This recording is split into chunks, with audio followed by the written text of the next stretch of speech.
In the morning when I'm driving, I really come alive when I listen to my Ronnie, I listen to my RonyiQ. They are rare and they are few who can compare with RonyiQ. So grab a chair, she's coming through. She's on the air, it's time for RonyiQ.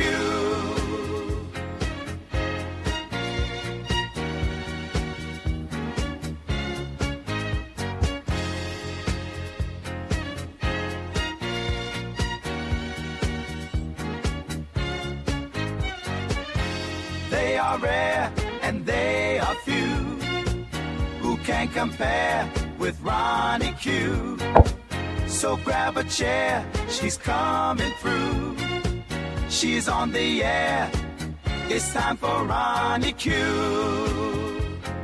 RonyiQ.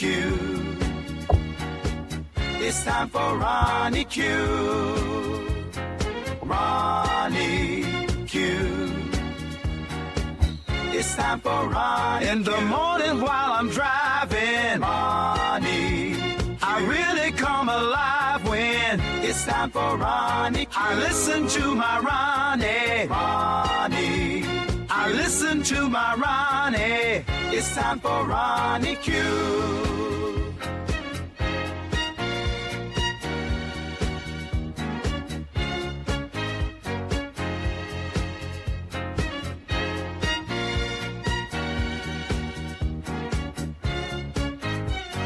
Take a seat and go meet Ronnie. Sweet, sweet, sweet, sweet Ronnie.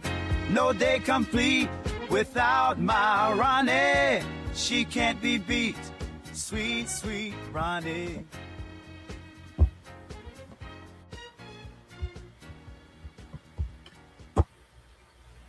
Grand rising, grand rising. I hope you guys had a fabulous weekend. I know I did. Sometimes you gotta get away. I gotta get away. I gotta get away. I had a fabulous surprise getaway on this past weekend, and I'm wishing you all the same. Thank you all for being here. Have a happy start of your week. I hope everything goes well with you.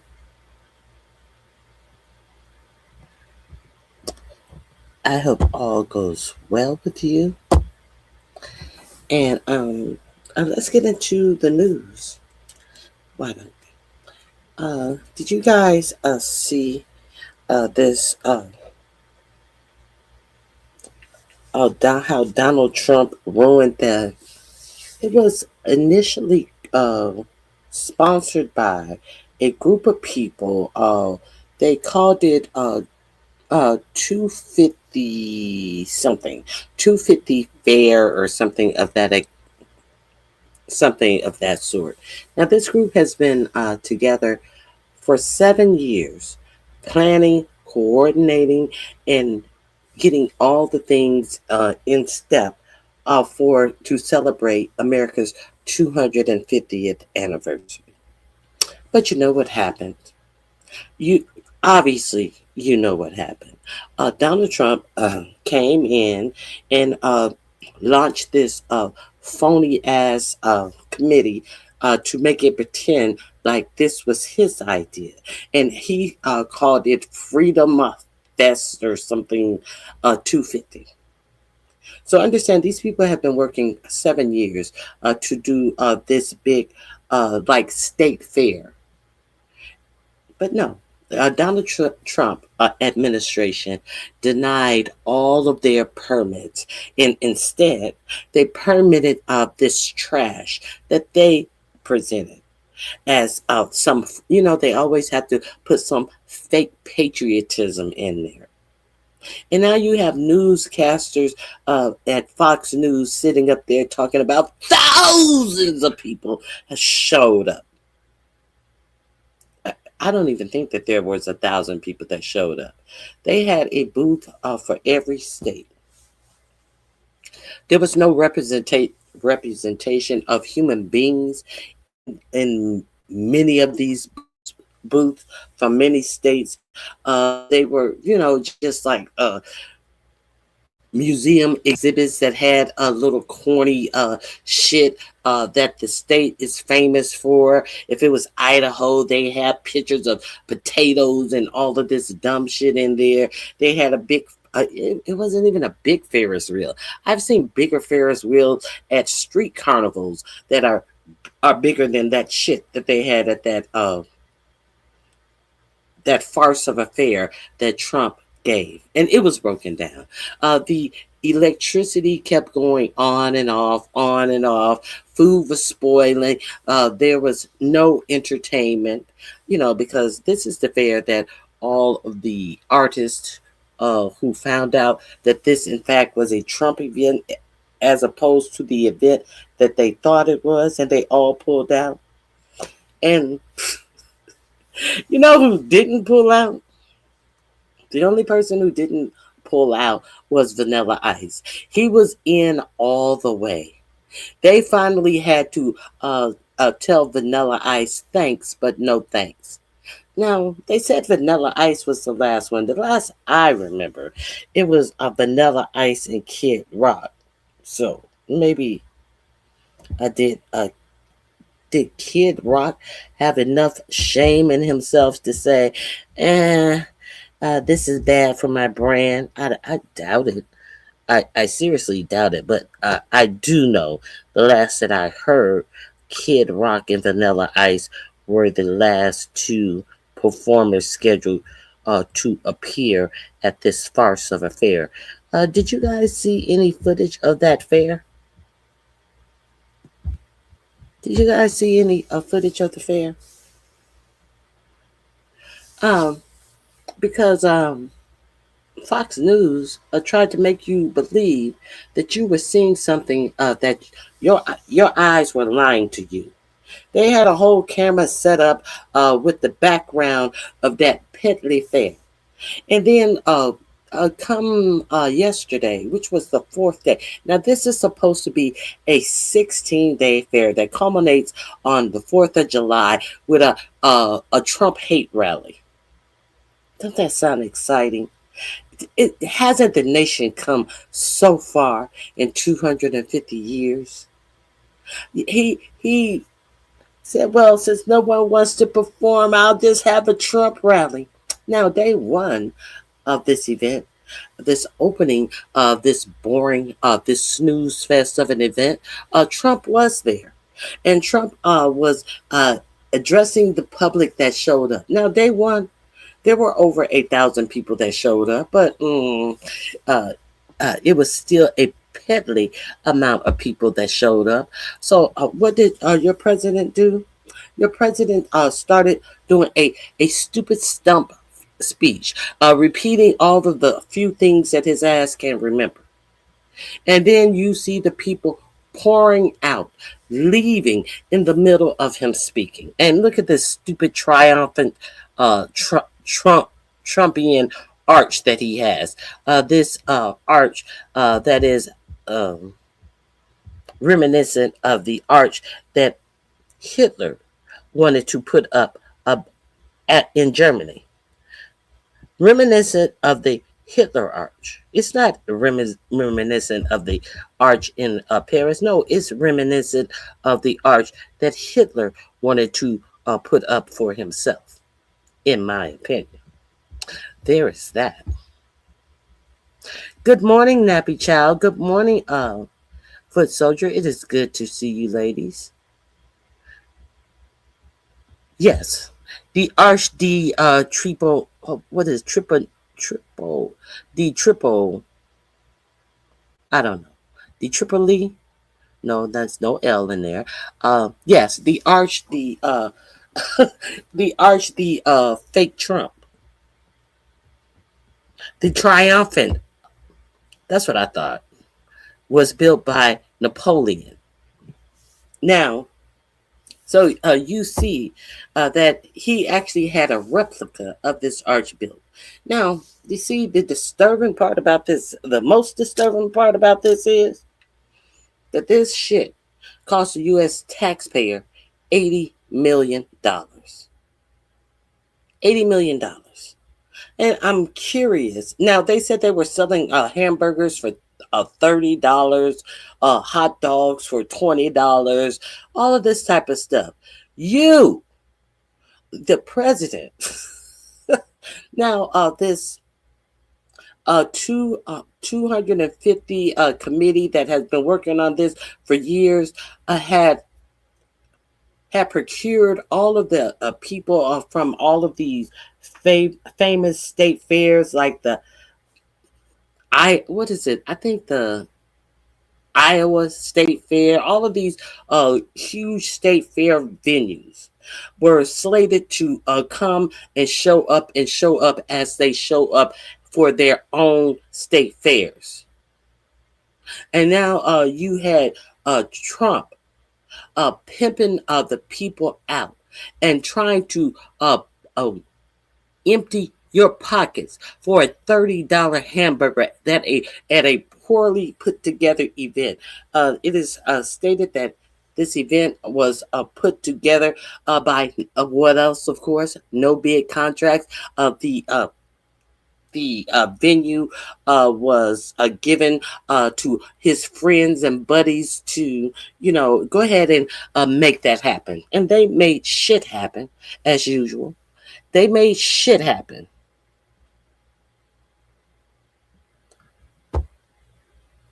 You haven't seen the Hitler arch? You didn't see the arch that Hitler was trying to create for himself? I'm not. No, I'm not. I'm not being funny. I'm very serious. Let me grab that for you. Let me grab that for you. I am not being funny. Yes, the Hitler arch. Here we go.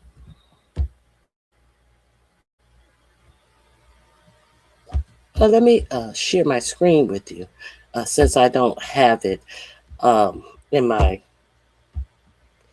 files. I do have it in my files, but I don't know what number picture it is. But I'll share my screen with you for all of you who don't believe that, yes, Hitler did want a arch built for himself.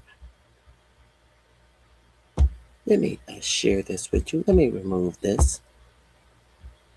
That's why I say it's oh, you're mad? You're mad? You mad? You mad, baby? He wouldn't screw you. It don't even look like you have all of your teeth. Okay, so let me remove this. If you are unaware about this, here we are. Google it. This is Hitler right here. This is him presenting a markup of the arches that he wanted built in Germany. Right here. This one right here. If you didn't know, well, now you know. Yes. Does that seem to be the same thing that your president continues to demand for himself? I didn't make that up. This is actual and factual. So y'all didn't know about the Hitler arches? How could you not know about that? Let's let me bring this to you so you can really see it. How about that? We'll do that.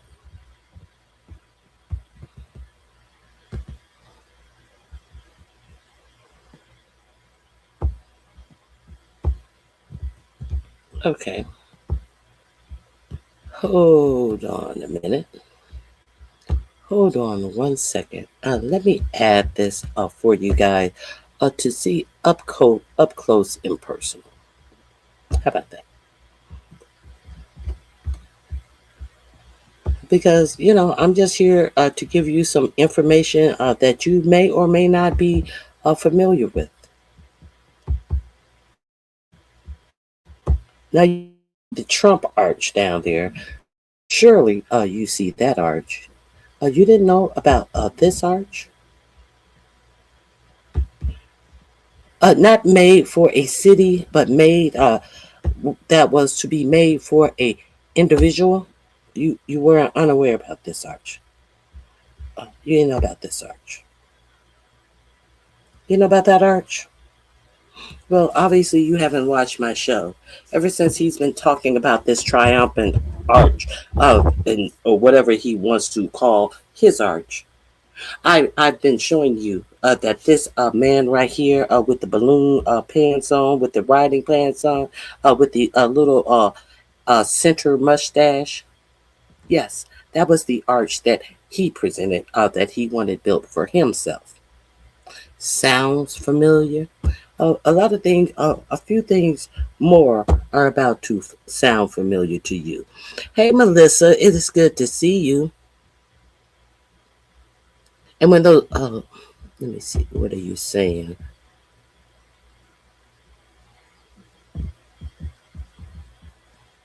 You're right. Obama didn't pay his contractors. Oh, he didn't pay his contractors. Okay, okay. Well, file a lawsuit and have them pay. You are the only one who is in here off topics.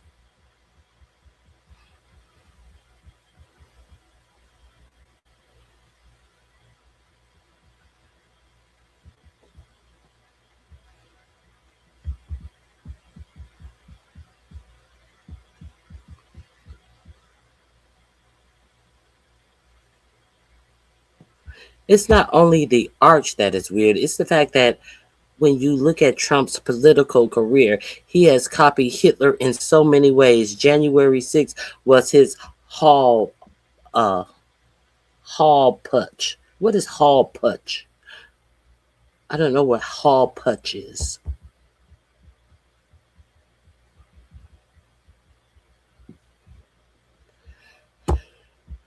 People have been building arches since Roman times. Many have built arches centuries before Hitler's.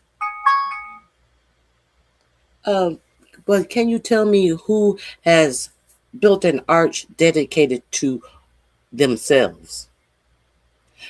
Were these arches built in dedication to one individual? Did the individual that the arch was dedicated to was the one who commissioned an arch to be dedicated to himself? That's what I'm curious about. I'm very curious about that. You can see arches all over the world, but you can't see what's in front of your face. Chaba. Racist galore.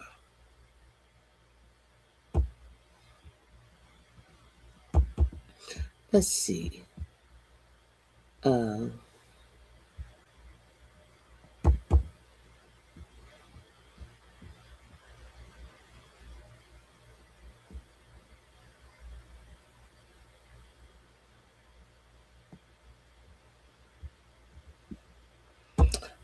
you're right. Oh, I thought you were saying something different. I thought you were agreeing with that comment that I did not highlight.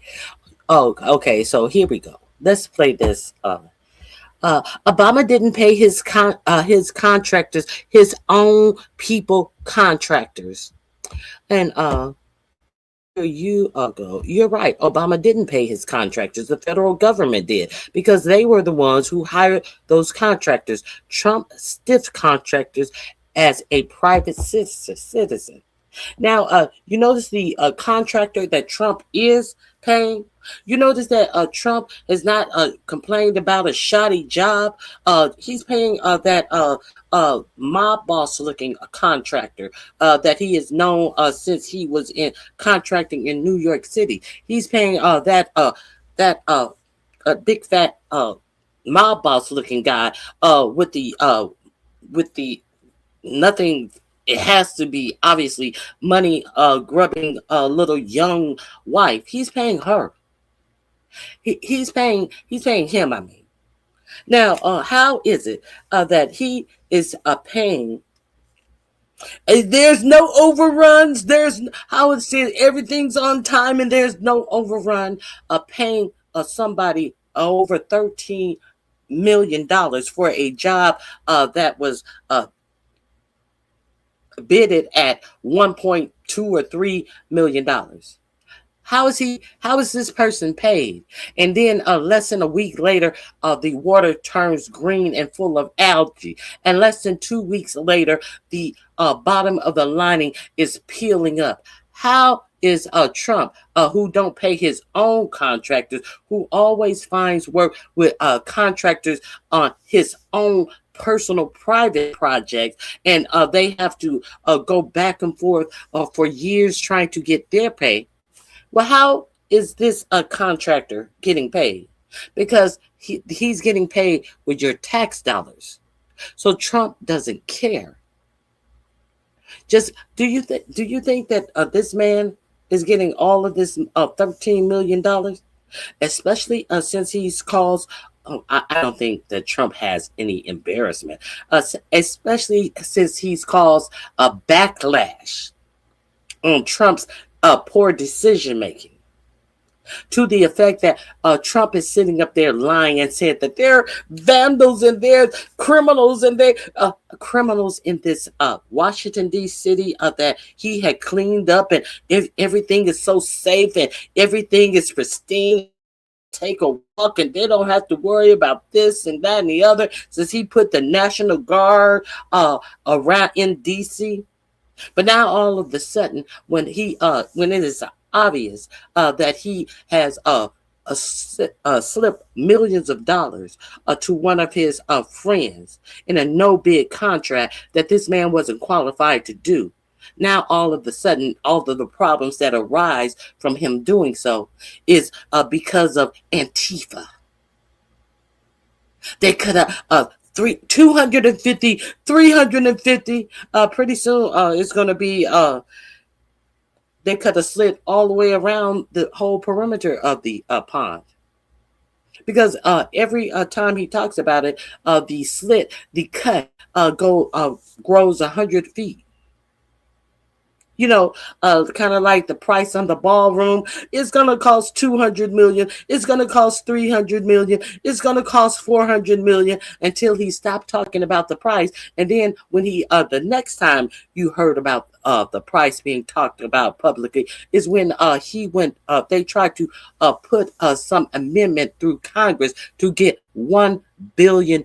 $1 billion of your tax dollars to go to funding the ballroom. But y'all mad at Obama? Stay mad, bitch. Stay mad, bitch. But your life was better under Obama. Nobody cares that you mad about Obama. The fact that you bringing Obama up just says more about you. Okay. And then when those contractors sue him, he would drag them in court until they were bankrupt. We know this because Trump bragged about it for decades. He bragged about it himself. But what contractor is not being sued? Did you ever hear him blame that shoddy work that was done on that reflecting pool on the actual shoddy company that he hired to do it?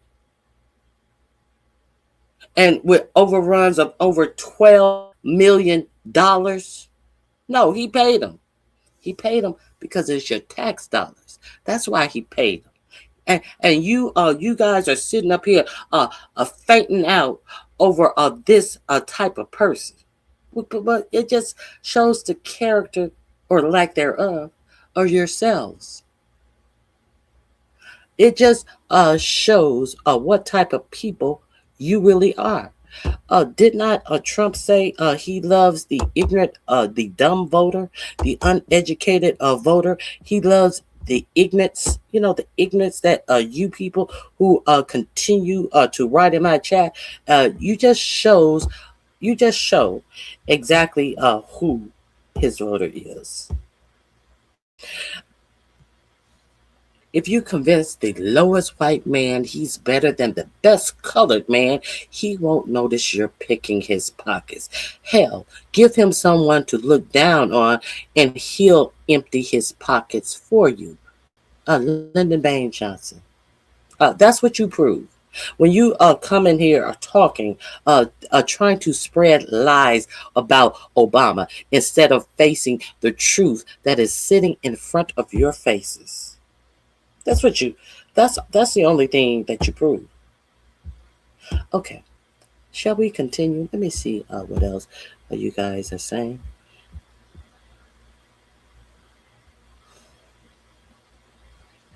Yes, I got that.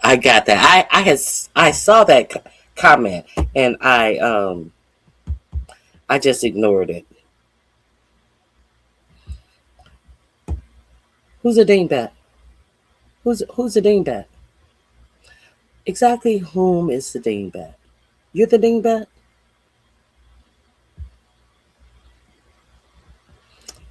Okay.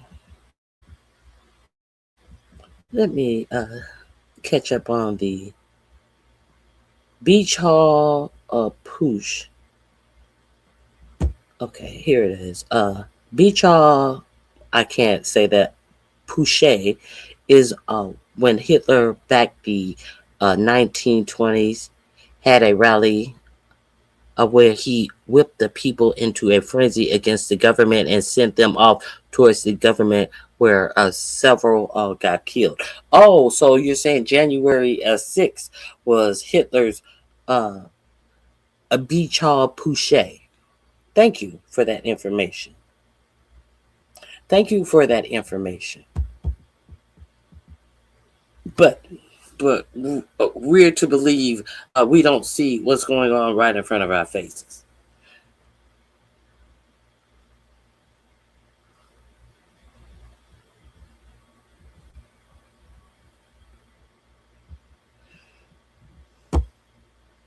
Memorial arches were around way before Hitler. Arches are not a Nazi thing. I didn't say arches. I said this arch is. Because much like Hitler, Donald Trump is commissioning his own arch. That's what I said. I thought I was speaking English. I thought that I was speaking real clear English. That's what I said. Much like Hitler, Donald Trump is commissioning his own arch. Are we clear? Are we clear? To himself, for himself, in memorial of himself.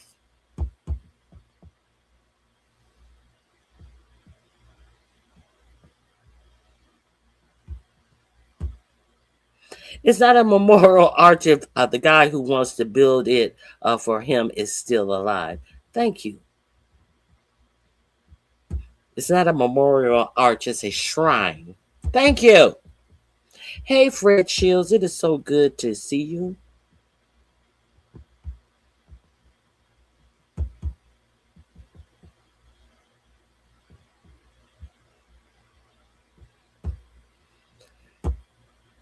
Money laundering. You think that guy who did that pool got all of that $13 million? Okay. Because the guy who messed up the reflecting pool wasn't a contractor. He's a Republican donor who created a bullshit company to get the return on his investment. Ironically, the name of the company was called Greenwater. Greenwater. Yes.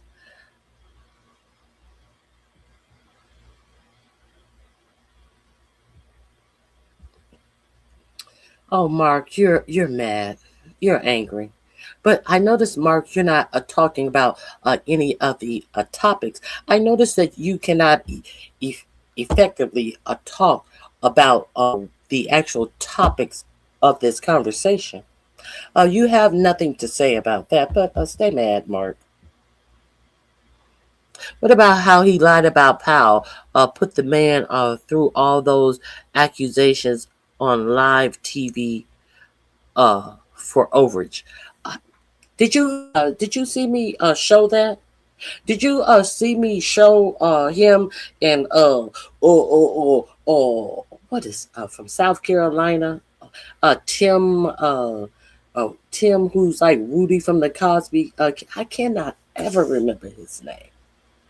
Yes, I played a clip of that, of him saying Jerome Powell did all of these overages and he just needs, too late, Jerome Powell, he needs to cut interest rates when the new Fed chair has said that by the end of the year that he foresees the interest rates increasing 3 times.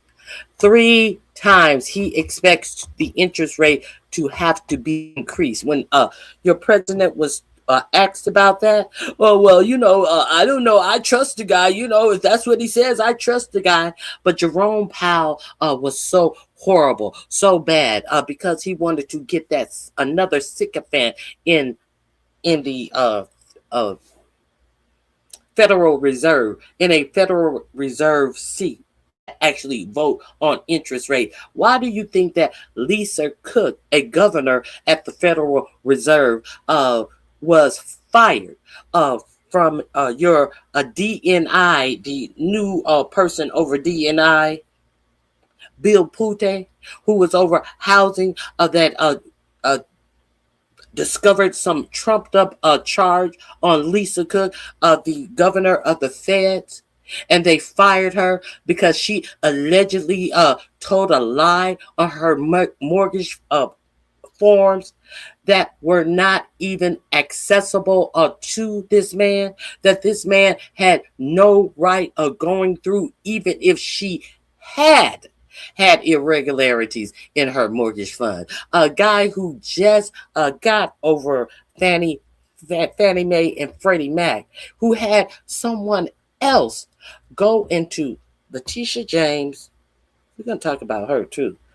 Adam Schiff and Lisa Cook, and had them going through people's mortgage paperwork and pulled these people out because it was expedient to try to put them on trumped up charges. They didn't put Lisa Cook, who was the governor of the Feds, they didn't put her up on charges. They just took her fucking job because they wanted a Trumpian in her seat.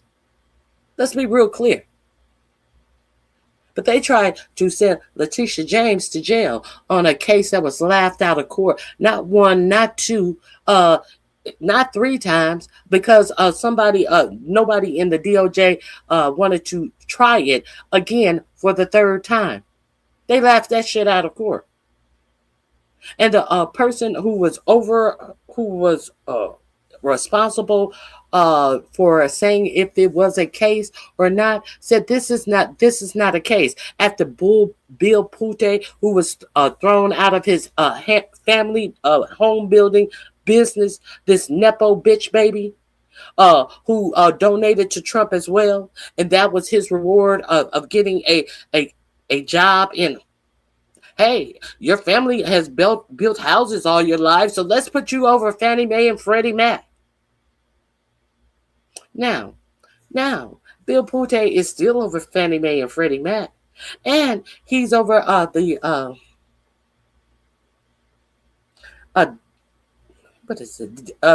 DNI, Department of National Intelligence.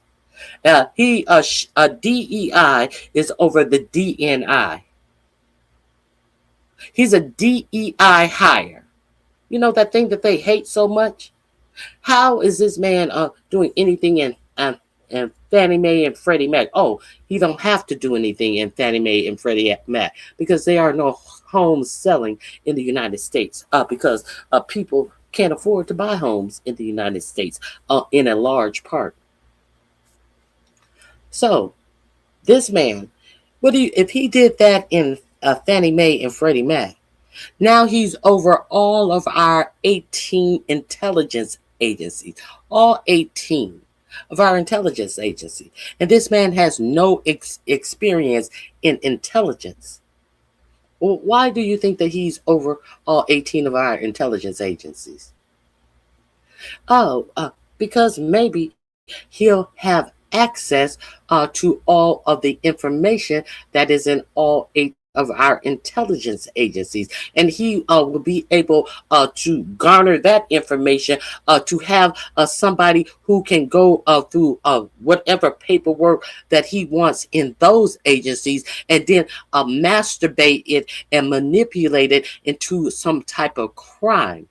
That's why he's over all of the intelligence agencies. And they have not said from the time that they put him in if he even has a security clearance at all. But they are very well aware that he has no intelligence agency training in 0 ways. But y'all want to talk about Obama? Y'all want to talk about Obama. Y'all want to lie about a black man while you ignore what this white man is doing to you. Why is Bill Pulte over the DNI? In my opinion, in my personal opinion, and in Trump's own words, well, he wanted to nominate him for the permanent position that Tulsi Gabbard gave up. He wanted to nominate him. And then he, after people start talking about how ridiculous it is to have no intelligence experience and to be lofted to this high position. Then he said, well, I'm just going to leave him in there temporarily, for a little while these elections going on. Who knows? Maybe he can find something there. How is he going to find something there when he has no experience in finding anything? He couldn't find any cases on Letitia James, but he had somebody in the department that knew how to go through the mortgages. He didn't even know how to go through. He didn't even know how to get to what he was trying to prove about Letitia James, Lisa Cook, and Adam Schiff. He didn't even know how to access this information. So he had a underling access this information. He has gone into the Department of National Intelligence, and he has immediately started firing people. He started last Friday, not that Friday before last, but he went in a day early, and he said, I just came in to see who I am going to have to fire. And when he came in that Friday, they said he started firing a bunch of people. Do you think that he is firing good people who take their job seriously? Do you think that he's firing pliable people that would do anything that is required to keep their job?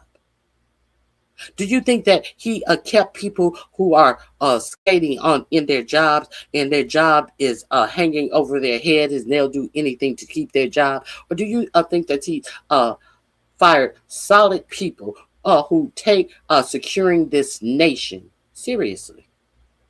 I'm curious, who do you think he fired?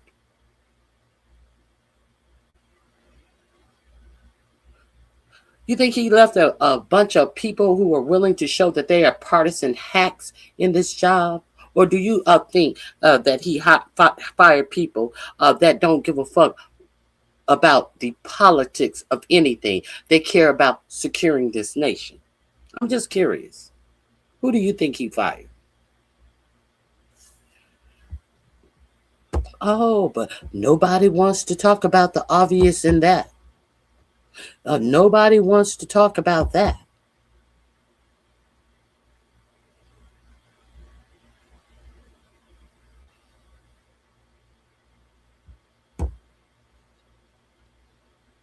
Good morning, barn dog.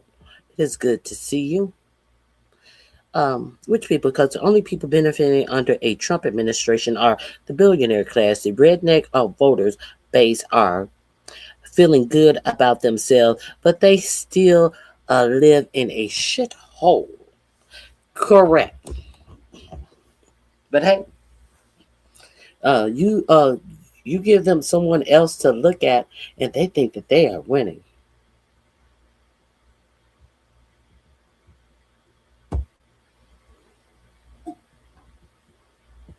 This is clearly not a MAGA channel.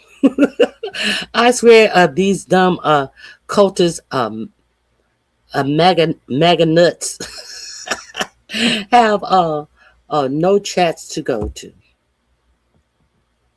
Grifters, just grifters. So now there are a couple of serious things that I also want to talk to. Billy, who you talking about? Let me see. I didn't even see what Billy said. Billy, who you talking about? I know it's not Don the Con Trump. Have you seen these prices, or do you live on Jupiter or somewhere? Let me see. Uh, Billy typing in all taps. Cap. That's not true. He's dismantling the corruption. Lord, Billy, Billy. Please don't stand up too quickly. Obviously, you have no blood circulating to your brain. So there's that. Please, if you need to get up and go from one place to another, get down on all fours and crawl, because we don't want you to injure yourself any further, because you have no oxygen running to your brain. He's trying to give the country back to the people, and they are too stupid to realize. Now, see,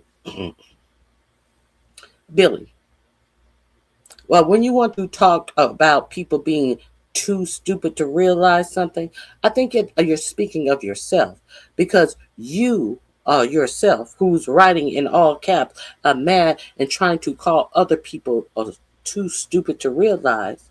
If you weren't stupid, that you would already know it's not T-O, too stupid to realize, it's T-O-O, too stupid to realize.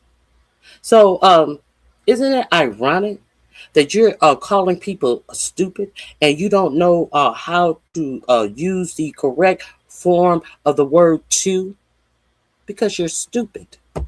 Okay, let's continue.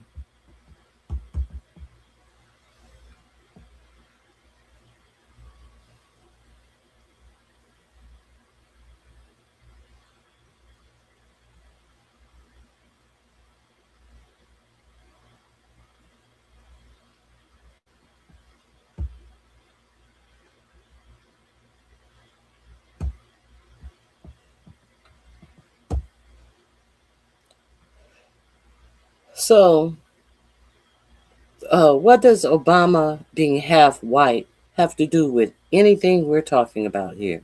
What does Obama himself have to do with anything we're talking about here?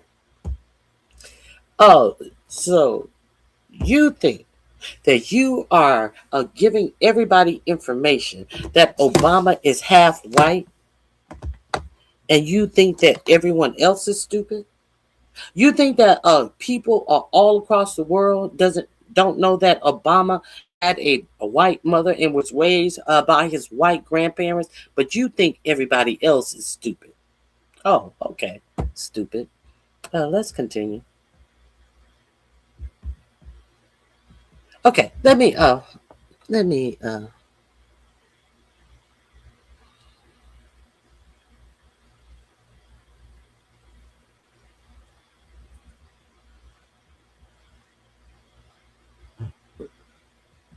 let me see what else I'm missing.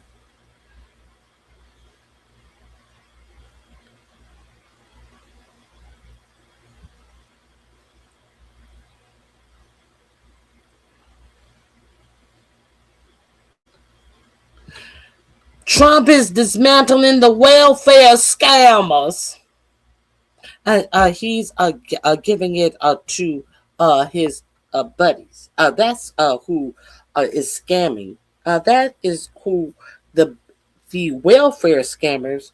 Would those be of the people of these billionaires that are standing in line, hoping that when he privatize Medicaid and Social Security, those scammers. Since you brought it up, let's move on to my real discussion that I wanted to have today. Because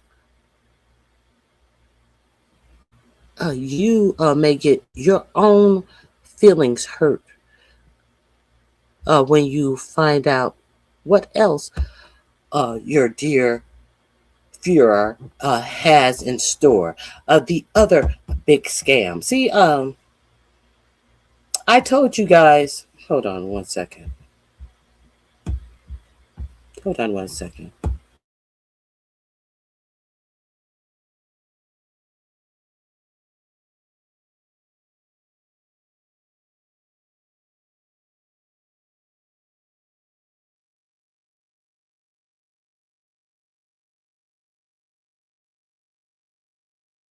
If you don't remember me talking about how the Department of Homeland Security was overpaying by 1,000% for all of these empty warehouses all across the United States.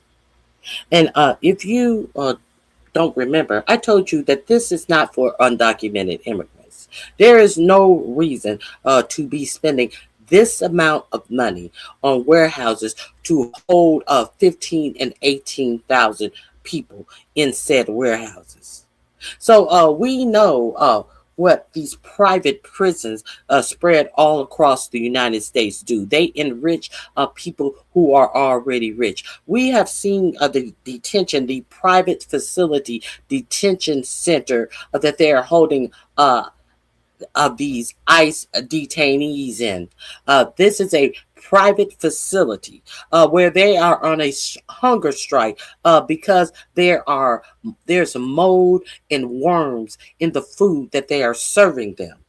You know, these millionaires who get into detaining people, these millionaires who buy up places to detain people that they don't want seen in the streets of America. You know, that type of shit.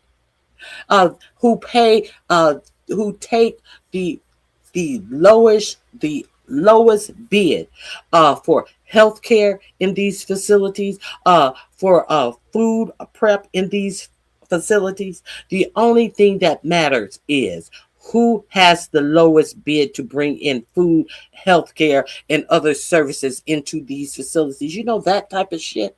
You know where I told you how in Utah they are building a private facility where they are taking all the homeless people.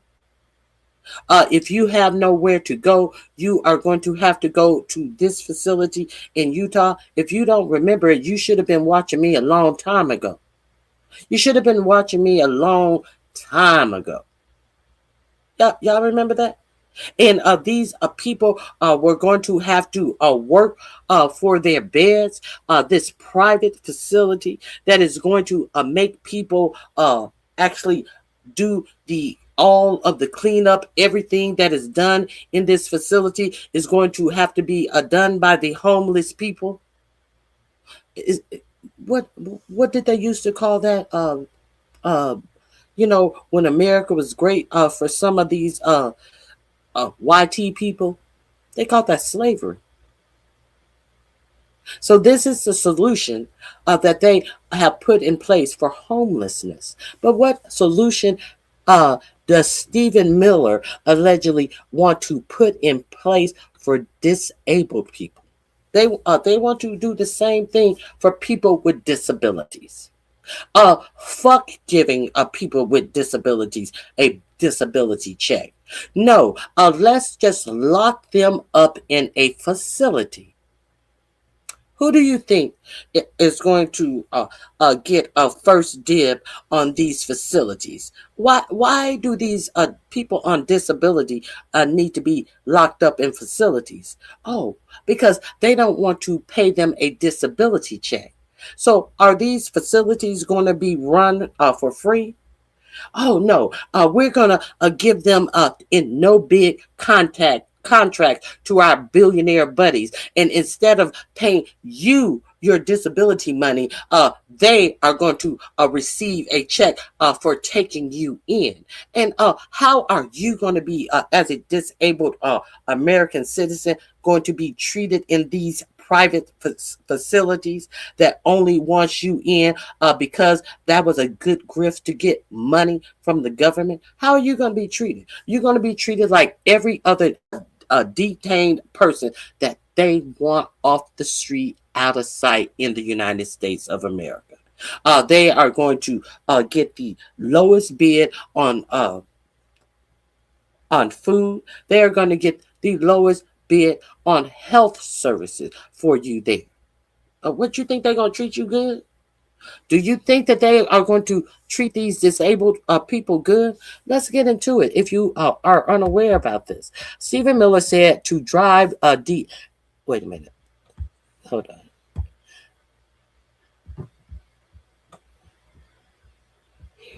I had to get back to it. Stephen Miller is said to drive the DOJ memo eroding disability rights. Stephen Miller, the same person who had the bright idea about undocumented immigrants. See, now, all the while, you had bitches sitting up here talking that what was going on with these ICE raids, with what's going on in these detention centers. That's not our fight. That's not our fight. Because they don't have the mindset to know that these were the test cases for everybody that they want to put in detention facility. That is my position on it, and I'm staying with it. They weren't just doing this. This was the tenderizing the minds that, oh well, it's okay. And you had some of you Americans out here, oh well, it's okay because, oh well, it's okay before, oh well, it's okay. See, you know how they used to do police brutality, police beatings, how they tenderize your mind, police killings, they tenderize. Well, they must have been a gangster. Well, they must have been a thug. Well, Rodney King, he did his pinky did twitch when they beat him 5 times with that baton.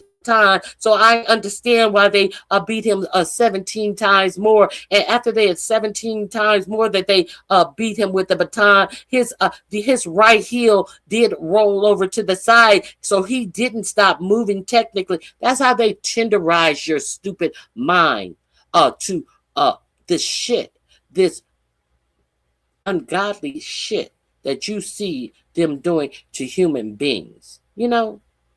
Like they tenderize your mind to say, to continue to say that Israel has the right to defend itself, while not stating that tens of thousands of Palestinians were killed after October 7th.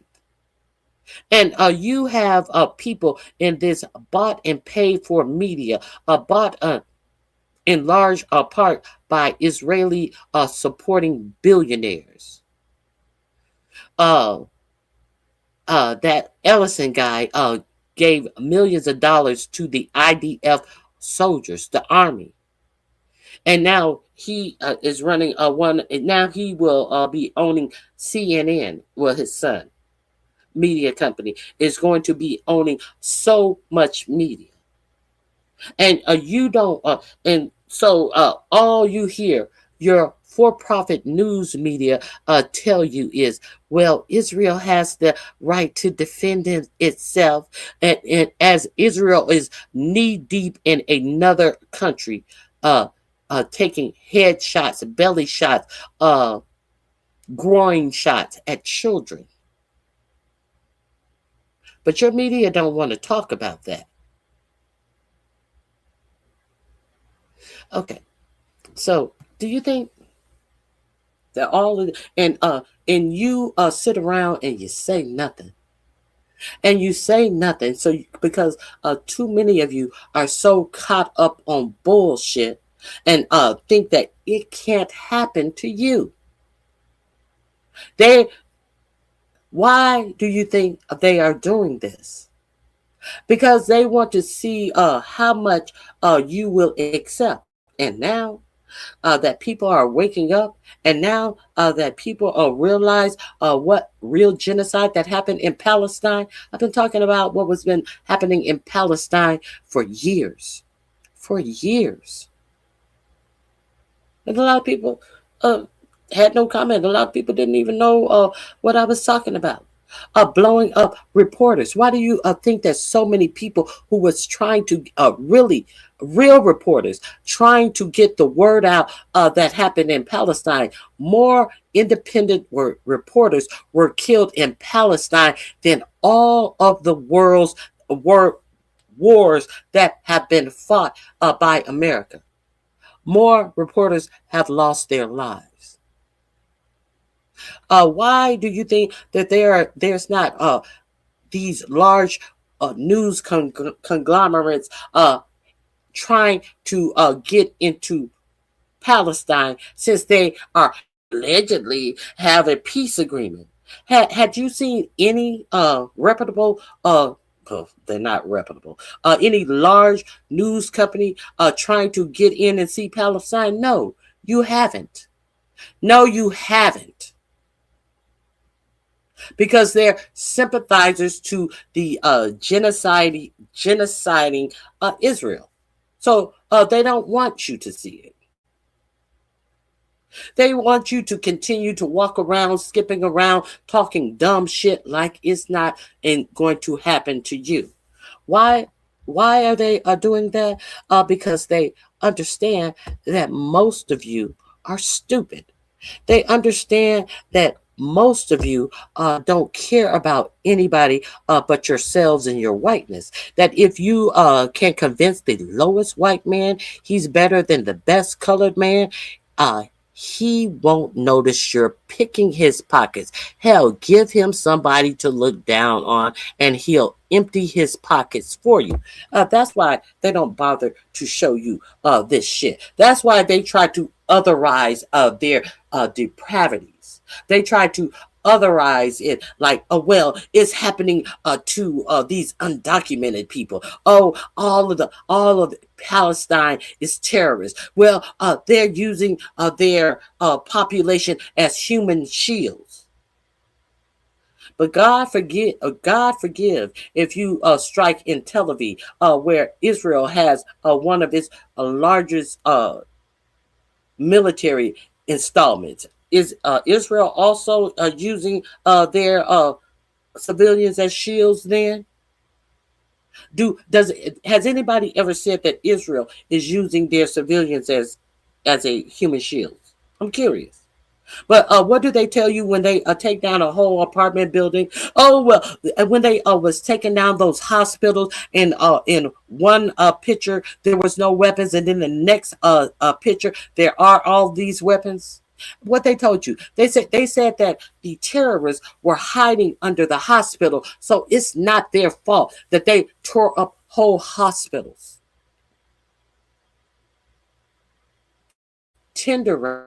Your ignorance, tenderizing your ignorance. Well, here comes what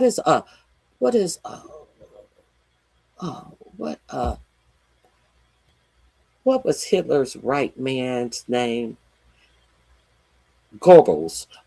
Stephen Miller has been equated to Joseph Goebbels in many instances. This is not me saying it. This is me telling you. This is the Goebbels in this administration. So let me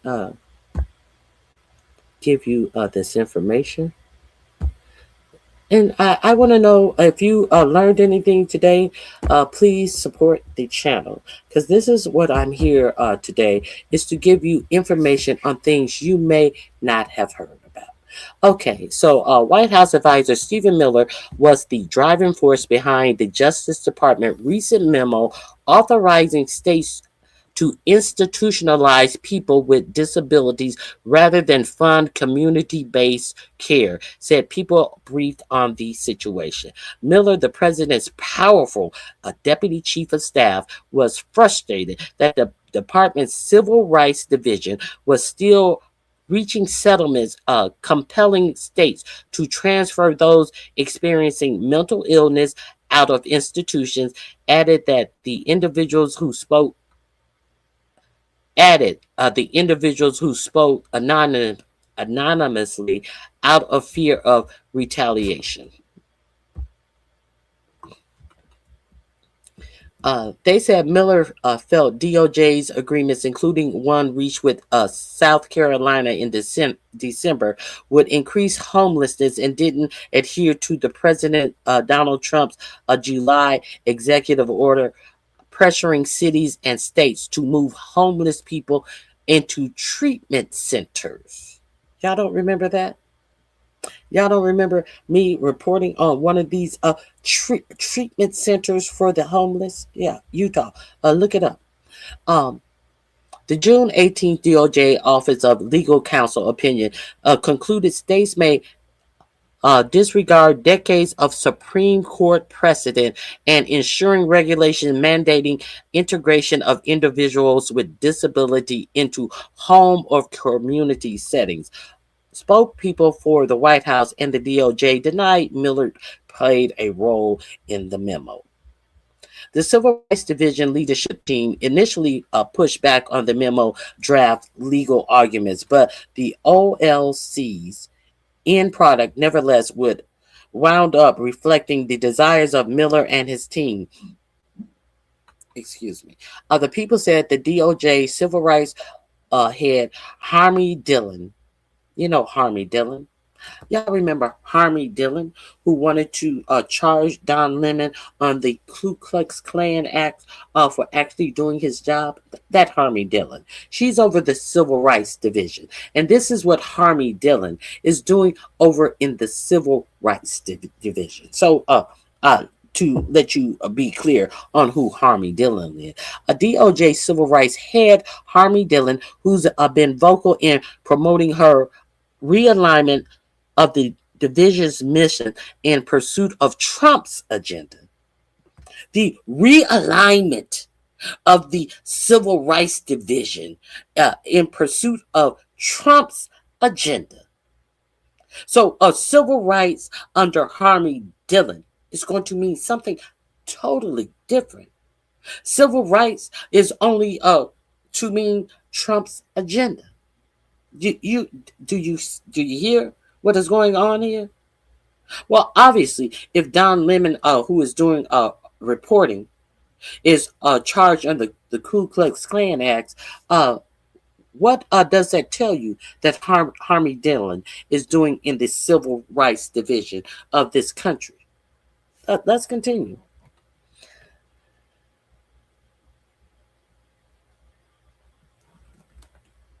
Where did I leave off at? Harmy Dillon, who's been vocal in promoting her realignment of the division's mission in pursuit of Trump's agenda, hasn't weighed in publicly on the disability rights memo while continuing her steady stream of social media posts. Doesn't it make you feel uncomfortable that these heads of these big divisions are doing all of this social media announcements, that much of our government announcements are shared on social media posts? I don't follow none of these motherfuckers. You think that I follow Trump's Truth Social, Lie Social? No. That's why I always have to get it from other outlets, because I don't want that trash filling up any electronics that I have. OLC's analysis was reached completely independently of the White House or Stephen Miller, said DOJ spokesperson Natalie Blanchier. The Civil Rights Division, including two veteran career officials, supported the White House and the OLC in the conclusion reached in the opinion. Any suggestion that to the contrary is false. So we had two whistleblowers who said that it's not false. The impetus of the OLC opinion had been a mystery to some disability rights advocate, given the broad bipartisan support for government resources facilitating parents keeping their children with disabilities at home wherever possible. So, do you hear that, YT people? Do you hear that, YT people? If you are the parent of a disabled person, these are the persons that they want to institutionalize. They don't care if you want to keep your child at home. They're going to institutionalize your children. God forbid, that's getting rid of them. They don't have to worry about waste, fraud, and abuse if they give you a disability check for your child. So, but they can pay a private facility, who got a no bid contract with the government. They'd rather pay this private facilities with a bunch of strangers having access to your disabled child. Not, I don't see how anything could go wrong there. I don't see how all of these strangers having access to disabled children. No, what could go wrong? What could go wrong? It's a facility. It's a private facility. I'm pretty sure there will be no state standards for these facilities. Hell, shit. It may be even scarier if there are state standards to these facilities. Do you know how many young women who, for some reason, have to wind up in nursing homes? Some of them can't move, talk, do anything for themselves. And then suddenly, their belly starts getting bigger. Their bellies get bigger and bigger and bigger, and then they have children. But they can't tell you anything. They can't speak, talk, or anything. So how well do you think children with disabilities are going to fare with strangers having access to your children? Because Stephen Miller wants to tuck away disabled children. Oh, this don't have nothing to do with us. This ain't our fight. This ain't our fight. Black women, stand down. This ain't our fight. And now that everything has been snatched away from your dumb black asses, talking about what is not your fight. Now, you fight for your children by yourselves. You want to fight for your children by yourselves, black women? Do you want to strike us to fight for your children by yourselves? Because too many of you sat up here and acted as if it couldn't happen to you. You didn't see it coming, as everything has been dismantled as far as civil rights go. The whole reason for having the Department of Education is to ensure the civil rights of every student that goes to public school. That is the whole and sole purpose of the Department of Education that your president wants to totally dismantle. But he had a bunch of raccoons sitting up here acting as if none of this was our fight. Who has been mostly affected by the executive orders of this president, other than black women? And to see another black woman come out and talk about what isn't their fight. Half of you bitches don't know how to fight. That is the problem. Half of you motherfuckers don't know how to fight. You just know how to giggle and lie and be uh be a backstabbing bitch. So therefore you can't go toe to toe and do a fight. So that's why half of you bitches are talking about what's not your fight.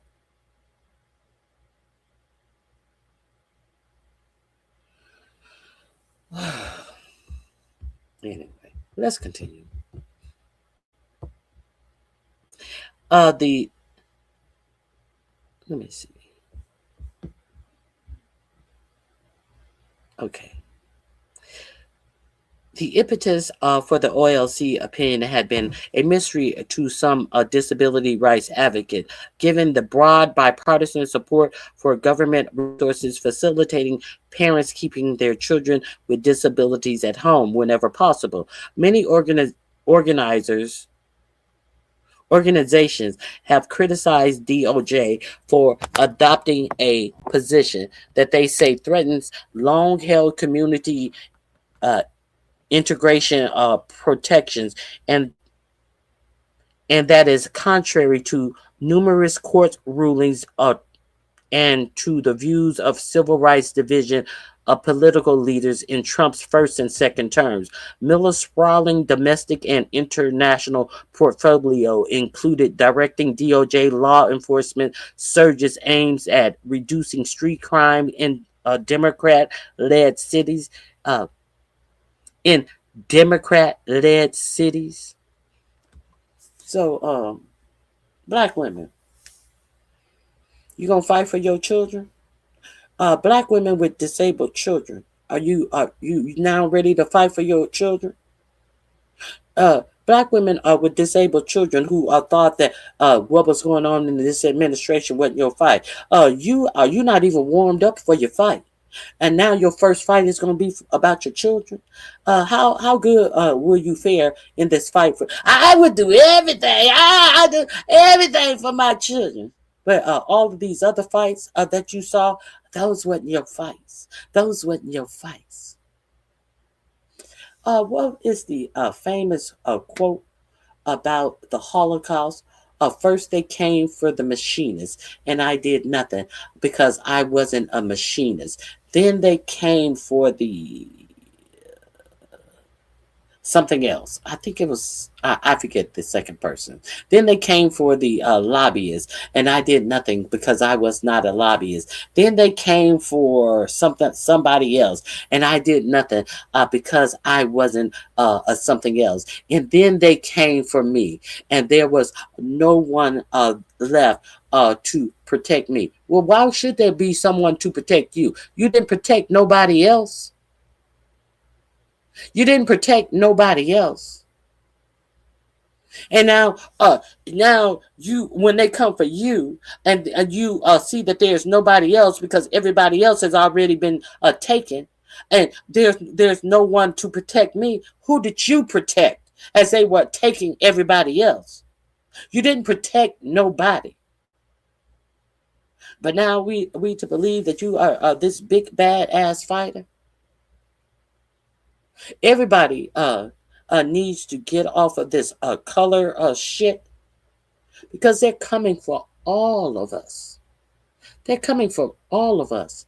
This isn't about blackness or whiteness. This is about the rich not wanting you polluting their United States of America. They want to tuck you away, you and your special needs children. They want them out of sight, out of mind. And whatever happens, happens. How many undocumented people die in ICE detention centers? Oh well, why are you concerned about that? They're just undocumented immigrants. Why should we have to calculate this exactly? They're just undocumented people. Why should we have to count the number of of children with disabilities. They're just children with disabilities. Or they're trying to normalize abnormal bullshit right here in these United States. Let's continue. Miller's sprawling domestic and international portfolio includes directing DOJ law enforcement surges aimed at reducing street crime in Democrat-led cities. I didn't understand ending street crime. So, if you live in a Republican-led city, street crime is a-okay. You don't see this for what it is? Democratic-led cities, and cutting. Wasn't Washington D.C. one of those cities that they cut all of this crime, and allegedly Antifa was still able to sabotage that green pool? All of this is bullshit. All of this. Now, how can somebody equate crime to your political party if they are not just trying to criminalize everybody in that party? Anybody and everybody in that party can be criminalized. Why is it that automatically, if let's say if that reflecting pool just happened and was vandalized, how then do these people know that these are Antifa left-leaning activists? How would they know their political leanings? What automatically make them left-leaning people? So you'd mean to tell me there are no right-leaning vandals? After you saw what happened in the in Congress, in the walls of Congress on January 6th? Oh no, those aren't vandals. Oh no, they get their sentence commuted. Oh no, those weren't vandals. Those were very good people. Okay, that ain't your fight. It's all of this is everyone's fight. And poor white people used to be middle class white people.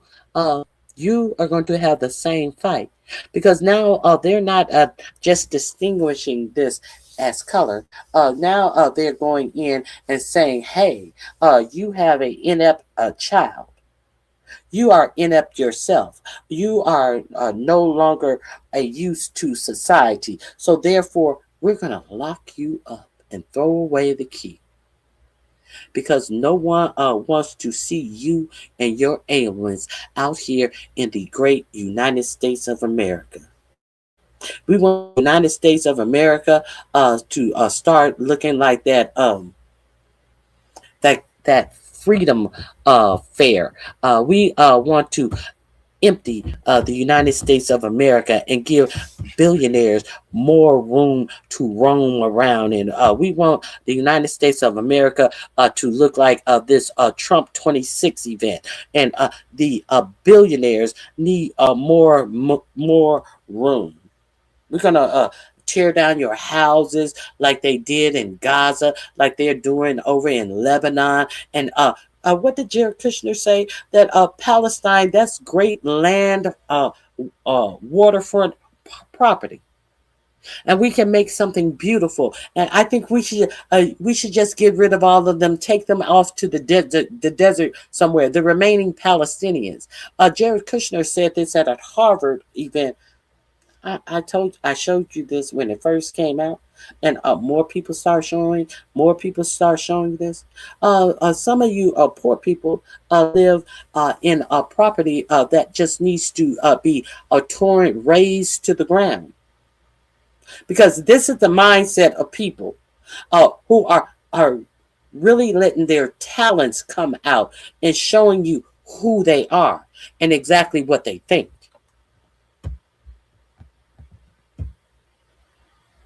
Let me did anybody know about this?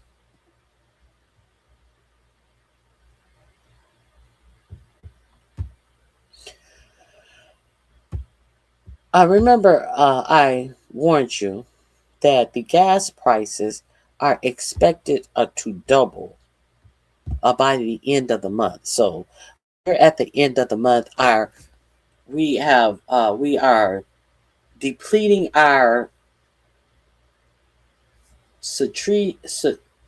strategic uh, supply of gas, and the United States is about to be in a world of trouble. A lot of other nations have had their citizens already save gas, only being able to get gas on certain days. Now, this Iran war has blown back up, and you have your president out here talking all of this dumb shit, like Iran broke the treaty, when it was in fact Israel that has broken this treaty.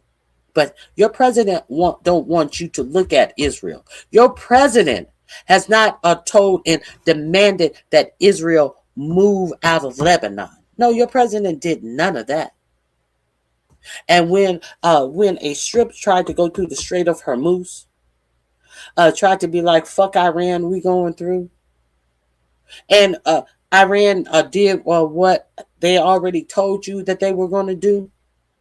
Y'all tried to act at awe and in dismay, when in the memorandum of understanding it said that anybody going through the strait had to clear it with Iran.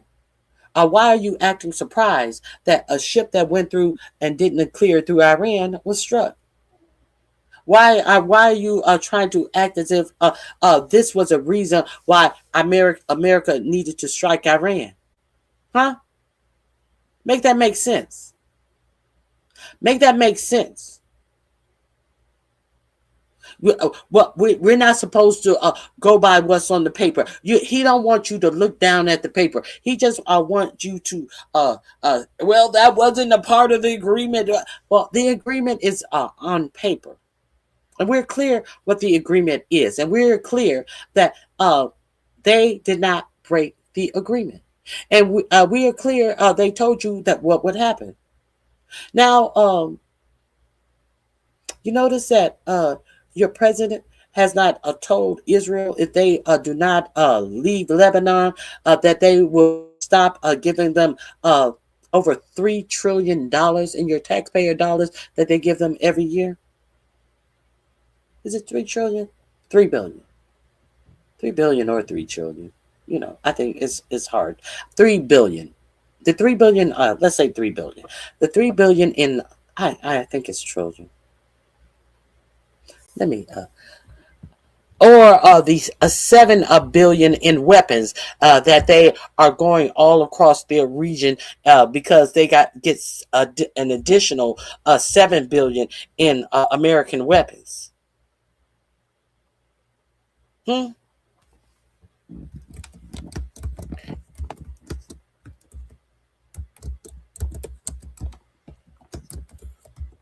me see.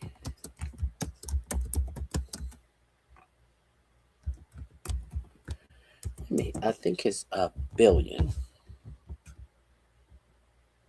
The United States provides about $6.82 billion in foreign aid to Israel in the fiscal year of 2024, according to the latest fully reported data from the USAID and the Department of State.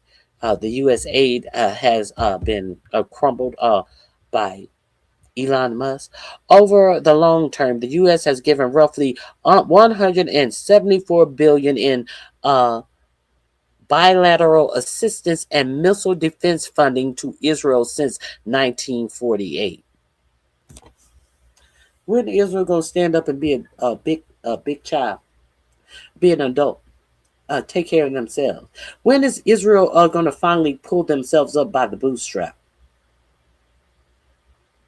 I'm curious.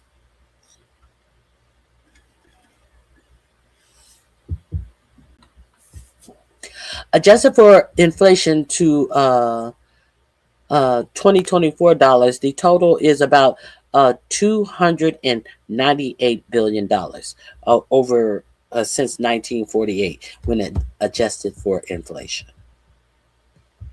Okay, just I'm just but the Israeli method of treating people, it seems like is about to be normalized in the United States of America.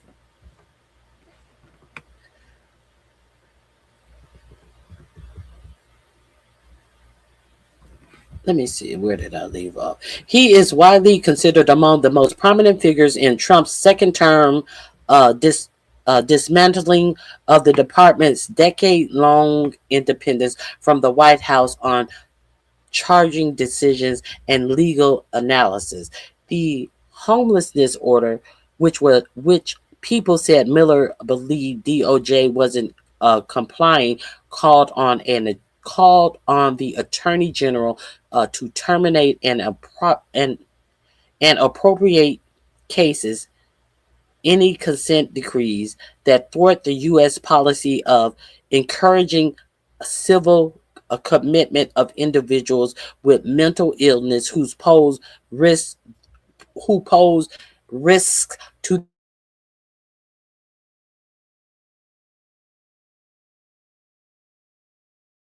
Oh, this is Stephen Miller's solution. If you are living on the street, as they have dismantled all of these jobs, as they have cut health care, as they have cut SNAP benefits. If you are living on the street and can't care for yourself, Stephen Miller has a solution. Involuntarily commit you to one of these private holding places that they are creating all across the country to hold 15 to 18,000 people. Why do you think that these warehouses they're buying, they have it down to how many teens of thousands of people that can be housed there? And what do you think that they think housing is? Remember the slave ships? How they used to figure out how many slaves they could take on the ship, and how they had the slaves all. You gotta remember. Let me. Let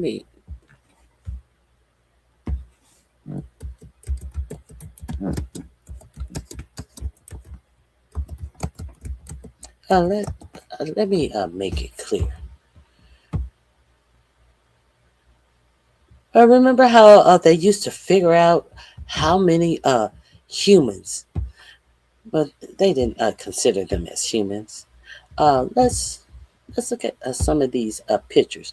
15,000 people. How do you get to the point that you can be like, hey, this warehouse can house 15,000 people?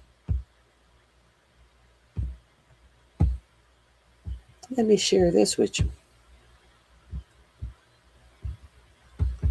These are the same minds that said, hey, this slave ship can house this many people. Hey, this slave ship can house this many people.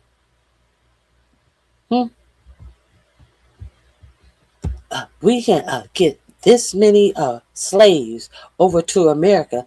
Look at how many people. These were diagrams. These were at their own diagrams.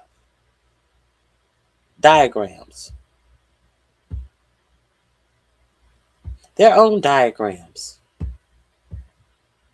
Hmm? Well thought out. So, how do you think? How do you think that these people who are involuntary institutionalized in the United States of America under the guidance of the U.S. Goebbels, uh, Stephen Miller, how do you think that they are going to fare in these warehouses bought up by Department of Homeland Security? Hmm? I'm curious. No, this wasn't by happenstance. These were well laid out plans to make sure that they got what they wanted, to implement a plan of action that they wanted. Huh? How many people do you think? How do you think the people in these warehouses are going to fare any better? Hey, Very Carey.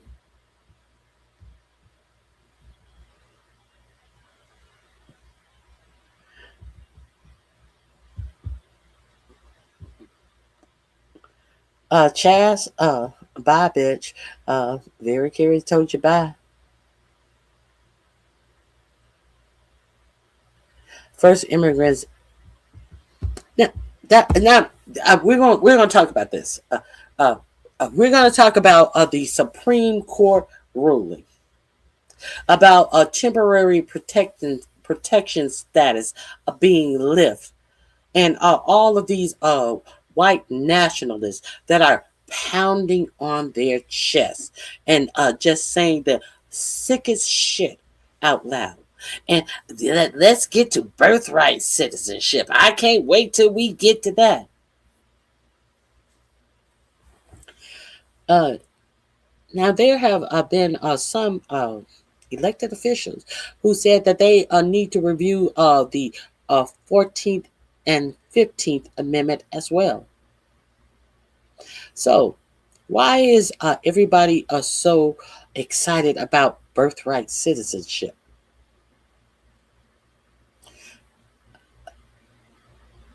Birthright citizenship, which was put in place to guarantee the children of slaves that were born in the United States are U.S. citizens. Why do you think that they are so happy for this Supreme Court who appears in all ways to be racist against black United States citizens? Why do you think that these racists that are pounding their chests and so happy about just the Haitian and Syrian people losing their temporary protection status? Why do you think that they are so happy about this? Why do you think they're clamoring behind this birthright citizenship?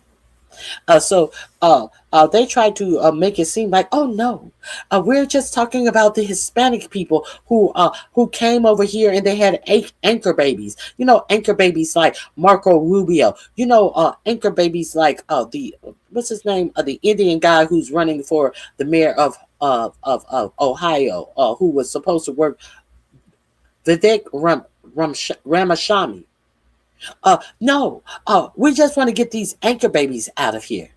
In the meantime, you got a whole anchor baby who is the Secretary of State. But we in the Supreme Court because we want to fight against anchor babies being here. Is that what we're doing? Is that what we're doing? Okay, so only indigenous people should be here. So if you're going to get away, if you're going to get rid of Hispanic people, just because they were actually born on this soil, and you're going to say that they don't have the rights to be American citizens, then you're getting rid of the white man too. Why they can point at every other race of people, but they can't point to themselves as people who need to get out of the United States.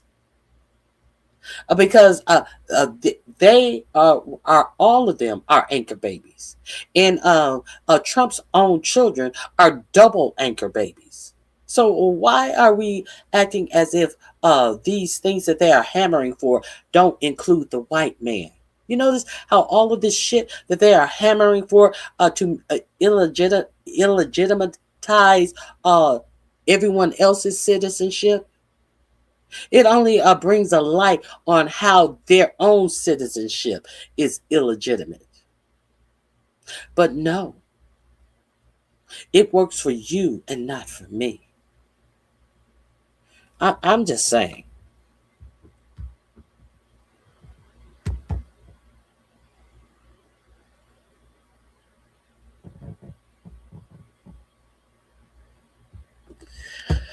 You know the crazy thing about the 14th Amendment that it was not intended to establish birthright citizenship. The Constitution already did that. Exactly.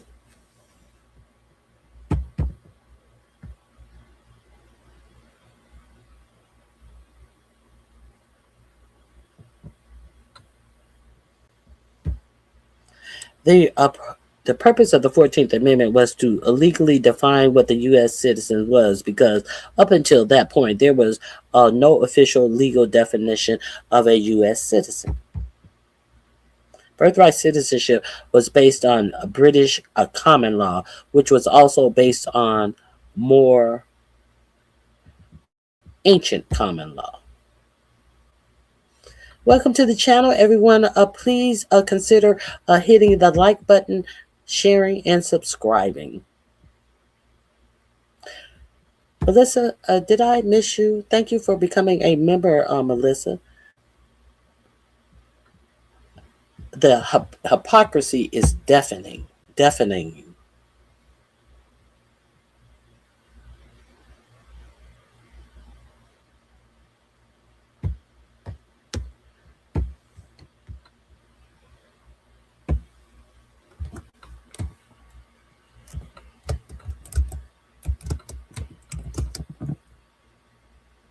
Hold on.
Thank you for waiting. I am back. Oh, God. I hate when that happens. I am all the way at the beginning of my comments.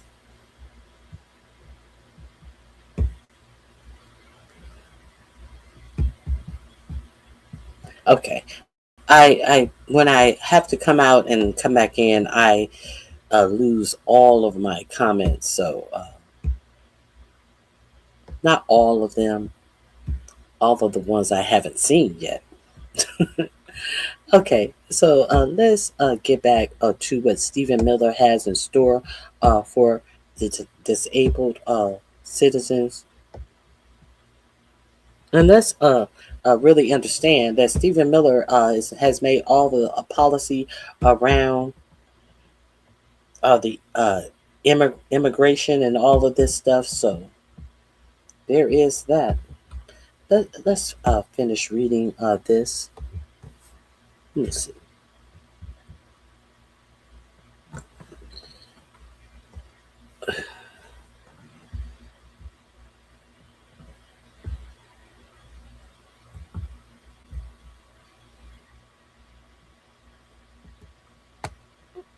Where were we?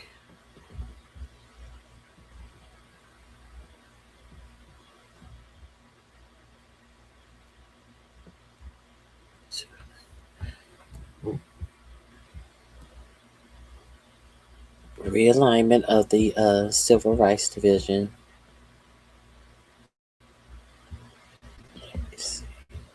Where was I?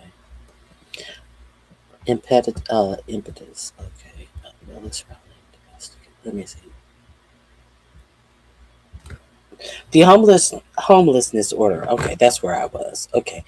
There is no evidence cited in the opinion demonstrating the rise in homelessness was caused by the Supreme Court's 1999 decision, Olmstead versus LC Holding, that the Americans with Disability Act prohibits unjustified segregations of individuals with disabilities.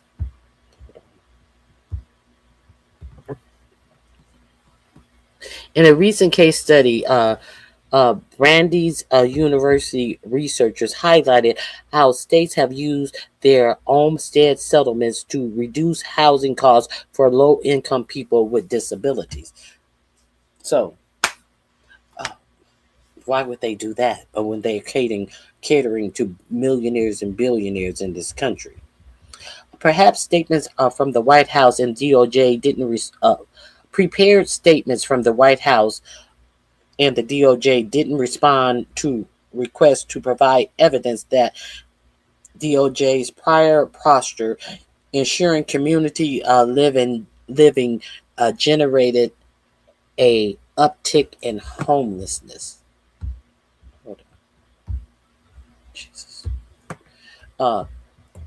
Your reporting is not accurate. OLC formulates its opinions in a completely independent fashion from the White House, said a White House official in the statement. We have no control over what legal conclusions they reach.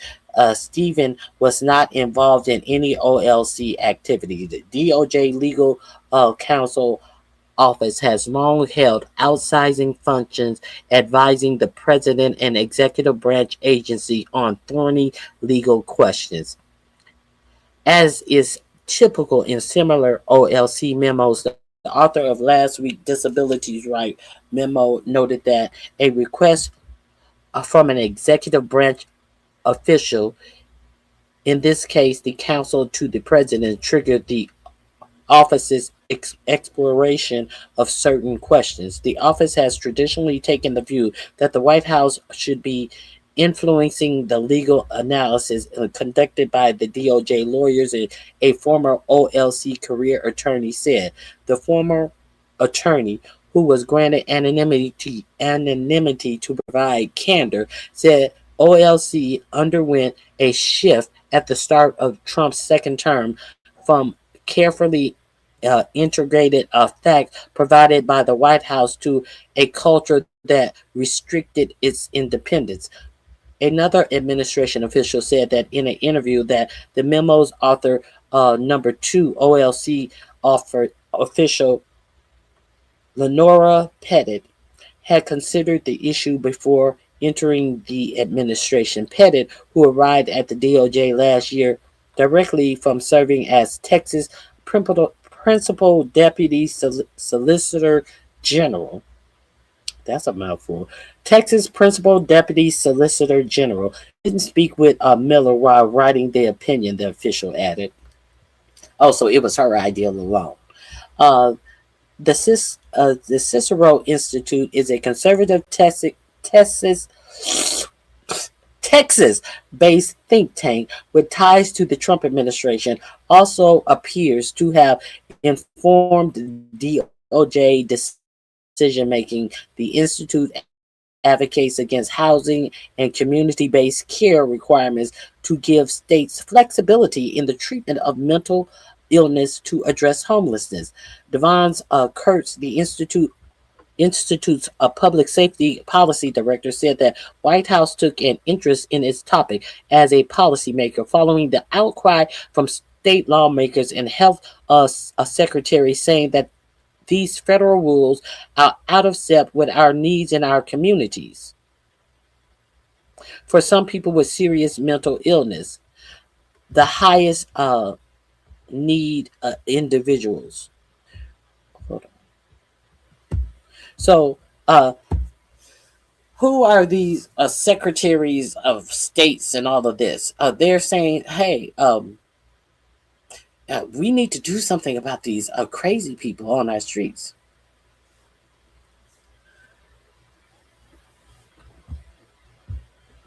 The thing about it is, they don't want to support the crazy people who are in your home. They don't want to support the people with mental disabilities who are living with their parents. The administration certainly reads what we write about this issue, and we're certainly always happy to talk to them about the issues we're writing about, Kurt said in an interview. So there's that.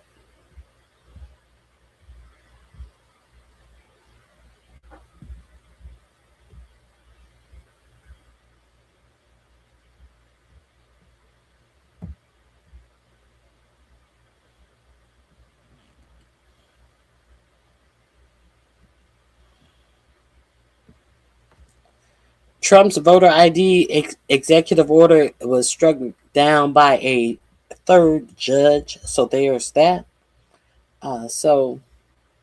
There is the readout on Stephen Miller wanting to institutionalize people with homelessness and mental disabilities. Do you guys know about that?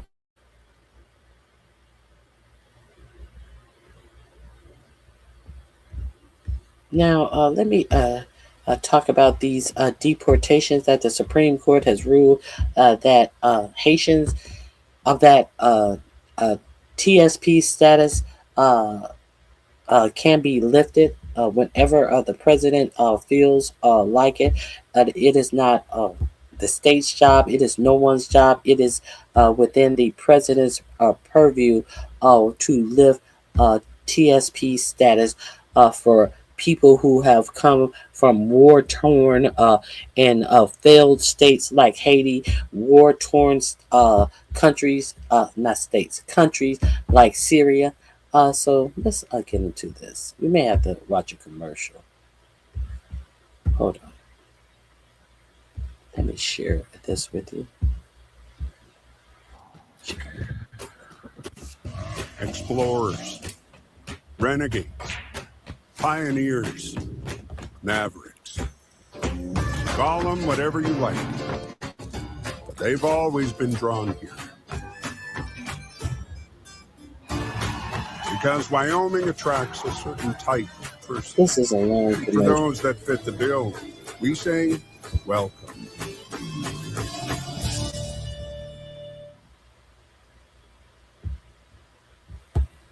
But let's begin with the bombshell ruling from the U.S. Supreme Court this week, which gives the Trump administration the authority to end TPS, or temporary protected status, for immigrants living here who fled armed conflict in their home countries and are here legally, or at least they were. The ruling has sent more than 350,000 immigrants from Haiti and Syria into something of a state of panic as they prepare for possible deportations back to Haiti and Syria, amid questions about how and when the Department of Homeland Security will act.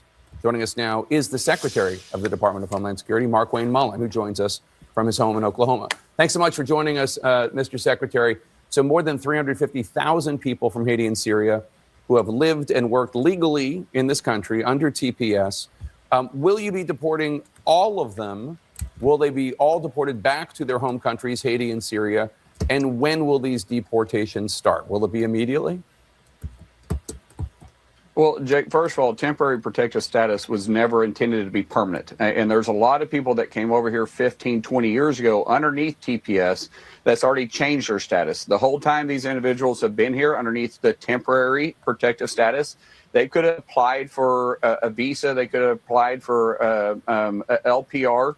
They could have applied for different directions, but the status itself can be ended in its name itself by saying temporary. So these individuals, they have a couple of choices. They can try to apply for a permanent residence here. They can apply for a temporary visa if they choose to, or they can choose to go back. And if they want to go back, we'll help them with that. If I wasn't talking directly to the individuals with the temporary protected status, either try to fill out the paperwork and be here underneath a permanent status, or we'll help you get back to your country. We'll actually give you a plane ticket plus roughly $2,100 to help you reestablish when you get there. But temporary protected status, according to the courts and in its name itself, is not permanent status. So if the 350,000 temporary protective status holders right now start applying for permanent status, start applying for visas,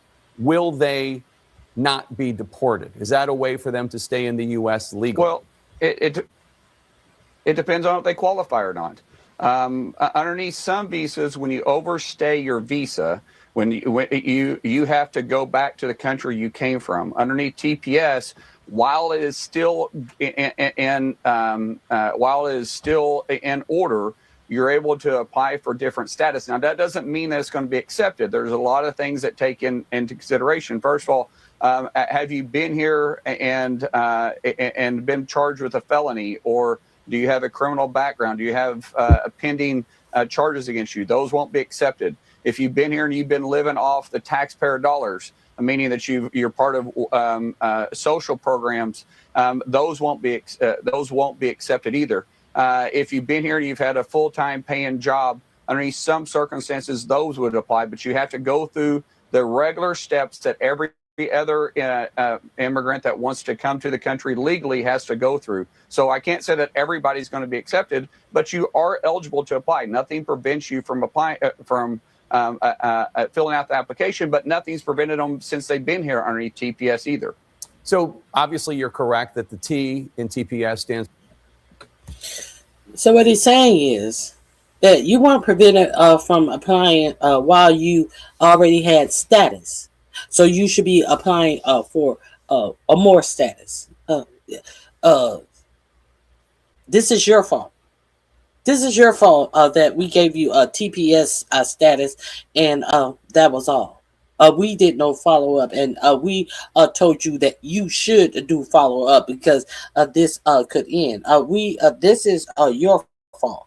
You should have been applying for regular status all the time that you were here. As you, some of you went to college. Some of you got jobs. Many of the Haitian immigrants who got jobs in the healthcare industry.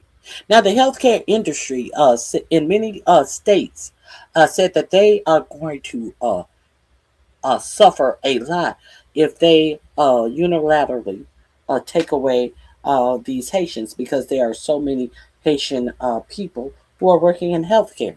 I know a young lady, she's a second generation Haitian. She used to work regular jobs when she was younger, and she said she got tired of smelling like meat from fast food places. She got tired of smelling like meat when she got home. So she went to college. She got her nursing degree, and then she continued to go on to college because she wanted more. Now she's a physician's assistant. Me personally, except for one Haitian person who is in YouTube, me personally, the Haitian people that I'm familiar with are highly educated and highly employed. That is just my personal experience. I know everyone don't have the same experience, but that has been my experience. Now, it doesn't seem like they can try to fill out the paperwork. Well, why is he keep on saying they can try to fill out the paperwork? He didn't say that they can simply fill out the paperwork. He said they can try to fill out the paperwork. What does this trying mean? Department of Homeland Security, Wayne Mullins battled CNN's Jake Tapper Sunday over deportations of Haitians with temporary protective status. In a tense debate on CNN's State of the Union, Tapper quizzed Mullen about the Supreme Court's ruling, which gave President Donald Trump administration the authority to end temporary protective status for roughly 330,000 immigrants from Haiti alone. Okay, we've heard the interview.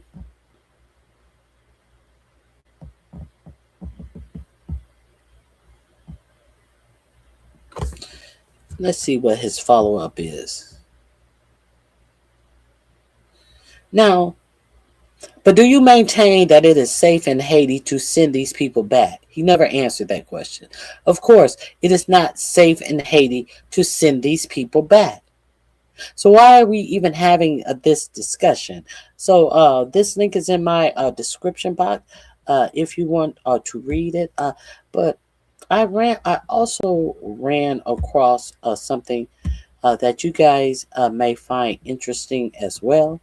About the Haiti situation that is never talked about. Hold on. That, you know, the fact that it is because of the U.S. That Haiti is a failed state. Y'all don't want to talk about that. Y'all don't want to talk about the things that America does and has always done to ruin nations. Let's get into this, shall we? I think it's down here. Hold on 1 second. We're gonna get into what's really has always bogged down Haiti.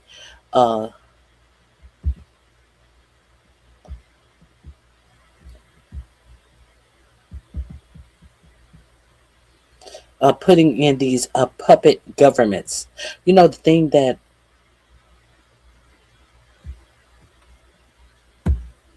the U.S. does best?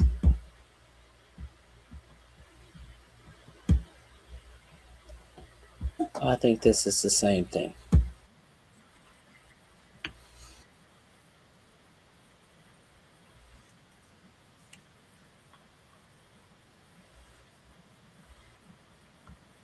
Hold on.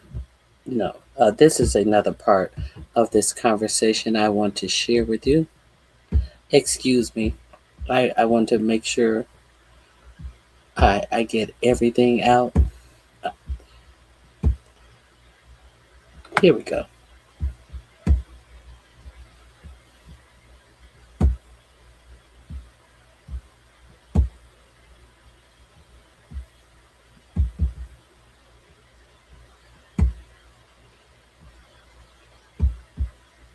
Obviously, you're correct that the T in TPS stands for temporary. The Trump administration's argument That's right. Is that this was only supposed to last 18 months. My understanding of how the process works is the Secretary of the Department of Homeland Security has the discretion to extend it if the U.S. State Department says that the countries that these people are from are still considered unsafe, which is why they... That would be you, sir. You could extend it if the countries feel that it's unsafe. That's right. It's supposed to be for 18 months. That's right. So the question remains, is Haiti safe to go back to? Were afforded TPS status to begin with. Is it the position of the Trump administration that Haiti is a safe country to send these people to? Well, we take a lot of things in consideration. Secretary Rubio, the president, and I have had multiple conversations about this. Obviously, the qualification isn't quite just that simple. And keep in mind, a lot of these individuals haven't been here 18 months; they've been here 18 years. Some of them been here 20 years. 30. So, therefore, the question then remains: Is Haiti safe for these people to go back to? It doesn't matter if they've been here 18 months, 18 years. I think that there was such a thing as TSP 18 years ago. Well, yeah, there always has been. But the question still remains. If they've been here 18 years, is the country right now safe to send them back to? It doesn't matter. It doesn't matter. We need to make room for the white Afrikaners over here in the United States of America. 30 years. They've had plenty of time to reestablish their status inside the United States. They just chose not to. Then there's some that has been here underneath the Biden administration that took advantage of an open border. And those individuals didn't really come over here because they needed protective status. They came over here because they were taking advantage of a weak leadership. So what we want, and the president has made this very clear. Sure, sir. Where's your data that proves that? You mean to tell me the people that are living in Haiti, a failed state that came here under Biden when it was failing tremendously? You mean to tell me they just came over here and they didn't need protection in their country? You mean to tell me that these people just came over here to the United States, but they needed no protection status? That it was safe for them to remain in their country? Is that what you're telling me, Mark Wayne Mullins? With this word salad and stuttering and bullshit that you're talking? Is that what you're telling me? But the white Afrikaners are experiencing a genocide. People are allegedly killing white Afrikaners. As your vice president came out here, and what the why Haitians are on the radar right now is because of a lie that J.D. Vance propagated out in the public to get Trump elected in 2024. Let's be real clear. Why Haiti is on the chopping block. Those that are coming to this country legally, they need to be able to contribute to the United States, not be a burden on the taxpayers. And so we are continuing looking at our temporary protective status. Those individuals that they don't need to be a burden to the taxpayer.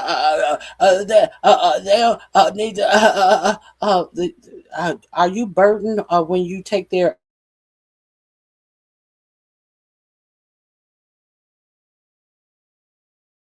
Go on a little bit further now, because y'all don't give a fuck about Social Security. Going on a little bit further. Are you secured? Are you secure when these people go to work and their federal dollars uphold these federal programs that you are always trying to cut to allow that big, beautiful bill to give billionaires a tax cut? Are we really worried about money in the United States as we continue to give tax breaks to billionaires? But people in a failed state that comes over to the United States, we want to say that the law's different because these people, are they contributing? Are they contributing? They are, but you want to pretend like they all are on welfare. Do need assistance because of the country they're in. We're always looking at them. There isn't a more generous country in the world than the United States, but we don't want people to take advantage of it. Right, but we don't want people to take advantage of it. As we sit up and see a day after day after day of how billionaires in this administration is taking advantage of the Treasury of the United States of America. Let that sink in. Let that make sense. We don't want the regular people to take advantage of it because we're trying to figure out how to divvy it up for ourselves.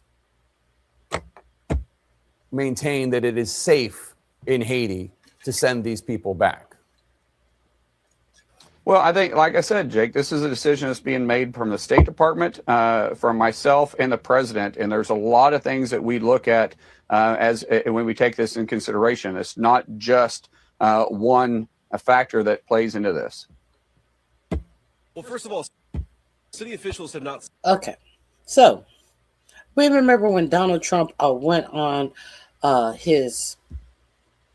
the debate stage and said the Haitian people in Springfield were eating the cats and dogs. Do you remember this? J.D. Vance talks about immigrants, migrant pet eating claims. So he's asked about this. Now, if you did not know, this is where it came from. J.D. Vance was a senator in Ohio. So J.D. Vance was the first person that put this out. There was a woman, I believe she was in Camden, Ohio, which is over 100 miles away from Springfield, Ohio. Springfield, Ohio, or where a lot of Haitians went because there were jobs available. Because the white people in Springfield, Ohio, they were too sprung out on meth.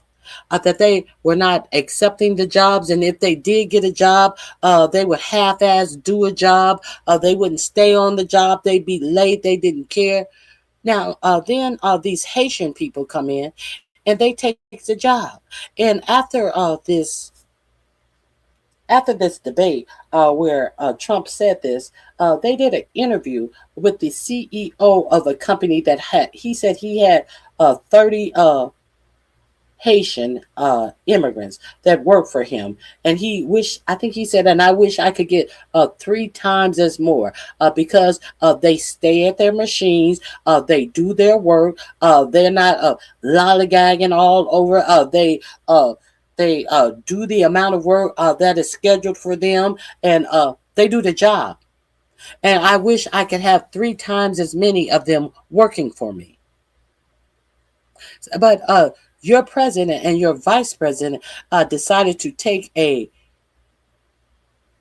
story about this mentally ill woman who, in fact, killed a cat, and they said she was eating the cat in Camden, Ohio, and then he decided to bring the story that this was happening in Springfield, Ohio. And then he also said there was also Laura Ingraham. She said something about she went on a whole racist tirade. Laura Ingraham, you have the audacity to say, go back home. We don't want you here. We don't want your kind here. We built this country. Who is we, bitch? What we are you speaking of? What we was Laura Ingraham speaking of? I'll find that rant. But let's get back to J.D. Vance. But in her rant, Laura Ingraham said something about you guys are out here drunk driving and killing people, and we don't want you here. And the pets thing, the cats and the dogs. So Laura Ingraham, who talked all that shit about Trump, it seems like Laura Ingraham is trying to simp back in to the MAGA juices. She brought up the cats and dogs. She brought up drunk driving, Haitian immigrants killing people. But let's see what's behind her rant. Now, this is a whole bullshit that J.D. Vance admitted to. Well, I should be able to make up things to get your attention. If the media is not paying attention, I should be able to make up things. Now, this is when he's doubling down. He's such a fucking liar. Doubling down with a smile on his face. I just said some black Haitians are eating pets and dogs. So I should be able to tell this lie. Caitlin Collins. Here we go. Here is the development of the cats and dogs lie for those who want to pretend like you didn't know. Wait a minute. Let me see. Hold on. 1 second. Maybe we should do this first. Hold on.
Okay, I'm back.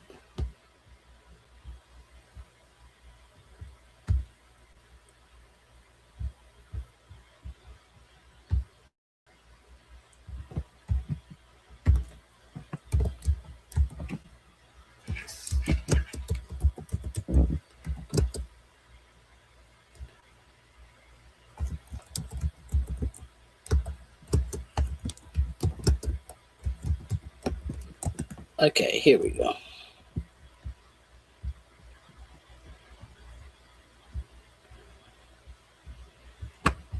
Let's see Megan Kelly have her racist crash out first. Shall we? This is, we'll start here. Let's start here from the beginning.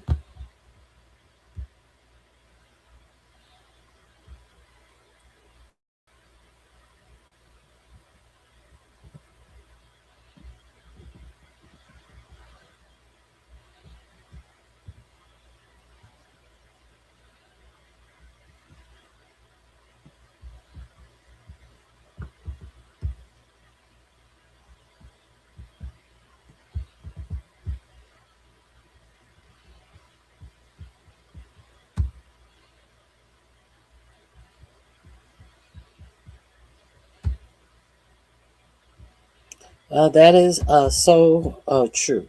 That is so true.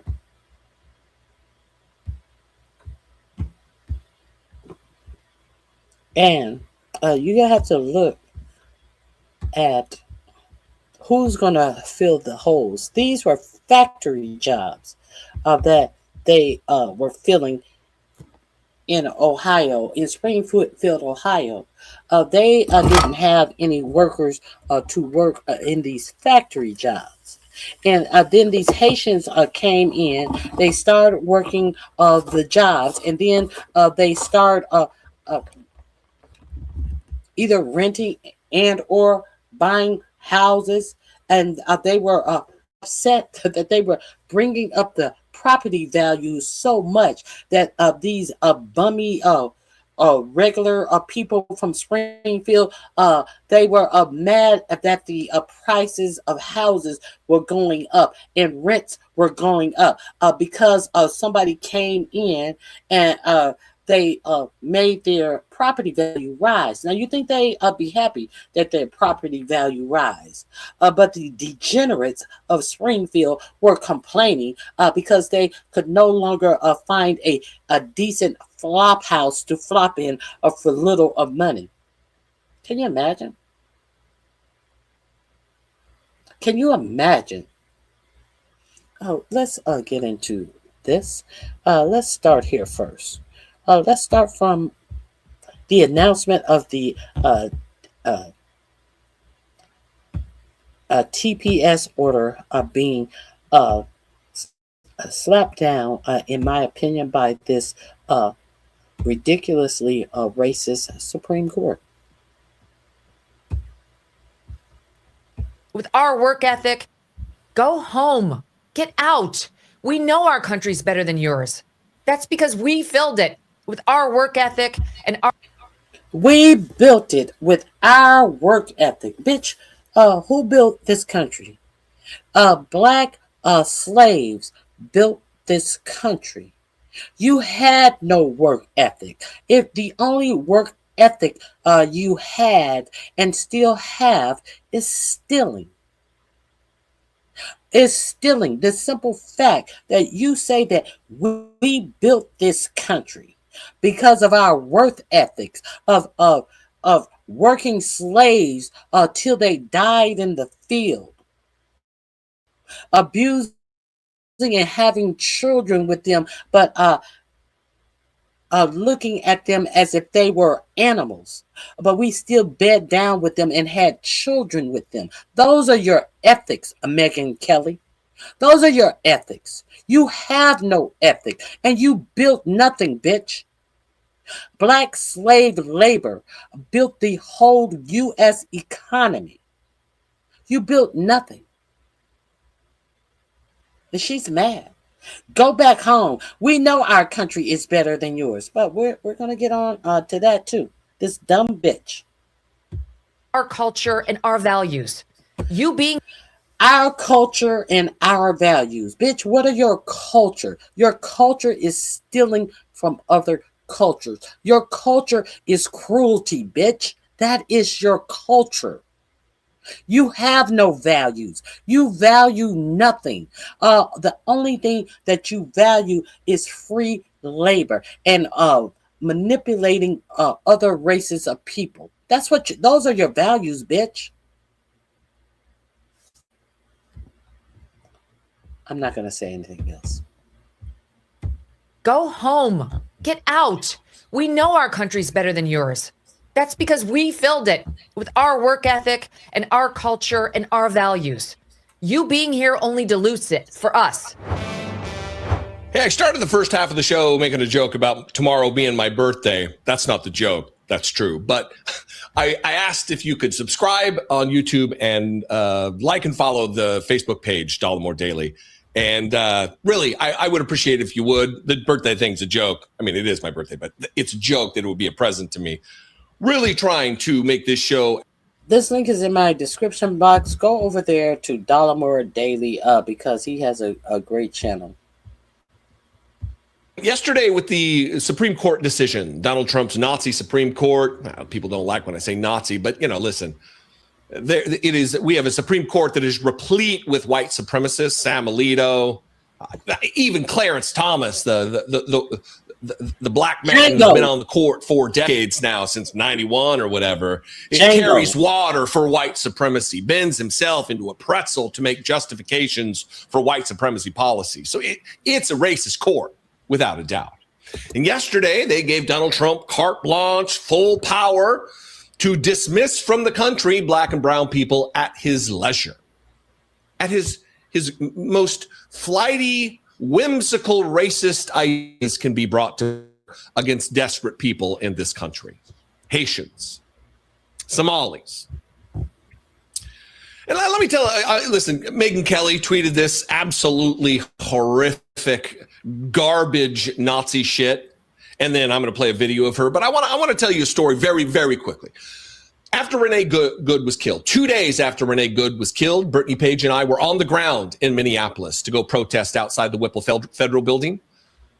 We were pepper sprayed by the feds. I was in the face of ICE agents. We protested. We did what was our duty. We felt compelled to speak out against the horrors that were taking place in Minnesota at the hands of masked secret police goons of Donald Trump, murderous execution squads. After we left, they ended up executing Alex Preddy in the street. And we traveled the city, Uber primarily. And there were several people that we met who were Somalis.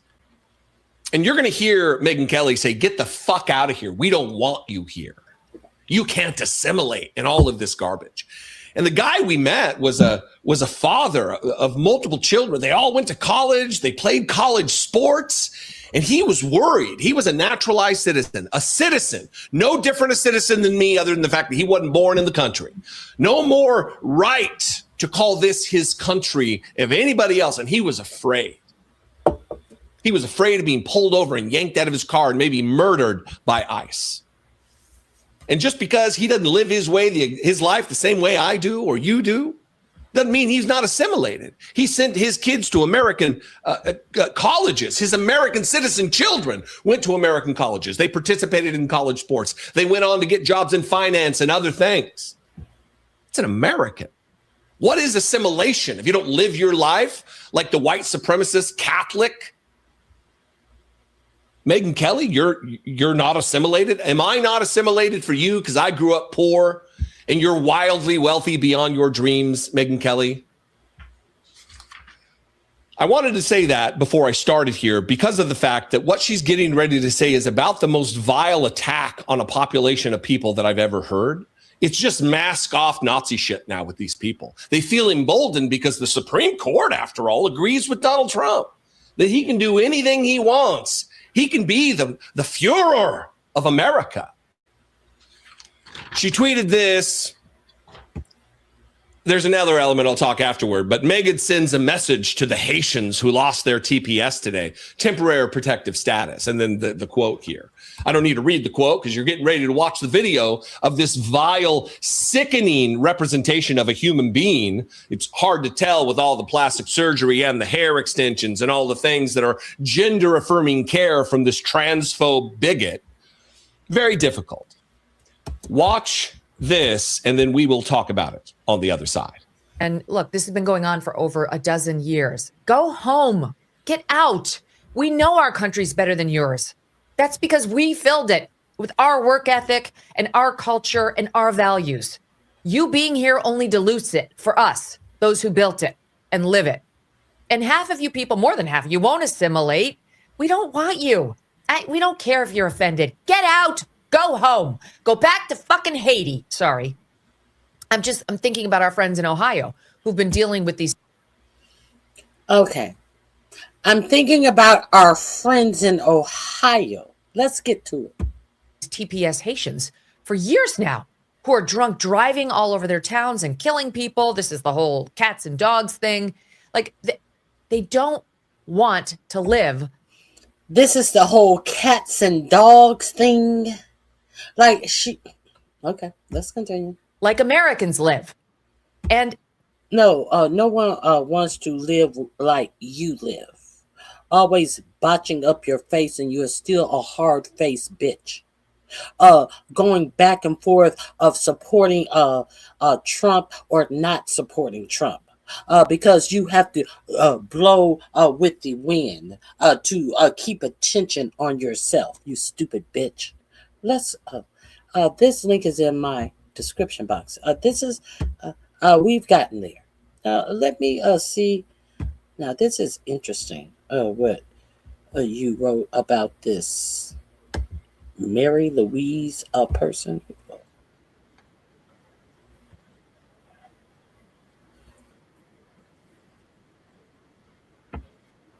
Jesus. In Mississippi.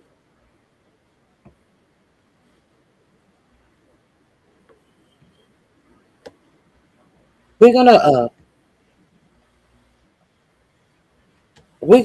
talk about this May Louise Miller story. I have never heard of this. Lord, have mercy. Thank you for giving me this information. I never heard of this. But let me get back to this JD Vance situation.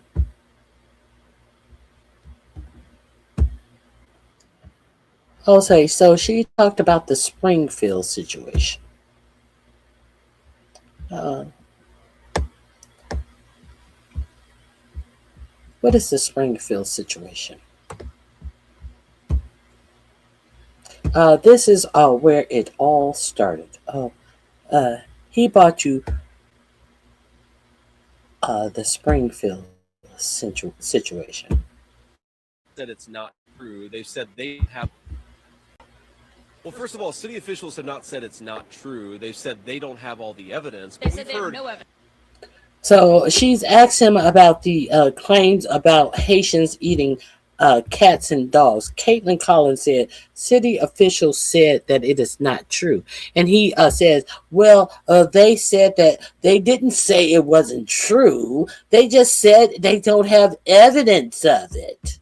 They didn't say it wasn't true. This is your vice president of the tool of Peter Thiel, bought and paid for, a consummate liar who is out on the fucking interviewing circuit like a hoe on the track, trying to sell a book about his conversion to Catholicism, trying to talk about religion right now,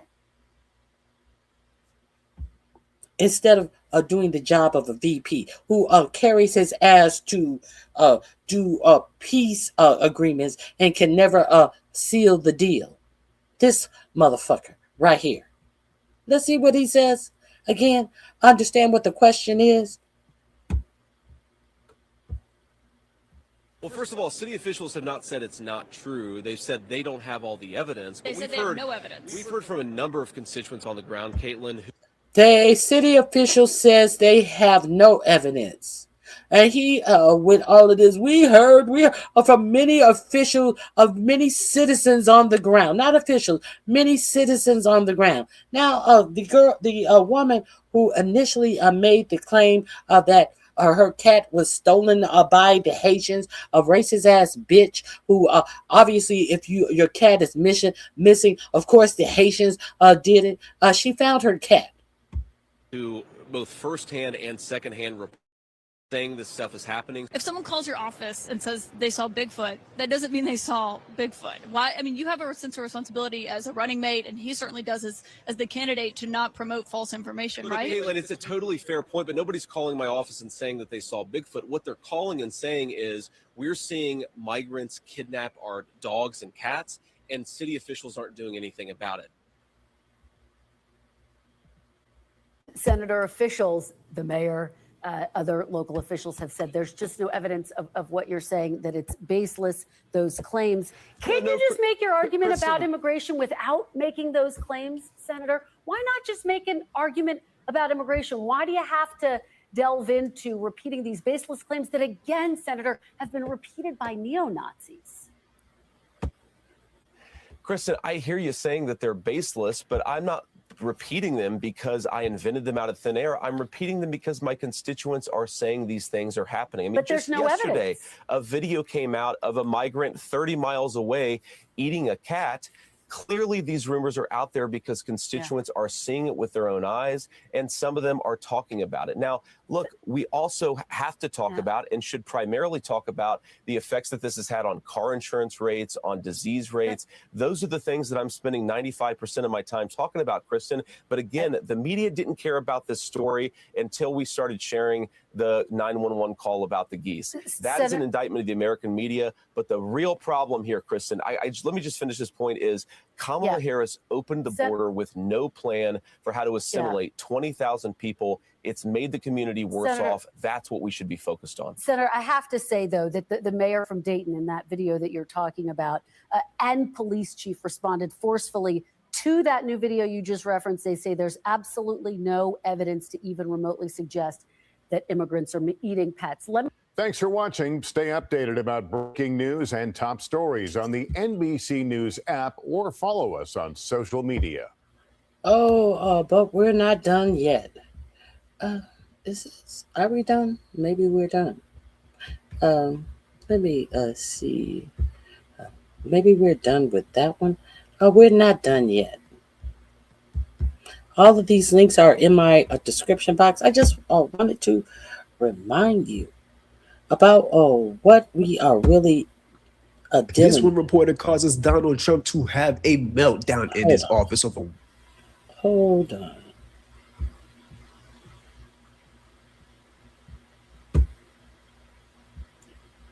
Here we go. We got those two. Let's.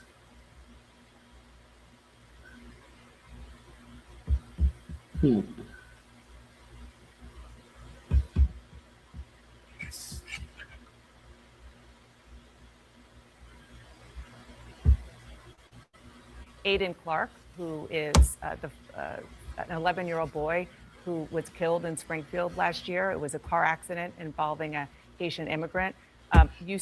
Okay, so didn't you hear Megyn Kelly talk about drunks killing people? So here's an 11-year-old boy killed by a Haitian immigrant. And let's see what his father has to say, as opposed to what Megyn Kelly was running her mouth off about. Let's see what the child's father has to say. Said that he was murdered. His father said that's not true. It was an accident. Here's what he said to you. Politicians, Bernie Moreno, Chip Roy, J.D. Vance, and Donald Trump, they have spoken my son's name and used his death for political gain. This needs to stop now. They are not allowed, nor have they ever been allowed to mention Aiden Clark from Springfield, Ohio. I will listen to them one more time to hear their apologies. Senator, he's asking for you to apologize. Will you? No, we won't. Dana, first of all, my heart goes out to the Clark family, and I don't bring their son's name up because they've clearly expressed a preference for politicians to not bring their son's name up. I wish them all the best. I can't believe what kind of a tragedy they've experienced, but I'm still going to keep on talking about what the migrants have done to Springfield, Ohio, and what Kamala Harris's open border has done to Springfield, Ohio. And Dana, I think this illustrates the entire contrast between. So, who else said that he wanted them to stop bringing their name up? What is that? The girl who they Laken Riley. What about Laken Riley? How they bastardized the name of Laken Riley for their political gain? To the point that they have a Laken Riley law. I believe it was her father. Either one or both parents came out and asked them to stop using her name, but they continue to use the Laken Riley name. I don't know if one of the parents said it's okay and the other said don't use it. Therefore, they're continuing to bastardize the death of her for political gain. So you had You had hard jaw Megan Kelly out here talking about drunk driving and killing people. And when you hear the father says that this was an accident, but this hard jaw bitch is finds herself in such trouble with the MAGA nuts that she is out here spewing hatred, overt hatred, and lies. And this motherfucker refuses to apologize. So this link is in my description box. I really have a lot of disdain for him. I will let you watch that on your own because he is quite disgusting to me.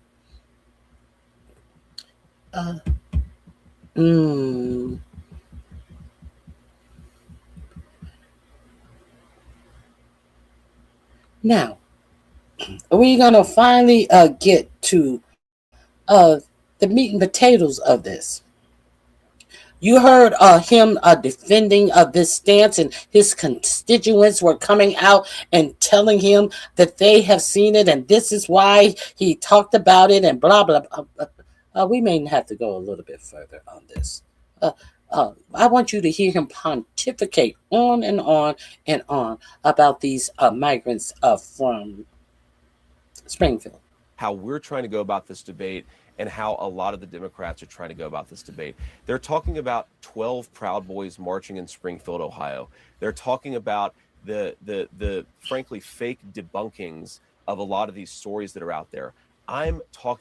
They're talking about 12 Proud Boys. They're talking about 12 people from a black hate group.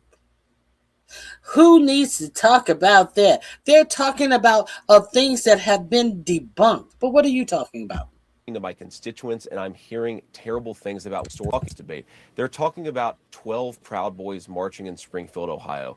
They're talking about the frankly fake debunkings of a lot of these stories that are out there. I'm talking the fake debunking of a lot of these stories that are out there.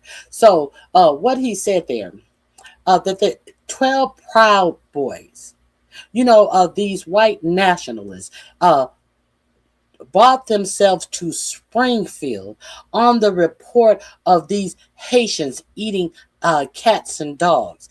They're talking about the fake debunking of these stories.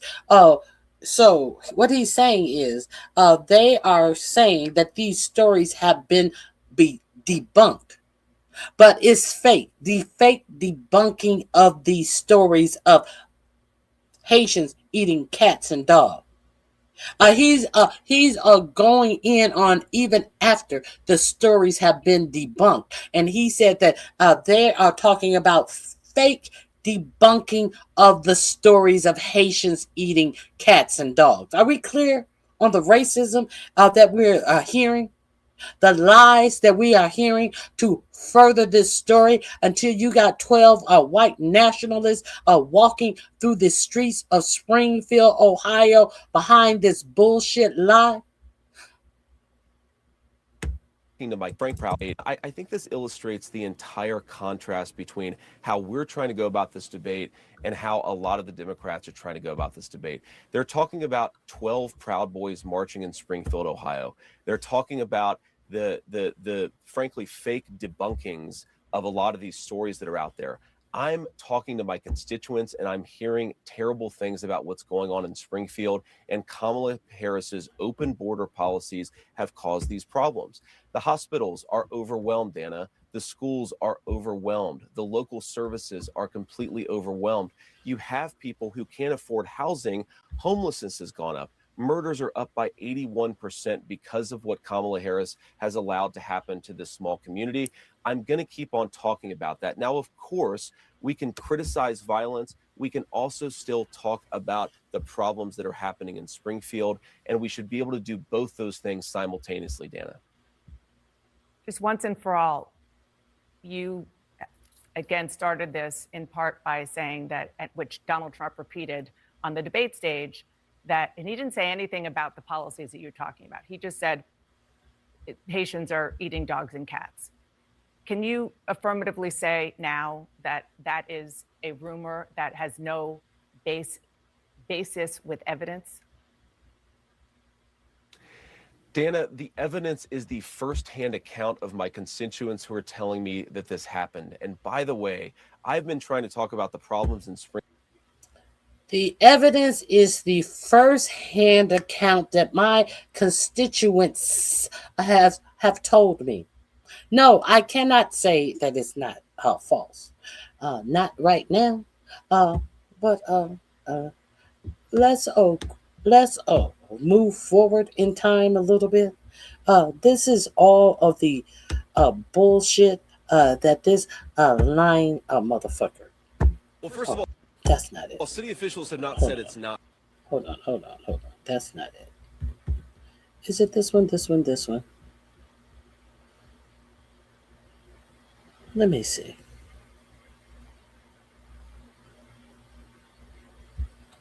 Where is it? Hold on. We're gonna finally.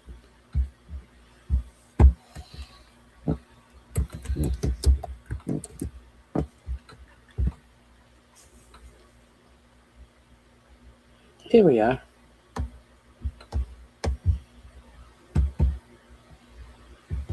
I think it's this one. Just once and for all, you again started this in part by saying that, at which Donald Trump repeated on the debate stage, that, and he didn't say anything about the policies that you're talking about. He just said Haitians are eating dogs and cats. Can you affirmatively say now that that is a rumor that has no basis with evidence?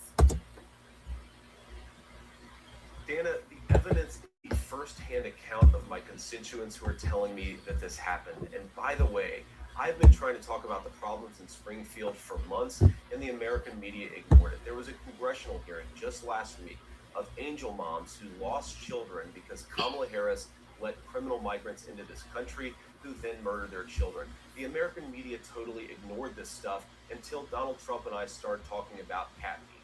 If I have to... But it wasn't...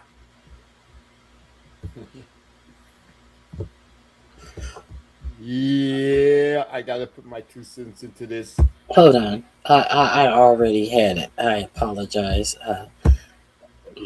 That was it. The original one that I was showing you. Let me go back to mine because I don't want to hear his commentary. I am going to play. I already had that. He is doing a whole word salad around the question. Let's hear the final answer to this question. I hear the final answer to this question. Here we go.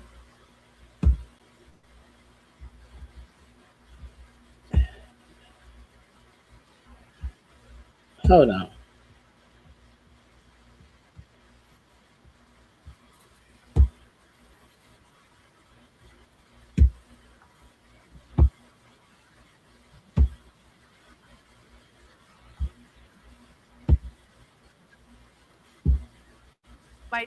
You might not agree with the policy, and obviously you don't, which is totally fair and legitimate. There are policy disagreements all the time, but the fact is it is the law because President Biden and Vice President Harris are. But I don't want to frankly go down this conversation about policy Dana, because you made a point. You don't. I agree. You don't want to talk about policy. No, Dana, what I want to talk about. What I want to talk about instead of about the fact, Senator, that it was Harris, your distraction. Dana, granted amnesty. You were the one who started talking about eating dogs and cats. Level. You were the one who Dana, brought this my up. Constituents The president were the said ones it to who talked about 60 eating million dog and people. cats, and I talked about it because you were ignoring this community. My constituents talked about it. Have you been it is to my Springfield? responsibility to surface their concerns when the American media Have you been to ignores it. Springfield? Dana, I've been to Springfield probably 100 times in my life. How about I've taken recently, my children since to you've get heard ice this? cream at Young's Jersey Dairy. Have you heard recently since you've gotten these calls? Have I been in the last 4 days? No, No, I'm I haven't talking been about in the last 4 days, but I've since talked you've to a lot gotten of these people calls in from the Springfield, constituents. Dana, and they're telling me this stuff is happening. Always answering a question that wasn't asked. Have I been in the last 4 days? No, I haven't been in the last 4 days. I always answering questions that had not been asked. Let's continue. Now, would you like to ask me questions and then let me answer them, or would you like to debate me on these topics? I noticed that when you had Kamala Harris and Tim Walz, you gave them multiple choice answers to the questions that you asked, and you allowed them to answer the questions. I'm happy to be here to talk about policy, but if you're going to interrupt me every single time that I open my mouth, then why am I even doing this? So please ask a question, and I'd ask you to be polite enough to let me answer it. Yes, I am, and I think that if Kamala Harris and Tim Walz were making unsubstantiated claims that had racist undertones about people eating dogs and cats, and they didn't answer the questions about that, then I would have similar interactions with them. As you know, I am very grateful that you come on the show, as I am for other Republicans. But this is something that you're hearing from constituents. I did a lot of reporting. I talked to people in Ohio over the weekend, and they're really worried about these claims. The policies, yes, I am agreeing with you that what I heard is that there is concern that these migrants, there's a lot of them, and the integration isn't being done fast enough and well enough. And that's a totally legitimate conversation. There are other conversations that are happening. Aiden Clark, who is an 11-year-old boy who was killed in Springfield last year. It was a car accident involving a Haitian immigrant. You said that he was murdered. His father said that's not true. It was an accident. Here's what he said to you. Politicians, Bernie Moreno, Chip Roy, J.D. Vance, and Donald Trump. They have spoken my son's name and used his death for political gain. This needs to stop now. They are not allowed, nor have they ever been allowed to mention Aiden Clark from Springfield, Ohio. I will listen to them one more time to hear their apologies. Senator, he's asking for you to apologize. Will you? Dana, first of all, my heart goes out to the Clark family, and I don't bring their son's name up because they clearly expressed a preference for politicians to not bring their son's name up. I wish them all the best. I can't believe what kind of a tragedy they've experienced, but I'm still going to keep on talking about what the migrants have done to Springfield, Ohio, and what Kamala Harris's open border has done to Springfield, Ohio. And Dana, I think this illustrates the entire contrast between how we're trying to go about this debate and how a lot of Democrats are trying to go to help him out. But he did not accuse me of inciting a bomb, applying a double standard. This is actually, I think this is an important conversation. Okay. Look, the Springfield mayor. When these bomb threats started, and that baseless rumors about hate you to please stop putting negative attention. He said after the bomb threats, you're engaged in basic propaganda.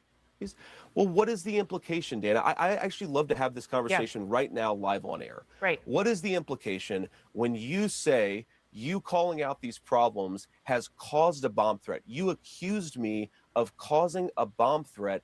Doesn't that mean you should shut up about the residents of Springfield? Don't you realize you're engaged in basic propaganda to silence the concerns of American citizens? I was quoting.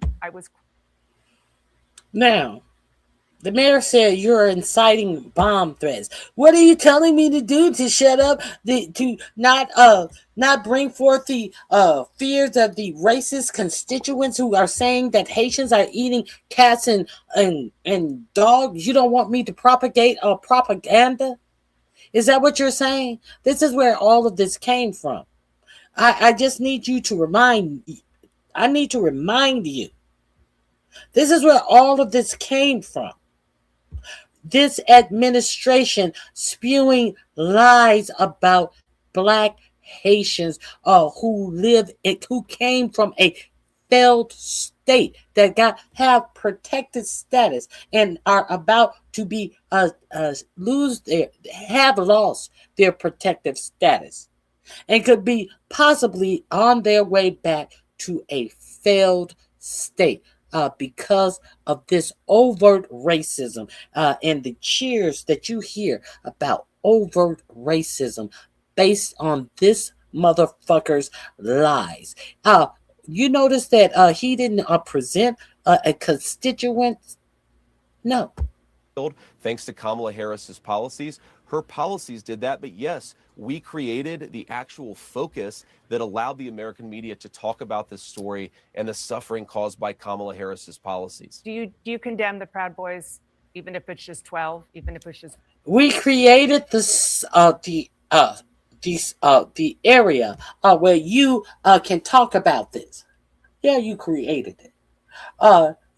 You would not have had to create it if a actual constituent came to you. You said it yourself. You created it. One marching in Springfield. Dana, I condemn all white supremacists. I'm obviously not, I'm married to a non-white person. I don't like these people, but I think that we have to keep our focus, not on 12 marchers going down the street, but on the fact that thousands of residents have had their lives destroyed by Kamala Harris's policy. I find this very unusual, Dana, that the American media is more interested in a bunch of losers marching down the street than they are in the fact that Kamala Harris has made these people's lives worse. I'm not talking about 12 Proud Boys. I'm talking about 40,000 residents, 40,000 constituents of mine, many of whom can't afford housing and food because of Kamala Harris's open border. That is what I want to focus the media's attention on. We're going to keep on doing it because I think the American people deserve. They can't afford housing and food because of Kamala Harris's open borders. These same people can't afford housing and food because they didn't get off their white asses and go to work. They wanted to stay at home and smoke meth. They did so the property value improves in Springfield, Ohio, and now he wants to address these motherfucking meth heads who can't afford housing. This is what's going on. A government that puts their interests first. Can I make just one more final point about this, Dana? Yes, please. You've heard a lot of the media focusing on every possible distraction from the story in Springfield. You've heard them focus on these Proud Boys marches. You've heard just in this interview, Dana, the suggestion that because some psychopath is calling it a bomb threat, somehow we have to then ignore 40,000 Springfieldians. That's not what I said. So just because some psychopath told you that there was Haitians eating cats and dogs, we got to go through all of this? Everybody else is a psychopath, except for the unproven person that had you and Donald Trump out here lying about Haitians eating cats and dogs, and the white ignorance of running and carrying with that. To the point that the Supreme Court found it real simple to revoke their temporary status in the United States of America. Let all of this sink in. Remember, all of this is a ruse. This link is in my description box. But Ronnie, was any of that true, Ronnie? Was any of that true? Let's get into it.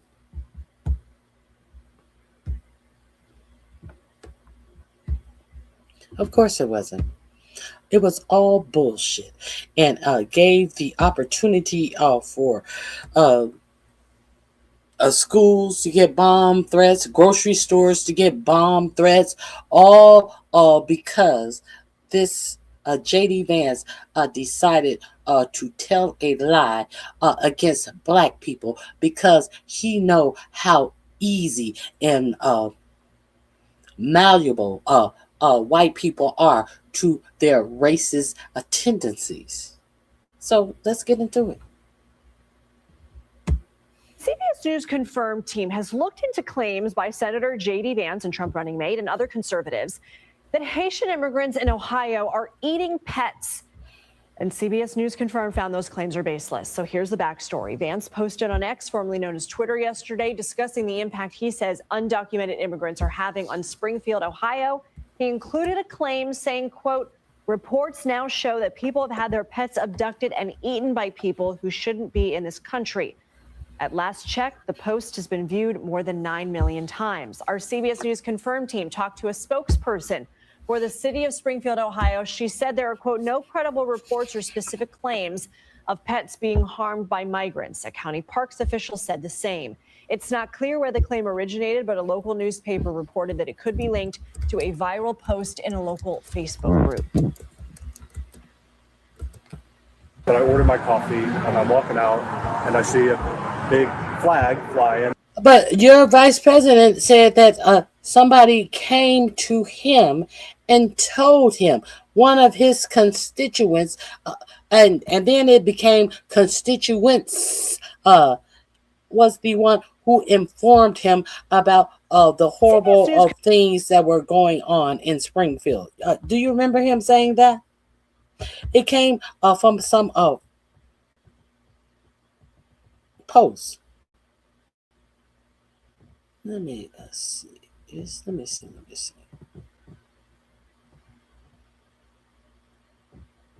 Hold on.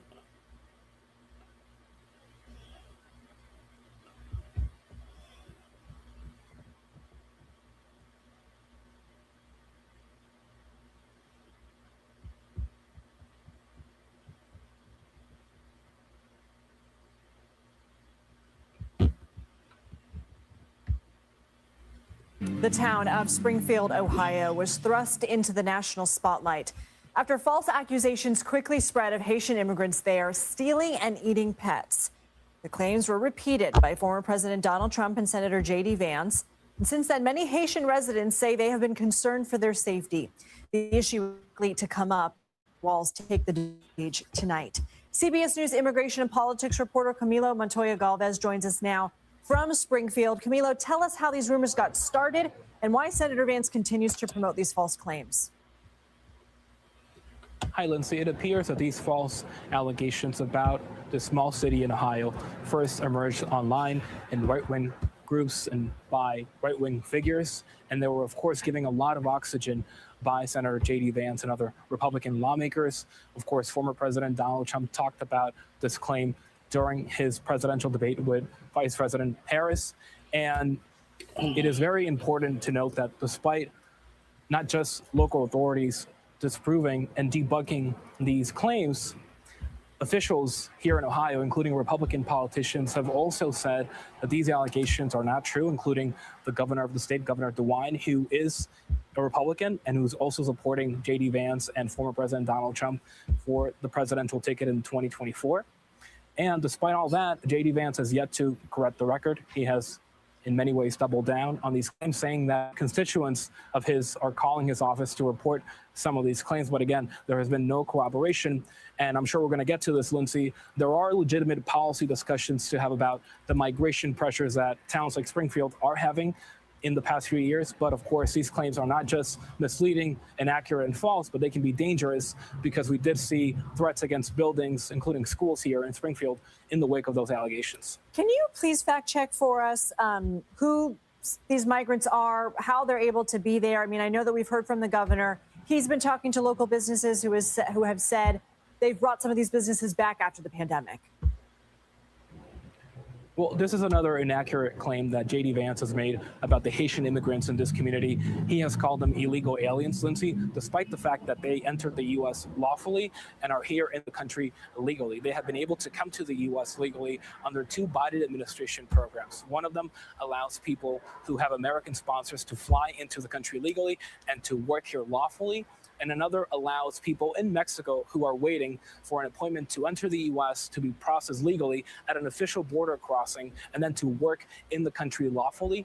And most Haitians here are also eligible for something known as temporary protected status. And that is a legal immigration relief program for nationals of countries that are right now undergoing an emergency, a natural disaster, a war, or some other crisis. And of course, we know that Haiti is still in deep political turmoil, and that is the reason that the Biden administration has created this TPS program for Haiti. So these immigrants here are working lawfully, and they are in the country lawfully. Camilo Montoya Galvez, appreciate your reporting. Thank you. Thanks, Lindsay. This is the extent of the lies that J.D. Vance and Donald Trump put out about Haitian immigrants in this country.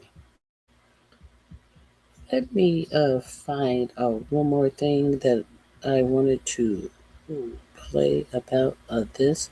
So we clear that all of this was lies? We should be clear. Let me find this. Oh, God, I don't know where it is.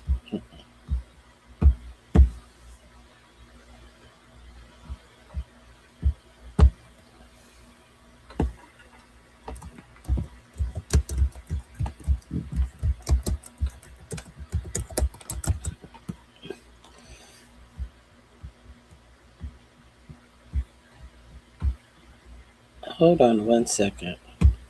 I could have sworn I had this already.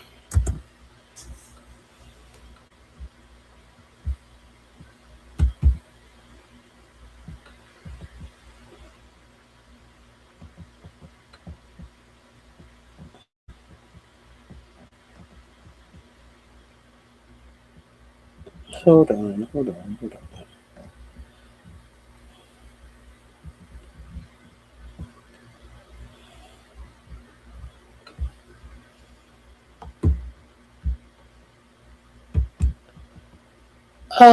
I cannot find it.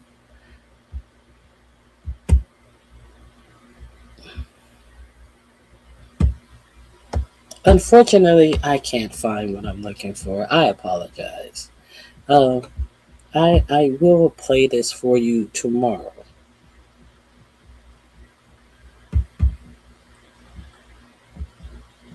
So let's move on.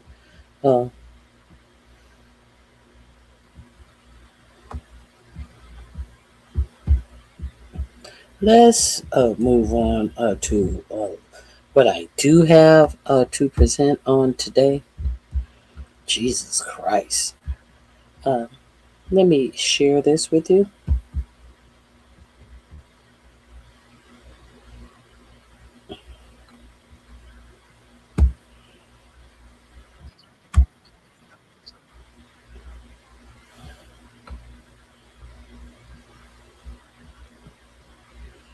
This is more on the Stephen Miller memo about the disabled people. Let me share this with you. We were talking about Stephen Miller had a bright idea to put disabled people to institutionalize the disabled, including your children. So they can give contracts to their billionaire buddies and say that they are cutting out, they are trying to save money as they pay billionaires money that would be going to the parents of disabled children to take care of their disabled children in the home. But hey, welcome to America. The Department of Justice released a controversial memo. It authorizes states to send Americans with disabilities to institutions, nursing homes, psych wards, segregated schools, rather than funding the community-based services that allow them to remain at home. This would undo decades of community integration reforms, including longtime Supreme Court precedent that was designed to allow those with disabilities to live independent, productive lives.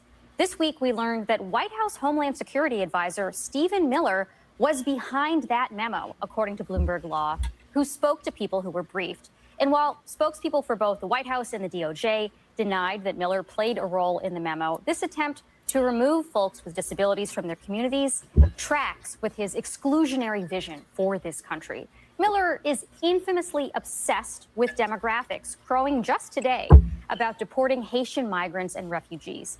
Under his watch, DHS has produced a trove of state propaganda, which experts say promotes white nationalist slogans and iconography.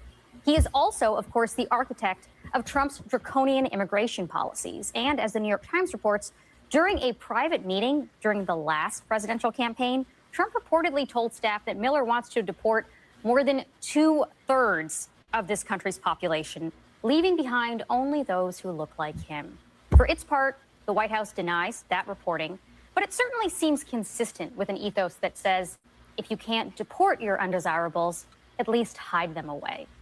Allison Barkoff led disability enforcement work at the Department of Justice. She is currently the director of the Hirsch Health Law and Policy Program at George Washington University, and she joins me now. Allison, walk us through what this memo would mean in practice.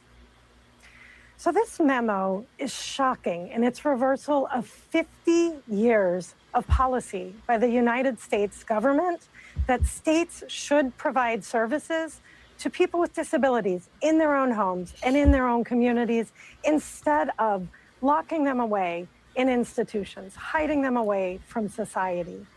And what this means in this reversal is that the main enforcer of disability rights laws said, we are not going to continue with that work.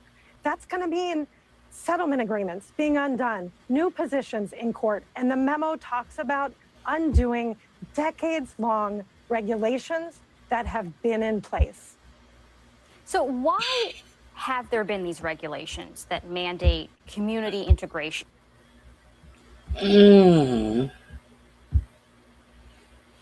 Hold on a second. Oh, who is this? House of Ill Repute. Well, how come all white rural places are double dumps? How come all rural white communities double dumps? Ask yourself that. Let's continue. And where possible. What are the benefits of that for the individuals who are affected, for economic outcomes? Why has this been such an important fight for the disability community? The disability rights laws and these integration mandate regulations come from a very ugly history in our country, when people with disabilities were segregated away in institutions. RFK's own father went and visited one of these infamous institutions in New York, calling it a snake pit. And that is what led to really a push to create community services. The vast majority of people can and want to live in the community. It's cost effective and it leads to better outcomes. Think about it. It is community services that allow families to keep children with disabilities in their own homes. It's what allows children to go to school with their peers in their neighborhood because of these community services. We have disabled coworkers. We have people with disabilities that are part of all of our community. And that's why these laws are so critical. And people in the disability community have fought for decades. These are hard-won rights that are at risk with this memo. This is also not the first time that this administration has gone after Americans with disabilities in some way. HHS floated an autism registry. RFK Jr. has made repeated ugly comments about Americans on the autism spectrum never being able to lead productive lives. You have the president and his top civil rights official using a slur for people with intellectual disabilities. Can you put this decision in the broader context of the administration's approach to this community? And if you don't find it odd that Sean Duffy, who has a mentally disabled child himself, stood up on that empty ass fake fairgrounds and had some type of opening ceremonies and talked about the demtards when he has a mentally disabled daughter on the stage with him.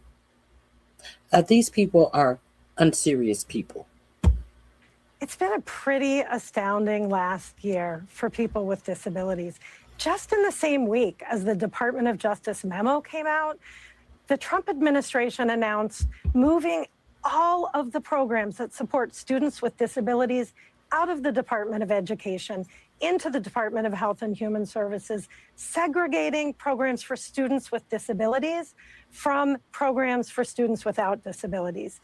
This is on top of a $1 trillion cut to the Medicaid program, which funds the very services that we're talking about that help people live in their own homes and in their own communities. And so people with disabilities are now across the country navigating threats and cuts to the very services that help them stay in their own homes and in their own communities. The president's budget proposes eliminating very important programs that support people with disabilities and their families. And that is just a handful of the long list of policies that are incredibly harmful to people with disabilities and their families. In the brief time that we have left, I want to drill down on something you said earlier about it being cost effective for people to get these services while they are still living in their own homes. You have been tracking the huge cuts to home and community-based services that states have been undergoing in an effort to save money because the One Big Beautiful Bill cut Medicaid spending. Why are states doing this? Won't it cost them more money in the end if they kick people off of these programs and ultimately have to institutionalize a larger share of the population? Well, it is true that it is cost effective. We can serve 3 people for every 1 person in an institution. The reason states are cutting these important community services is they know people will do anything to stay out of institutions. We are already starting to see with the states, almost half of states already starting to cut services in response to the One Big Beautiful Bill Act, H.R. 1. And we are seeing people trying to find ways to manage. Families having to leave their jobs to fill in and provide those services and supports. We see people who will do anything not to go into a nursing home, people who are making choices about maybe I won't get a shower this week, maybe I won't be able to get out of bed, people who are willing to even die in their own homes to avoid going into an institution. It is an existential threat for the disability community right now. Allison Barkoff, thanks so much for your time tonight. Okay. If you were unaware, I just wanted to give you that information. This link is found in my description box as well. Now, that is Stephen Miller. And the Supreme Court ruled in another 6-3 decision that the Trump administration can strip away protected status from 350,000 Haitian immigrants and 6,100 Syrian immigrants who've been living and working lawfully in the United States under temporary protected status, known as TPS. The program designed for foreign citizens of countries the U.S. government believes are too unstable or dangerous to be returned to, often due to natural disasters or war. The loss of TPS will put hundreds of thousands of people at risk for deportation. This is Caroline Joseph, co-founder of the Haitian Bridge Alliance, speaking yesterday. Yes, today hurts, but we will continue to fight on behalf of the 1.3 million TPS holders from 17 countries. Today, it is Haiti and Syria. Tomorrow is Venezuela, Nicaragua, and others. So together, we say no to injustice, and we must make sure that we as a country stand on the right side of history. White House senior aide Stephen Miller, who is seen as the architect of the president's deportation agenda, took questions from reporters after the ruling came down. Does the administration consider Haiti a safe country? For Haitians, absolutely. For Haiti? Yes. Yeah, so yes, Haitians live in Haiti. It's not our position that Haitians should leave Haiti. I mean, it'd be crazy for us to say that Haitians couldn't live in Haiti. It's their country. Of course, Haitians should live in Haiti. The case is Mullen versus Doe. The conservative majority ruled the Supreme Court lacked authority to... So he wants you to believe just because they're Haitians, they should live in Haiti. Well, why is why is Melania living in the United States? If that is the fact, if that is so, why is Elon Musk and Peter Thiel living in the United States? If that is the premise that we go on, huh? If this is the simple premise that we go on, why are all of these non-American born people, including you and your ancestry, Stephen Miller, why are you living in the United States? So racist, so geeked out, look like he is twerking on something. So pleased with himself because he wants to make the abnormal seem normal. Of course, if they're Haitians, why shouldn't they live in Haiti? I don't see the problem. Geeked up. Agenda took questions from reporters after the ruling came down. Does the administration consider Haiti a safe country? For Haitians, absolutely. For Haitians? Yes. Yes, so yes, Haitians live in Haiti. It's not our position that Haitians. So, and when you listen to this, is Haiti a safe place?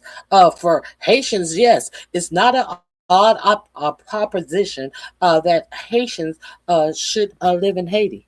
So, you, as a government official, is it safe for you to live in America?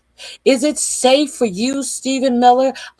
Obviously, if you're an American, you should feel safe living in America. Well, then why does you and your wife live free on an American military base in housing that is for high-ranking military officials, Stephen Miller? Can you tell me that? This is a motherfucker who has himself and his family in the United States living on a military base because they say that they don't feel safe. Because there was some chalk, no threatening words, because there was some chalk writing just happened to be in front of their house. And now they live on a whole military base. But Haitians, you should feel safe in a failed state that has no government whatsoever. The audacity. He works, he is the right-hand man. He's the Goebbels to Trump's Hitler. Should leave Haiti. I mean, it'd be crazy for us to say that Haitians couldn't live in Haiti. It's their country. Of course, Haitians should live in Haiti. The case is Mullen versus Doe. The conservative majority ruled the Supreme Court lacked authority to review how the president or Department of Homeland Security used their authority on TPS. He also rejected the idea that racial prejudice was involved in the decision for Haitians. In her dissent for the liberal minority, Justice Elena Kagan said it was, quote, plain to see that race played a role, writing, quote, the evidence includes statements by the president so repellent and racially inflected that the majority declines to print, Justice Sotomayor said.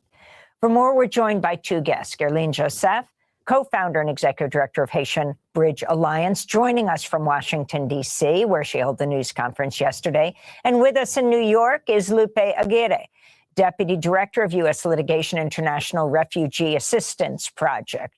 Guerline, let's begin with you. Respond to the decision and what this means. Thank you so much, Amy.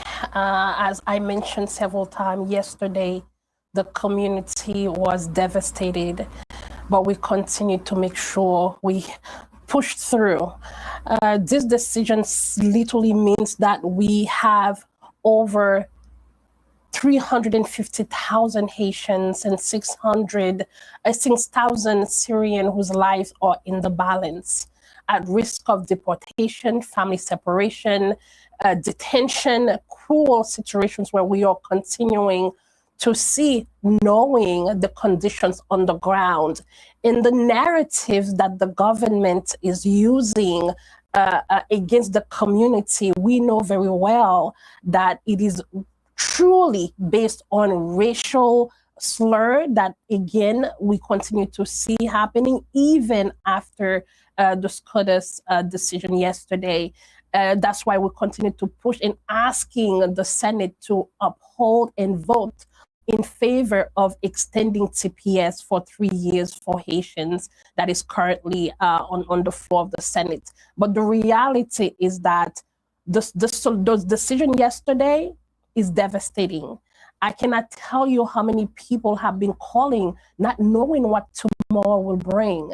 Are we going to be deported? What will happen to my children? We have people who have been in the United States for over 10, 15, 20 years that have been able to not only support themselves, give back to the United States, but also supporting those back at home for the past 10 and 15 years.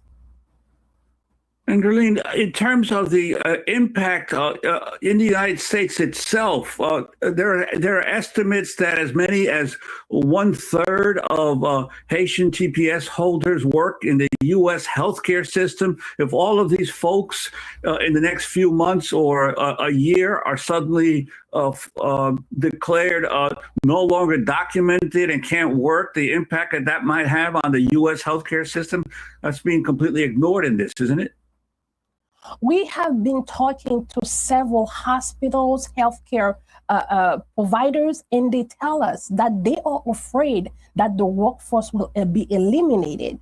Currently, as you mentioned, one third of the Haitian TPS holders are our healthcare givers. They are in the hospitals, they are in the home healthcare, in addition to understanding in places like Mississippi and Ohio, where they continue to not only invest in the communities where they have been able to live peacefully with their neighbors, going to church, but we have industries, the healthcare industry, the hospitality industry, the meatpacking industry, also the farm workers also be a part of that. We are looking at the catastrophic deficit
Refugee Assistance Program, IRAP. As simple as quite literally just living in peace. So not only I'm facing the possibility of most likely Syrian TPS holder, a member of the LGBTQ community, who submitted an anonymous audio recording to the International Refugee Assistance Program, IRAP, in response to the Supreme Court ruling. When I've heard the Supreme Court's ruling this morning, I've been just honestly going around in circles since then, feeling anxious, scared, and honestly confused about what might come ahead. With the reality of going back to Syria being closer than ever, I just don't know. The Middle East is up in flames. Syria has just came out of a 5-decade dictatorship, and it's more unstable than ever. So not only I'm facing the possibility of most likely facing all sorts of violence, from mental to physical and sexual, and I have to hide my identity once again, but I'm losing the things I have come to appreciate here in the US. Things that I would tell everyone are things that you would consider normal, as simple as quite literally just living in peace with others, feeling supported by your own community. So I just tell that to everyone. Don't only think about TPS holders, but rather the ripple effect that this will have amongst Americans and everyone here, on the economy, on the psyche of society here. So Lupe Aguirre, Deputy Director of the U.S. Litigation International Refugee Assistance Program, IRAP, can you respond to this audio message? Absolutely. First, I just want to comment on the strength and courage and resiliency of all the TPS holders from various countries. But what he said is absolutely right. There are ramifications beyond this community, ramifications that will impact the U.S. society, our healthcare industries, our economies. We have one plaintiff who is a highly sought after doctor that patients travel miles to see. But that didn't matter to the Supreme Court. The Supreme Court held, regardless of whether the government is following the scriptures of the TPS law, that we have no, the federal courts have no review power over that decision making. And that's absolutely the wrong and immoral decision. They chose ideology over our promise, our rule of law, and our promise to provide refuge to people who are seeking safety. And Lupe, I wanted to ask you, the Trump administration is constantly saying that they are directing their dragnets around immigration to the worst of the worst, the criminals. But in reality, what has been happening here is a total 180-degree turn on U.S. policy toward immigration in general, because we're talking not just about the refugee system, the reductions there, the attacks on TPS, the increased fees, almost a doubling of the fees for people just to apply to become U.S. citizens, or visa fees. It's an attempt to completely shut the country off from legal immigration, not just from undocumented immigration. Wondering your thoughts about that. That's absolutely correct. This is just part of the Trump administration's efforts to feed the detention and deportation machine and essentially halt immigration. Even when people follow the rules, apply, are vetted consistently as they have been under the TPS laws. And so it is not about it's about maintaining their campaign promises to root out people that they see as undesirable, even though they are valuable contributors to our society. I want to thank you both very much. Of course, we'll continue to follow the effects of this. Lupe Aguirre, Deputy Director.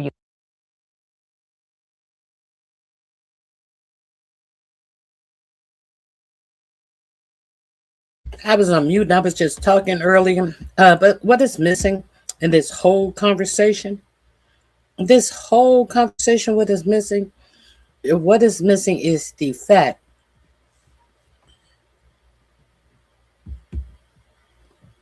that They are people who are actually employed.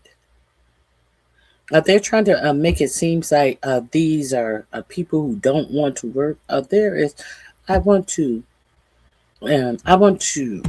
show you another snippet from Democracy Now! About who this is impacting and why.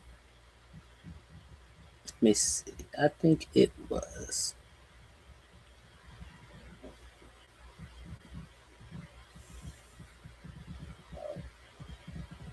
Where is it? Where is it?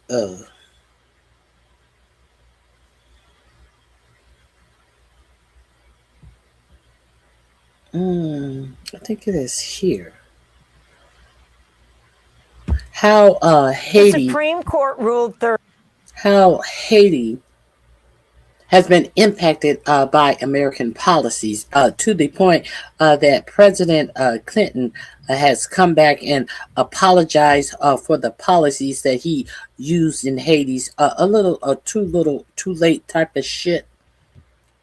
I think this is Thursday in a 6-3 decision that the Trump administration can turn back asylum seekers at the border and that doing so does not violate federal immigration law. The turnback policy, euphemistically called metering, allows immigration officers at border crossings to block asylum seekers from setting foot on U.S. soil. The policy is not officially in effect. In fact, it was rescinded in 2021, but the Trump administration asked the Supreme Court to overturn the 2024 appeals court ruling that found the practice unlawful. And the Supreme Court then agreed to hear the case. The case is Mullen versus Al Otro Lado. Erica Piñero is the executive director of Al Otro Lado, the lead plaintiff in the case. She joins us from Mexico City. And Melissa Crow, litigation. English or Spanish. So we've been helping those individuals, but I would say to a port of entry on. She drew from a quite eloquent amicus brief submitted by the Hebrew Immigrant Aid Society, HIAS, that was involved.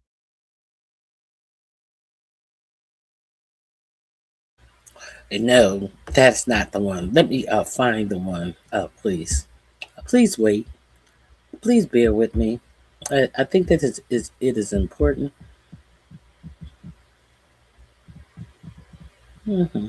Where is it?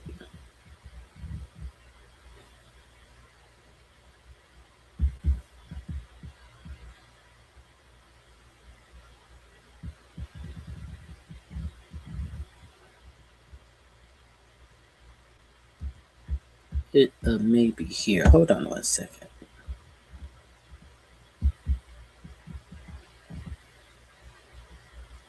Nope. Hold on 1 second. Oh, I want to find it. I definitely want to find this.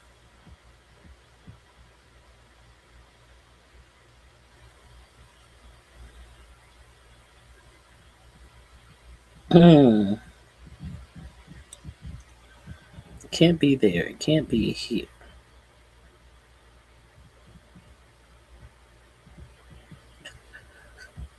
Maybe it is here. Enshrined in both federal administration to end Supreme Court's rulings later in the broadcast. Duty to warn. Now, I've been talking about this Roundup thing as well. I've been talking about this Roundup. Do you know the Supreme Court rule that cancer patients, their claims have to be excluded in this Roundup thing? This Roundup lawsuit that has been appealed up into the Supreme Court, and you know that your president has allowed for whatever use a facility wants to use unfiltered use of this cancer causing weed killer. Consumers about potential cancer risks. So it basically Bayer has won this. From its popular weed killer Roundup. We'll have more on the Supreme Court's rulings later in the broadcast. The Trump administration's agent who shot Renee Good in Minneapolis the missed call and agreed to the U.S. Postal Service to deliver ballots only. Oh, yes. Your U.S. Postmaster General has sat before Congress and said that he will follow 4547's demand that if a state has not turned over their voting rolls, that the post office will not deliver mail-in ballots to anyone in that state. Did you guys know that? Were you aware of that? I'll bring back the other story about the effects of the policies that the U.S. has had on Haiti because I can't find it right now. But let's go into the things that I do have ready for you, shall we? Let's hear your Postmaster General say, even though there is no law that says that he is the arbiter in any way over ballots or elections, this man still says that no. You know what I'm going to do? I am going to make a decision about who gets a mail-in. He's a crook. Obama's a crook. All these people broke the law because Donald Trump wants me to. Let's hear from our Postmaster General getting questioned, shall we? It's very interesting.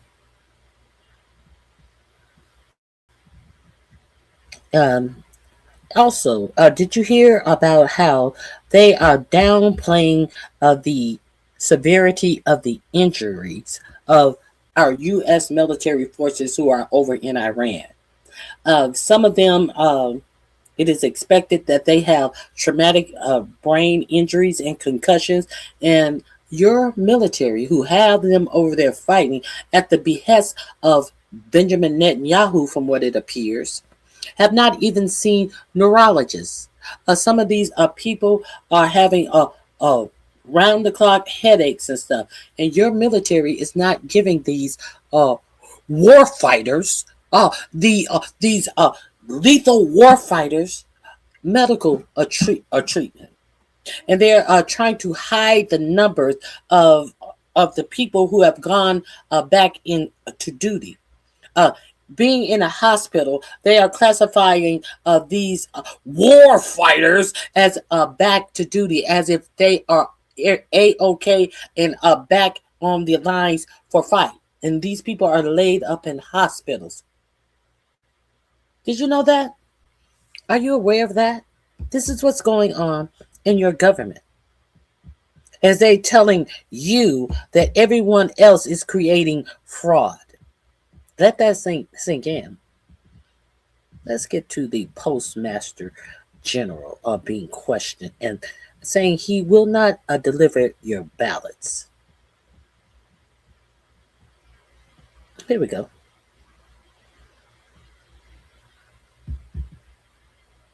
Hold on, that's not the one.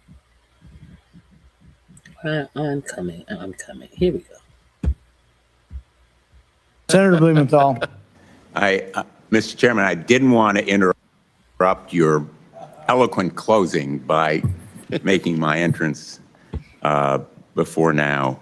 Let me ask you first a question which I think applies generally to your performance in the job. Will you commit that when we have specific questions about post offices, about postal service in Connecticut or elsewhere, that you will respond within a timely period? Absolutely, and I hope we've been doing that.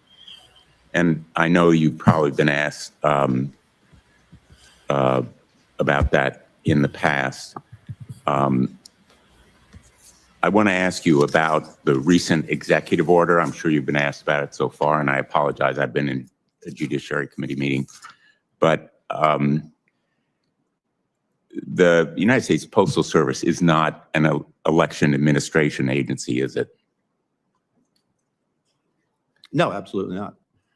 And you have no constitutional authority to review ballots or deny postal service to someone mailing in a ballot, do you?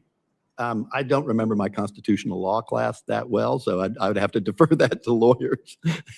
Well, I think you know enough constitutional law to answer this question. The United States Postal Service has no role whatsoever in reviewing balloting or mail-in ballots under current law, does it? I'm not trying to be obtuse here, but reviewing, I'm not sure what you mean by reviewing. Well, the president's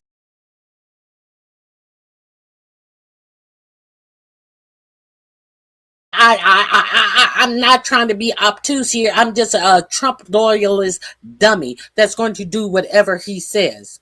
And I want you to hear what he says he's going to do. executive order says that the Postal Service. But reviewing, I'm not sure what you mean by reviewing. Well, the president's executive order says that the Postal Service should somehow review voter lists and then refuse to deliver mail, in effect. No, we don't review the voter list. So the voter list for us is like a manifest, right? And so the state gives us the list of voters that they want ballots to go to, and then they give us the ballots. We match the ballots with the list, and we can tell the state, yes, all the ballots that you say are going to the right people are going, or no, different ballots are going, or maybe you missed some ballots. You know, it's what I said earlier.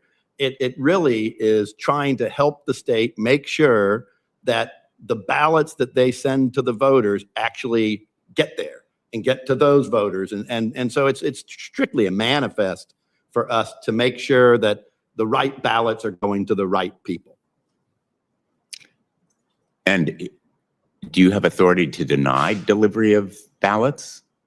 Not under the current rules. Our proposed rules would say that if we don't have that manifest, that we can't move the mail.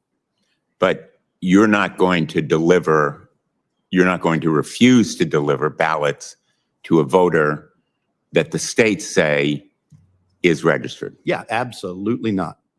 And you're not going to review the legitimacy of whether someone is properly registered. No, not our function. We deliver mail. And what if states say to you, we would just as soon you not do that kind of review? Do the manifest and the ballots? Correct. Under the proposed rule, we would then not deliver that mail. Well, no, sir. We deliver mail.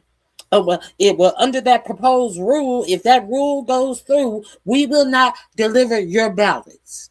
He wants you to believe, oh no, shucks, we just deliver mail. That's all we do. But under that proposed rule, we are already set up to not deliver ballots. Are we clear? Are we clear? You would refuse to deliver mail if states would prefer that you not do the matching? Yeah, if they don't comply with a valid rule, again, as you know, the rules, they're proposed rules, they're not final rules. We have a comment period that we're looking at, but under the proposed rules, that would be correct. Okay. He keeps using this word rules. Under the proposed rules. Under the proposed rules. But you understand that voting is a state function? You understand that voting is not a federal function? And are we real clear that the post office rules cannot override the fucking law? He's talking about his rules. Like your rules mean something. How many times have you watched these auditors? Have you ever watched an auditor go into these public buildings where you don't need permission to film in these public buildings. And these people call the cops and piss hissy fits and all of this type of stuff. Well, we have a rule here. To the point that the post office had to put the rules on the wall as part of all of their post office rules, that there's no expectation of privacy in the post office. And people can film in the post office. When they come upon one of the auditors, and those rules must be displayed in the public area of the post office. See, these are not rules, these are laws. So the federal government cannot make up rules that goes against the law. You understand? You see that he keeps talking about all of these rules and shit. Agree with the proposed rule? I think what I think is that we need to be efficient and accurate in moving ballots.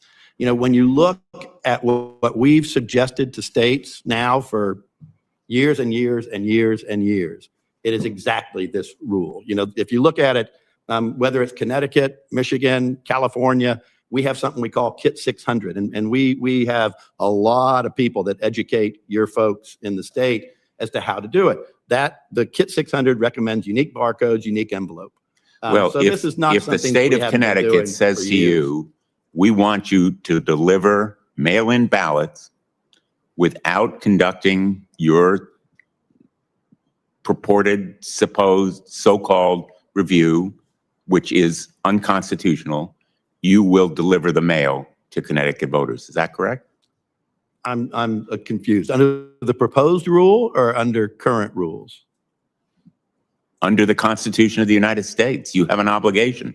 You run the postal service. You deliver the mail. You don't review ballots or registration. Nobody said you should. The founding fathers didn't envision that kind of review. This proposed rule is bogus. And I want your commitment that you will deliver the mail, including mail-in ballots, to Connecticut voters without conducting this bogus sham review. Yeah, look, we'll deliver every piece of mail that meets our then current regulations. Well, your regulations should not include a review or second guessing the state on who its electors are, correct? I think that our proposed rule is, as you know, subject to litigation. We'll see how that all turns out. Well, I guess we will see, but it will probably be in court. Thank you, Mr. Chairman. Well, let's go back. I think there is Senator Blumenthal. I think there is one more questioner of him. I did watch this hearing.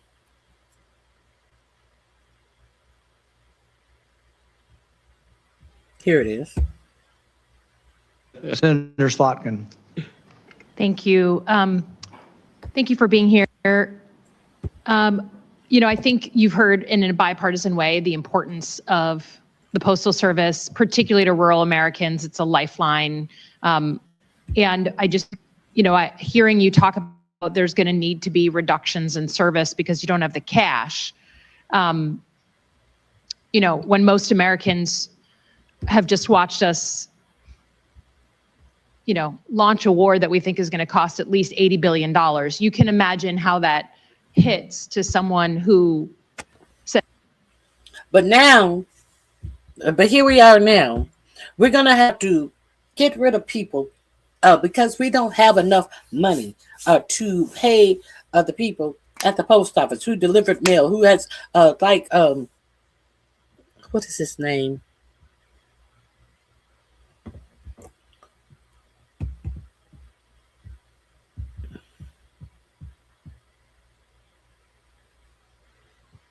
Oregon Democrats are trying hard. Isn't Oregon the one that does almost universal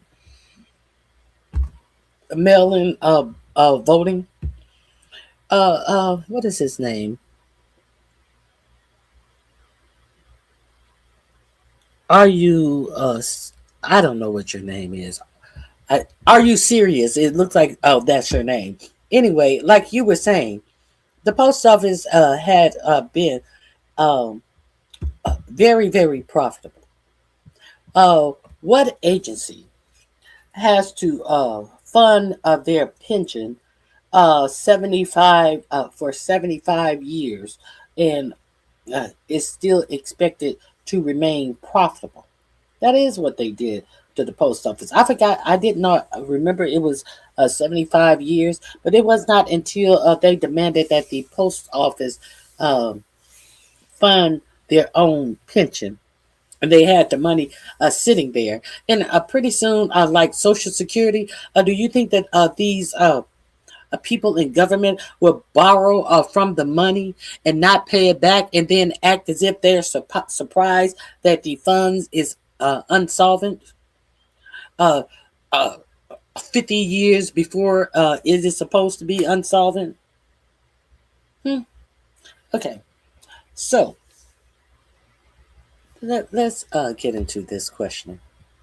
What now? This man is telling you that they're going to have to lay off workers because they don't have any money. But your country just went to war for absolutely no reason. Spent close to $2 billion every day. And now the war is heating up again. See, this is the shit that you're not paying attention to. People who have worked in a profitable business, who were able to climb up out of poverty with little or no education, with just experience and hard work and showing up at work on time, being able to keep a job, were bought up into middle class, able to buy a home. And see, now the thing about these type of jobs. Think about these type of jobs. They try to belittle and make it seem like these are insignificant jobs. Oh, it's just the man who bring you your mail. These jobs have pulled so many people up out of poverty into the middle class. Good union working, good paying job. But they want you to believe like, oh no, we can do so many different things. We can take this over to the private sector, and everything will be okay. Who needs these postmasters? Most of the jobs are going to Black people anyway, so it is really time to get rid of those jobs.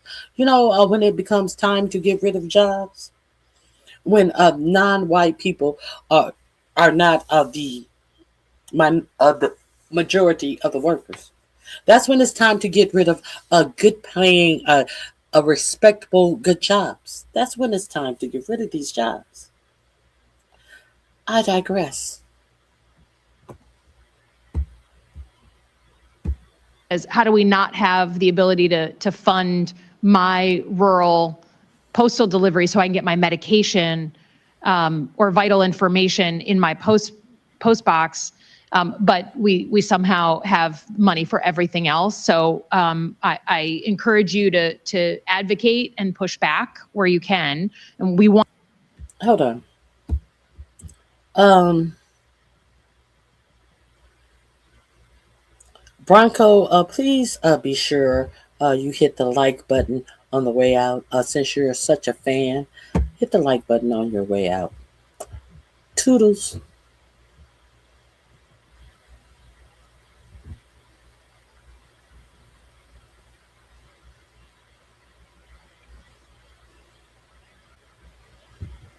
Okay, let's get back to what I was want you to succeed. We want the post office now, or my rural postal delivery so I can get my medication or vital information in my post box. But we somehow have money for everything else. So I encourage you to advocate and push back where you can. And we want you to succeed. We want the post office to succeed. But I want to follow up on some of the lines of questioning that we had on this side of the aisle, particularly from Senator Peters, on the role of the U.S. Post Office in our elections. Because I can't think of something that's more important than our democracy and making sure we have free and fair elections.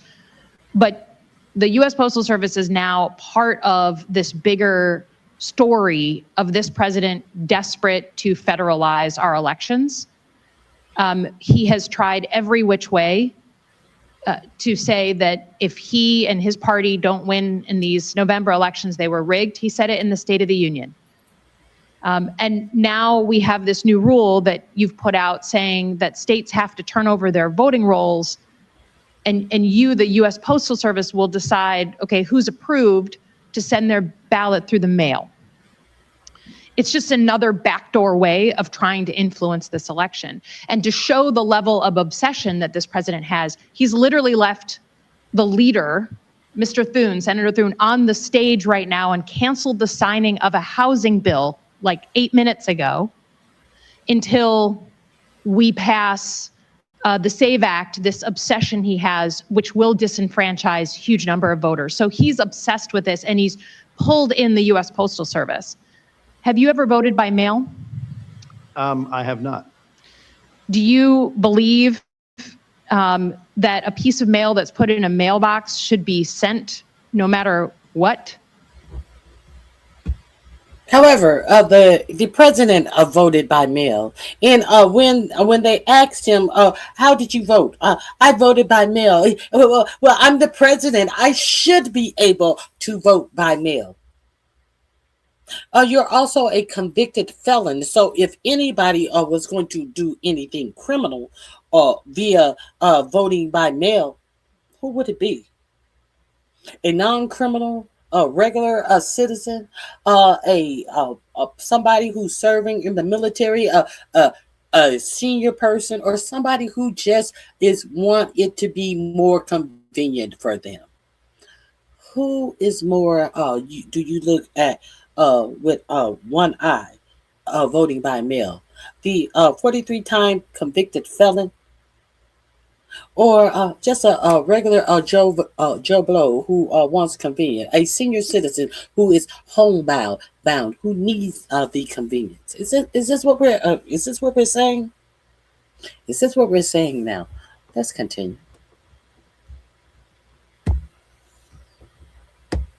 Do you believe that is your obligation? We have a lot of different rules. I mean, if you want a yes or no answer, I'd say no. I mean, obviously, if it's dangerous, if it doesn't. I'm not talking about an inflammatory thing. A letter that is not a threat, just a piece of mail that is not a weapon. It's not a threat. It's a ballot. Do you believe right now it is your obligation to send that ballot to its intended recipient?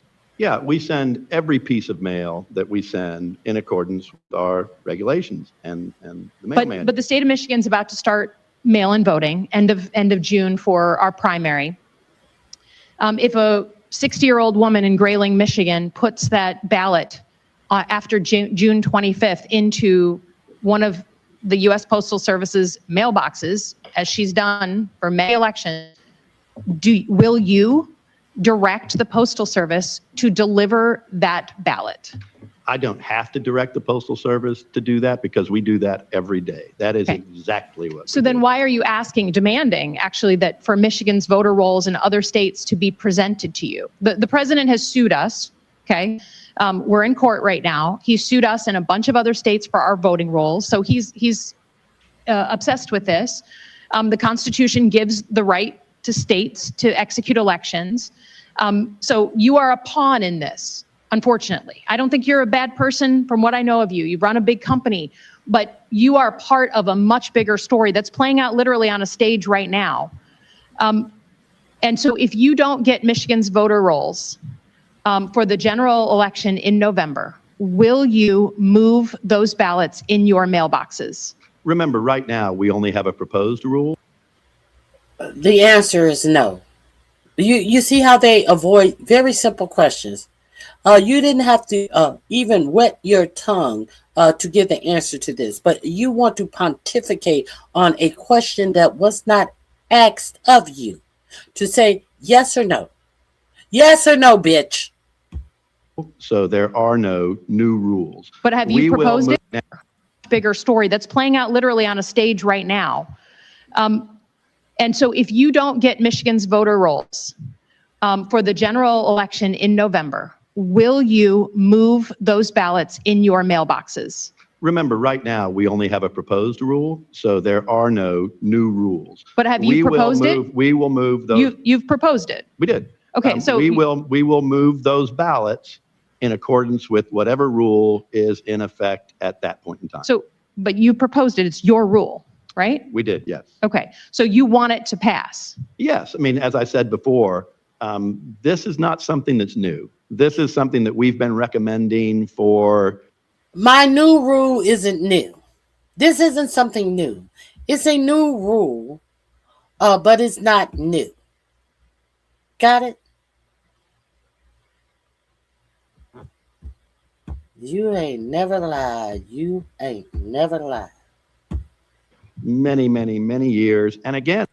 But you proposed it. It's your rule, right? We did, yes. Okay, so you want it to pass? Yes. I mean, as I said before, this is not something that's new. This is something that we've been recommending for many, many, many years. And again, it's a process that is followed by a lot of states already. States like California and Oregon, states like I Florida. think you're conflating, I think, some of the things. I have no problem with a barcode being put on a piece of mail and following it like that. But I just think it's important to understand, especially since you are a lawyer, not this kind of lawyer, but you are a lawyer, that you are being used as part of a much bigger story that this president is trying to play out, where he does not believe elections that he loses are valid elections. He's willing to do just about anything to show that he's actually a big winner, no matter what he does. And I just ask you, as a professional, as someone who's done serious things in your life, please push back on being a pawn in this authoritarian playbook. The Postal Service is one of the most important institutions in our country. Don't taint it with the obsession of this one man. Please push back. Yield back.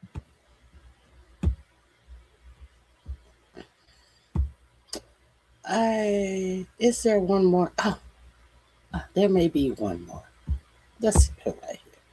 Proposed vote by mail rule published on June 2nd at the direction of the president, as I mentioned in my opening comments, I believe should concern every American. This rule marks certainly an alarming departure from the Postal Service's long-standing tradition of neutrally delivering all types of mail. You get a piece of mail with an address on it, you make sure it gets delivered to that address in a timely fashion. You don't ask any other questions. What this basically rule will do is going to turn the Postal Service, however, into a ballot verification agency that's would control basically a master database of every American absentee voter. It would also give the Postal Service new power to determine whose ballots get delivered. I think the Constitution is clear. Elections are to be administered by the states, not the federal government. We have a tradition of our local communities and states administering these elections. And once again, not the federal government. So my question for you is, under what legal authority can the Postal Service regulate who and how people can vote by mail? Yeah, you know, as you know, our regulations are proposed regulations, not final regulations. You know, as to the authority, I used to be a lawyer, but I was a business lawyer, not a constitutional lawyer. And so I would have to defer that to the courts to understand the authority. Well, I think it's clear that there's nowhere in the Constitution, there's no federal law that the Postal Service is authorized to create these types of voter databases, ballot verification systems, or mandatory standards. It just simply doesn't exist. It's hard to interpret a law when it doesn't even exist there, which is what we have. Just because President Trump wants to do this does not make it law, doesn't make it right, doesn't make it constitutional. There's certainly a massive difference between general mail requirements and regulating elections. Routine changes to the postal network can have a small impact on election mail, but this effort is a power grab to swap constitutionally mandated state control for what the president wants. I think it's very clear. So last year, Mr. Steiner, you issued a rule that explicitly said that the Postal Service has, quote, no role in administering elections. What has changed? I don't think anything has changed. You know, Senator, I'm not a political person, and the Postal Service is not a political organization. We, as you said, I think you quite aptly said, we deliver mail. Well, if that's true, why are you bending yourself into a pretzel talking about that you need to compare some list to the mail that you get in, the ballots that you get in from a state to send out to the people of that state to vote? If you are so apolitical. Yeah, you don't like it when the truth is laid bare in front of you. And now you want to pretend like you're some apolitical motherfucker. Well, the rule has been thought about for a long time. But mysteriously, the rule just presented itself in 2024 when Trump stood up and said if the Democrats don't win the midterm, the election was rigged. We all heard it. Now all of a sudden he can tell you it has been the rule has been mauled around for a long. He can't tell you since when. A long time. How are you counting this time? In seconds and minutes and hours? What denotes a long time for you? Years? If you count it in years, it's been mulled around since last year. If you count it in minutes, that appears like you mulled it around for a year. Count it in minutes. That's a long. This is bullshit. And this man should be ashamed of himself. That's what we do. We deliver mail. And that's what ballots are. Ballots are mail. Now, they are a special kind of mail. No, they are mail. Ballots are mail. Now he's going to, that's what we do. We deliver mail, plain and simple. That's all. That's it. And that's all. That's all we're trying to do is deliver mail. Now he's trying, there's a special type of mail. Now he's going to try to do a carve out for why ballots need to. Now I could really see if the United States had a big problem, a proven problem with illegal voting, but they cannot point to any big problem with illegal voting. All of this is bullshit. It's a whole lot of words about bullshit. Because if illegal voting was a problem, do you not think that they would have charts and graphs and signed affidavits about all of the illegal voting that has gone on here, there, everywhere? Don't you think that they would be pinpointing it? Don't you think that they would have a drone flying over the voting place that got 7,000 voters, and you see about 20 people went to the voting place in that day? If it was real. We live in the day of high technology. Now, all of the alleged voting fraud cases have went through the court system. And none of them were found to be valid. Now, here it is 4 years later. After finally saying that Biden won, here it is. Now we are again. That his ass is in a motherfucking his ass is unpopular in everything that he has done in this second term, trying to say if the Republicans don't win the midterm, I may be in trouble. How many times have this people in this administration or close to this administration say if they don't win a election that they themselves may go to jail? Didn't Elon Musk say that? wasn't it reported that Elon Musk said that if Donald Trump didn't win the election, Elon Musk said he was going to be going to jail? Huh.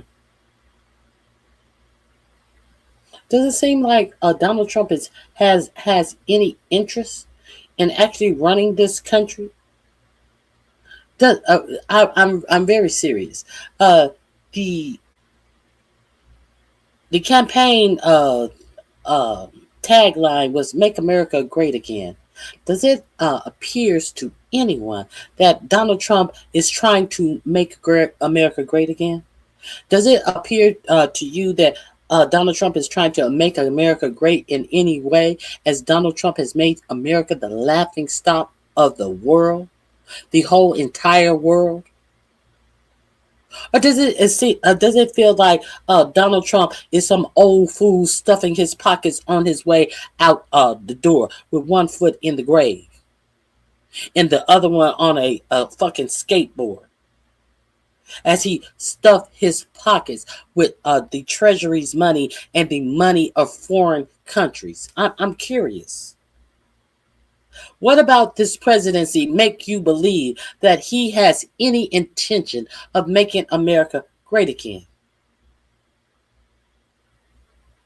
As China, who had some of the, I talked to you guys when I talked to you about the BRICS. As China, who had the largest population of poor people, while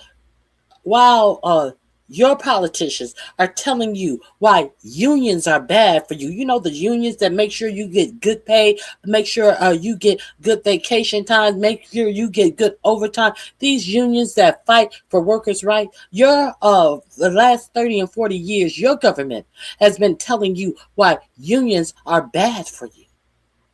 They take your dues and they donate it to political parties that you may not be aligned with. Now that you're not aligned, now that you're not getting money taken out of your paycheck, and it's going to people you are not aligned with, you don't even have a paycheck to get. Because all of the jobs that used to be union jobs, what did they do? They gave them to undocumented immigrants who were coming over here in the United States. So they wouldn't have to pay overtime. They wouldn't have to pay taxes. They wouldn't have to pay workers' comp insurance, all of that shit. And all of the money is going in their pockets. But you know what they were doing over in China? They were uplifting their poor people over in China. Over in China. They got the largest amount of people out of poverty in China. You look around the United States of America. You look at all of the skylines in the United States of America. The United States of America looks like a trailer park compared to China and its technology and its architecture. It is utterly embarrassing because no money has been put into making America anything. All it has been put in is these greedy politicians' pockets who want to run away and act as if they are working for you. And you are so stupid that you don't see the crumbling of our nation. The large percentage of our United States bridges that are in disrepair, that needs repair, that people are driving over every single day. These antiquated bridges. But y'all think that Donald Trump is trying to make America great again? This motherfucker is trying to hold on position so him and all of his children, all of these children that he had by various, all of his 6 children or 5 or 6 children that he had from 3 baby mamas, a ghetto ass white boy, hood rat ass, a ghetto ass white boy with all of these baby mamas. He's trying to make sure that they are okay. Trying to make sure they are okay. And then pushing this stupid bitch out Erica Kirk, who is sending your kids, your high school kids. We're going to have a turning point in every high school across the USA. And then they send this fake bitch out telling all of these young white boys who sperm count, it is at a all-time low because of all the poisoning in the bodies and in the systems of American people. You didn't know about that? That the sperm count is extremely low. Why do you think they are telling you to have more babies? This dumb bitch Erica Kirk comes out and says, just have little babies, even if you can't afford them. Even if you can't afford them. Why, bitch? Bitch, I understand you didn't work for your money. I understand that your parents were wealthy. But I understand that you wanted to pretend like you were some Christian ass virgin who didn't drink, and as you slung your pussy over reality show after reality show, trying to get a mate and some fame and some third rank baseball player, third rate baseball player.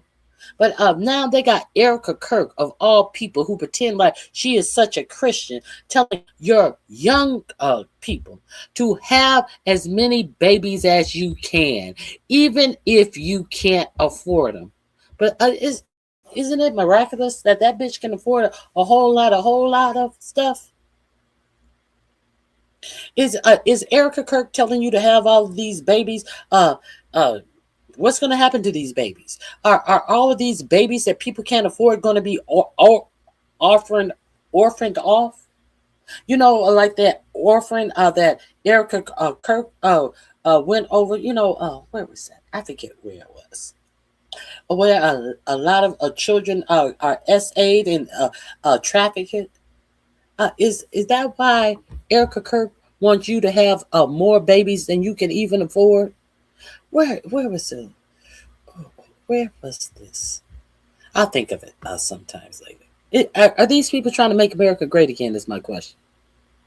What is great about America? Now they're trying to hoodwink these poor white trash into having more babies than they can afford. It seems like the lack of regulations have regulated the number of babies that these motherfuckers are going to be able to have. We're going to get into the low sperm count of Americans. We're going to get into that. Could it be because they want no regulations, that they allow everything to be dumped into our air and water, that our bodies are poisoned and feeding upon themselves and not being a viable place to actually grow sperm and grow a child? Could that be what's going on in America, as they want to pretend like they are making America great? As Trump has allowed a bear to release, however, what is glyphosate into the water, the atmosphere, that cancer-causing additive that is a part of Roundup. Why? Because this is what big business wants to use. Why? That's why. But they want you to believe that they care about the children, like they the trick daddy of politics. They trick daddy care about the children. Trick daddy love the children. They don't love no children. They not like the trick daddy of politics. They like the Snoop Dogg of politics. We don't love you hoes. They don't love you hoes. When are you gonna realize this? But I digress. We're talking about male. Obviously, they need special care. And so years ago, we recommended what we call Kit 600. In Kit 600, the fundamental premises of Kit 600 is a unique barcode and a unique envelope. That allows us to move those ballots more efficiently, more securely. That is what our proposed rules suggest, is that we have unique barcode, unique envelope. And that is not something that is new. That's something that's been being used by states throughout the country on both sides of the political spectrum. So California has followed it. Oregon has followed it. Arizona has followed it. Florida has followed it, among many other states. And so, to me, it's not a political question. It's a question of how do we most efficiently and securely move ballots. We've been recommending this for many years. All this does is make it a requirement. Well, certainly best practices are different than having a mandatory requirement. You can follow best practices to deliver it more efficiently without having control of vast voter rolls and having the ability to have that data. This is basically a backdoor way for the federal government to get voting information that states control under the U.S. Constitution. So yes or no, if a state refuses to turn their absentee voter list over to the federal government, will the Postal Service still mail their ballots under this proposal route? Under our proposed regulation, no. We would tell the state that we need the manifest in order to, look, what we're asking for. That's the answer. You would tell no. So the proposed rule basically coerces states to conform to these new requirements and hand over their absentee voter rolls or face the consequences of not being able to vote by mail. Some states, that's all they do. Oregon is completely vote by mail. If they say, no, we control the list, the states control the list, we're not going to give it. Oregon has followed Kit 600 since the day they started voting by mail. This is a different issue. This will be a lot different issue. You're telling these states either give the federal government this information, trust the federal government, trust the Trump administration.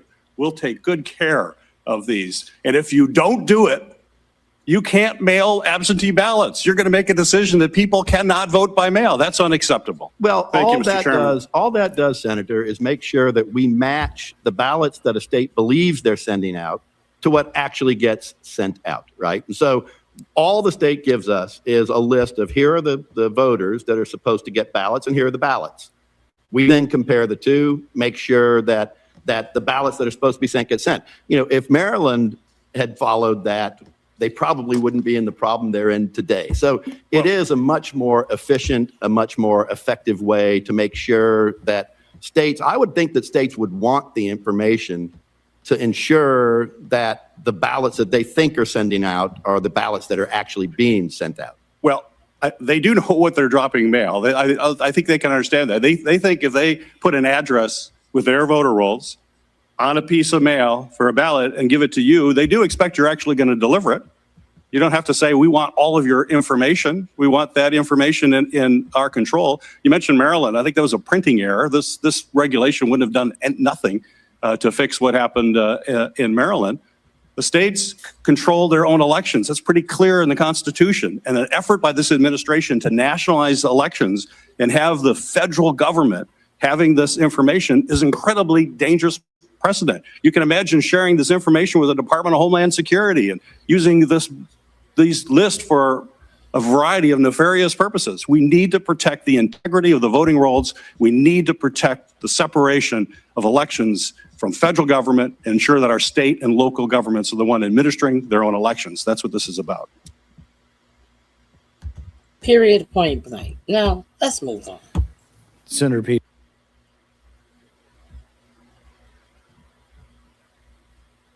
Let me see. Let me see what this is right quick. I don't know what this one is. I don't have this marked. Let's move on. Sometimes I get a little nosy. Let's move on to some things that I did want to talk to you about. I kind of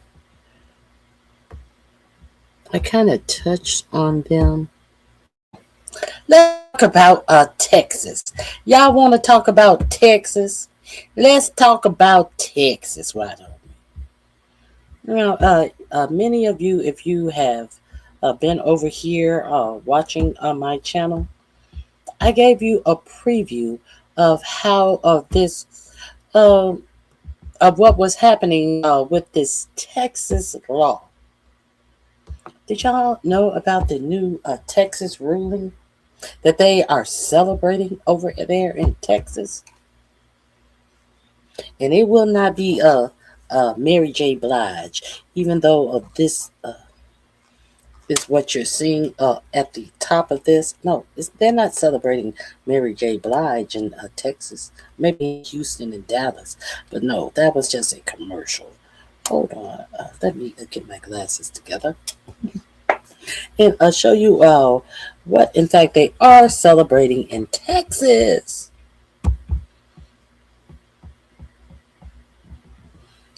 Oh my goodness, where is it? Where is it? Did I?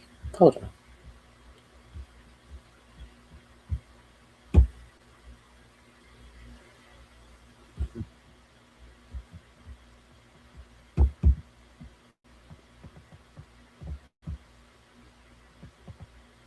Oh God, how did I lose this? Let me go back and find it. Right, 1 second, because it is imperative that we talk about this. I brought up Eric Kirk, so let's talk about this as well. Open a new tab. Okay, I got it open.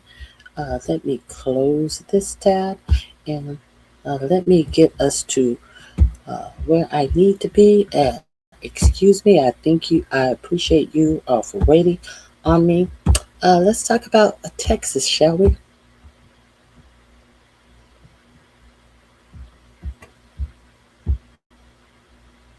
Yes, this is the one.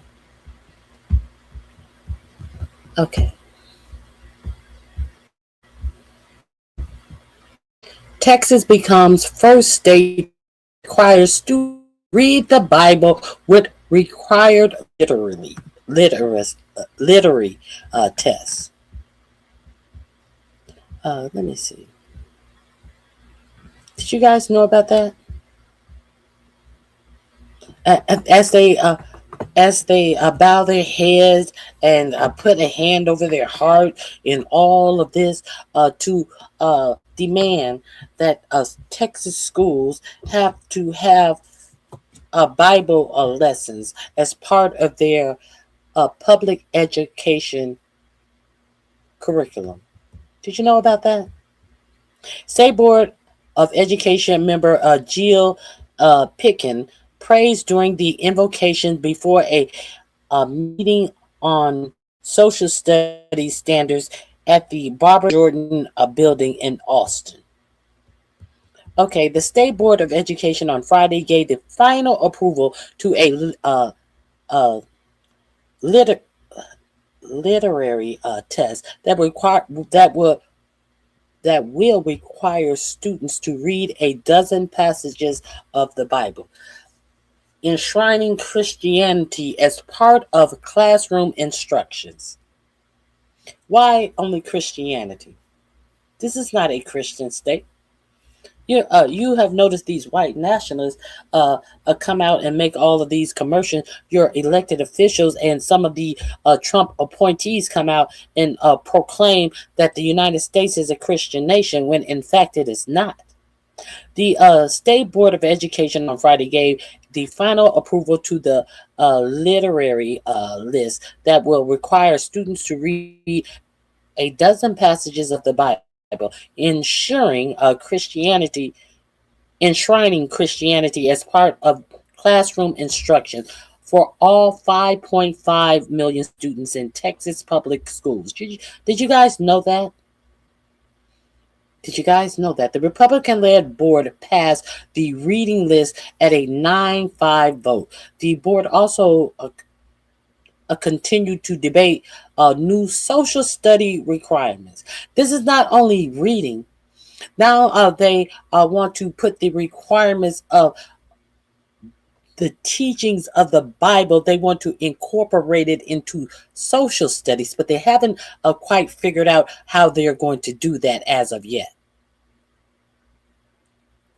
The board also continued to debate new social study requirements for kindergarten to 8th grade, with a final vote expected late Friday evening. Biblical concepts and figures are embedded in both plans, which are among the most aggressive efforts to mandate the teaching of Christianity in the country.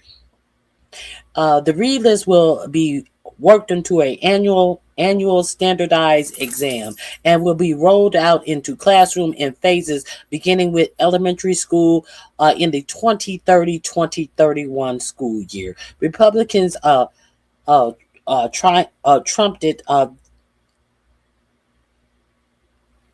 trumped the new standards as a victory for Judeo-Christian values and classical ideas.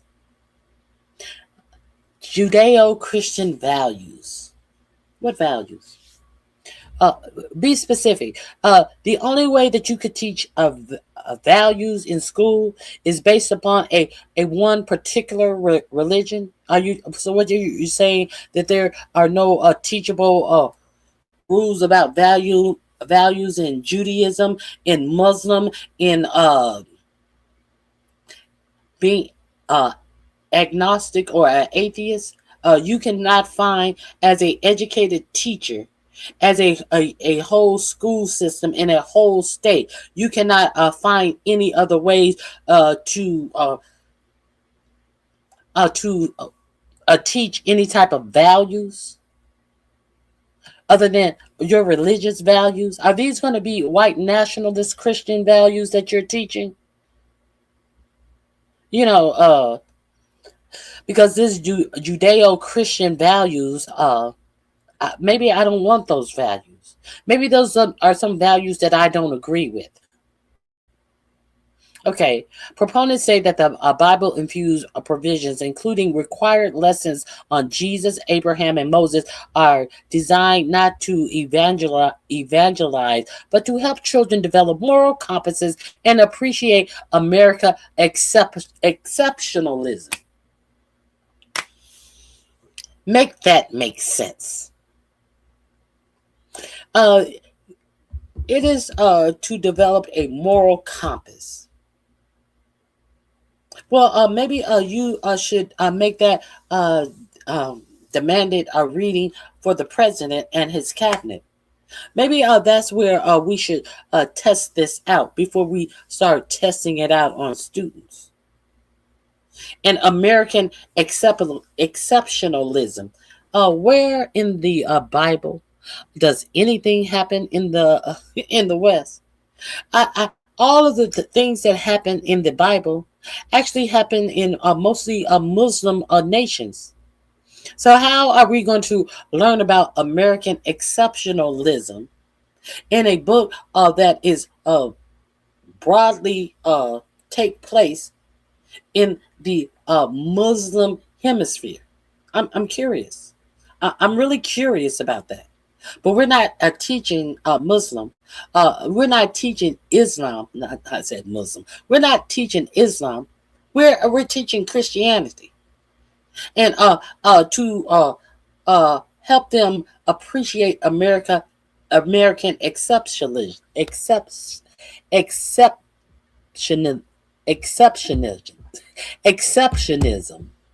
Make that make sense. Okay, where am I?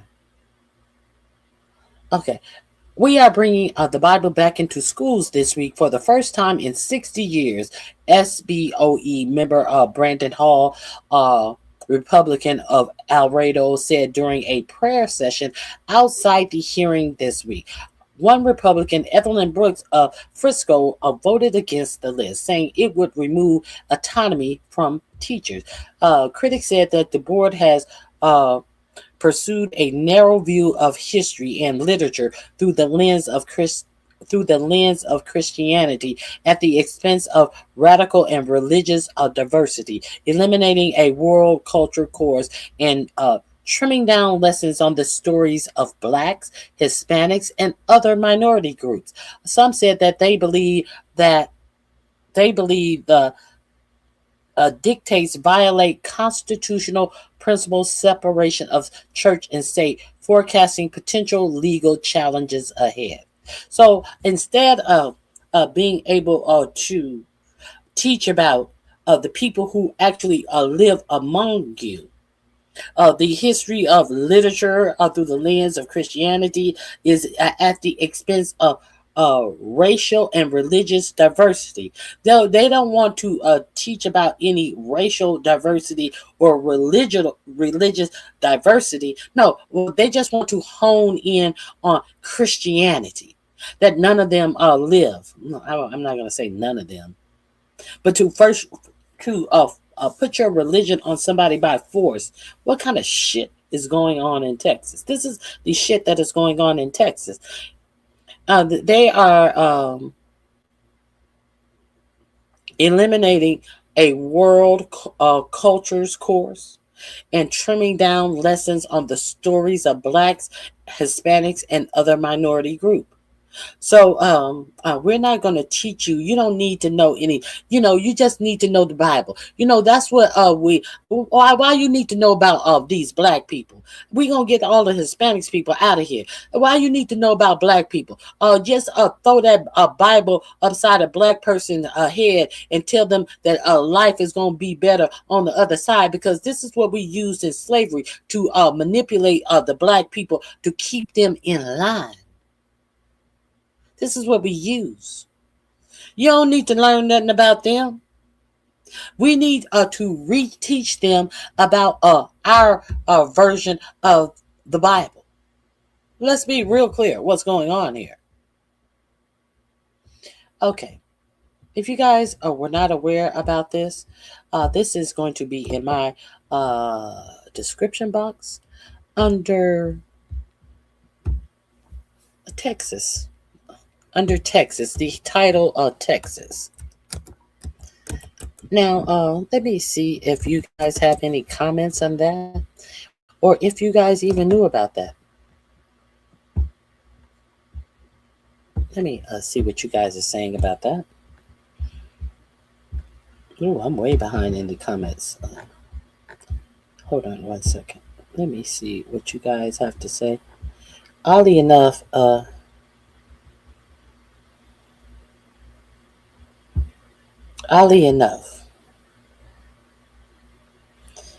if the Sermon on the Mount were interpreted literally, the entire Department of Defense would be abolished.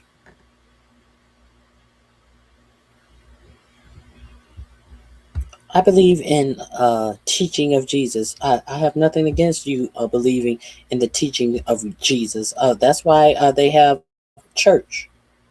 That's why they have churches. That is not what a school is for. That's what Sunday school is for. Can't go to heaven unless you accept. Okay.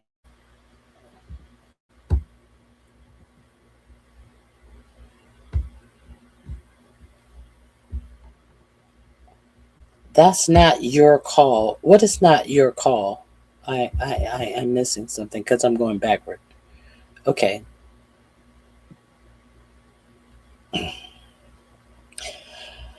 $6.3 billion will burn in hell for not accepting Jesus as their personal savior. $6.3 billion? Who told you that? Where you get that number from? Where is the word problem so I can make that calculations? How did you get to 6.3?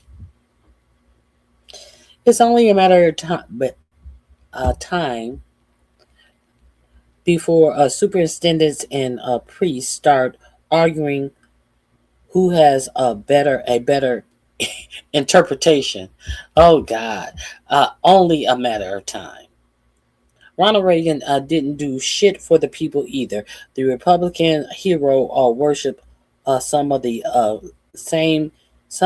cult leader. Wait a minute, I can't. Let me see. Ronald Reagan didn't do shit for the people either. The Republican hero worship of some cult leader stinks for the future of our country. I concur. So that's all you guys have to say about that?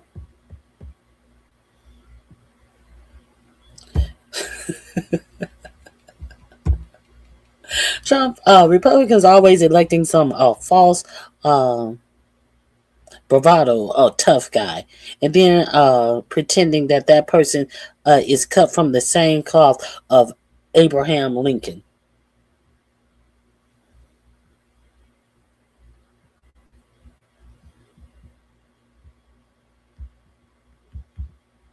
Okay.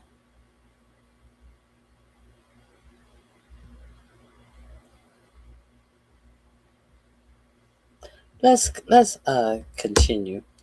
Now, if you were unaware of how this all came about, when they were having the argument about this, I actually played for you a little bit of the argument that was going on in Texas behind this law. Y'all want to revisit that with me? Shall we revisit that together? Now,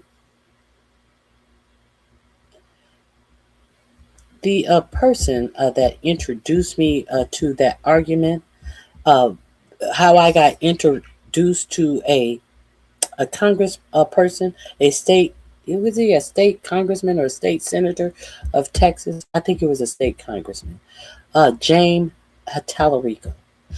This was my first introduction to James Tallarico. I was quite impressed.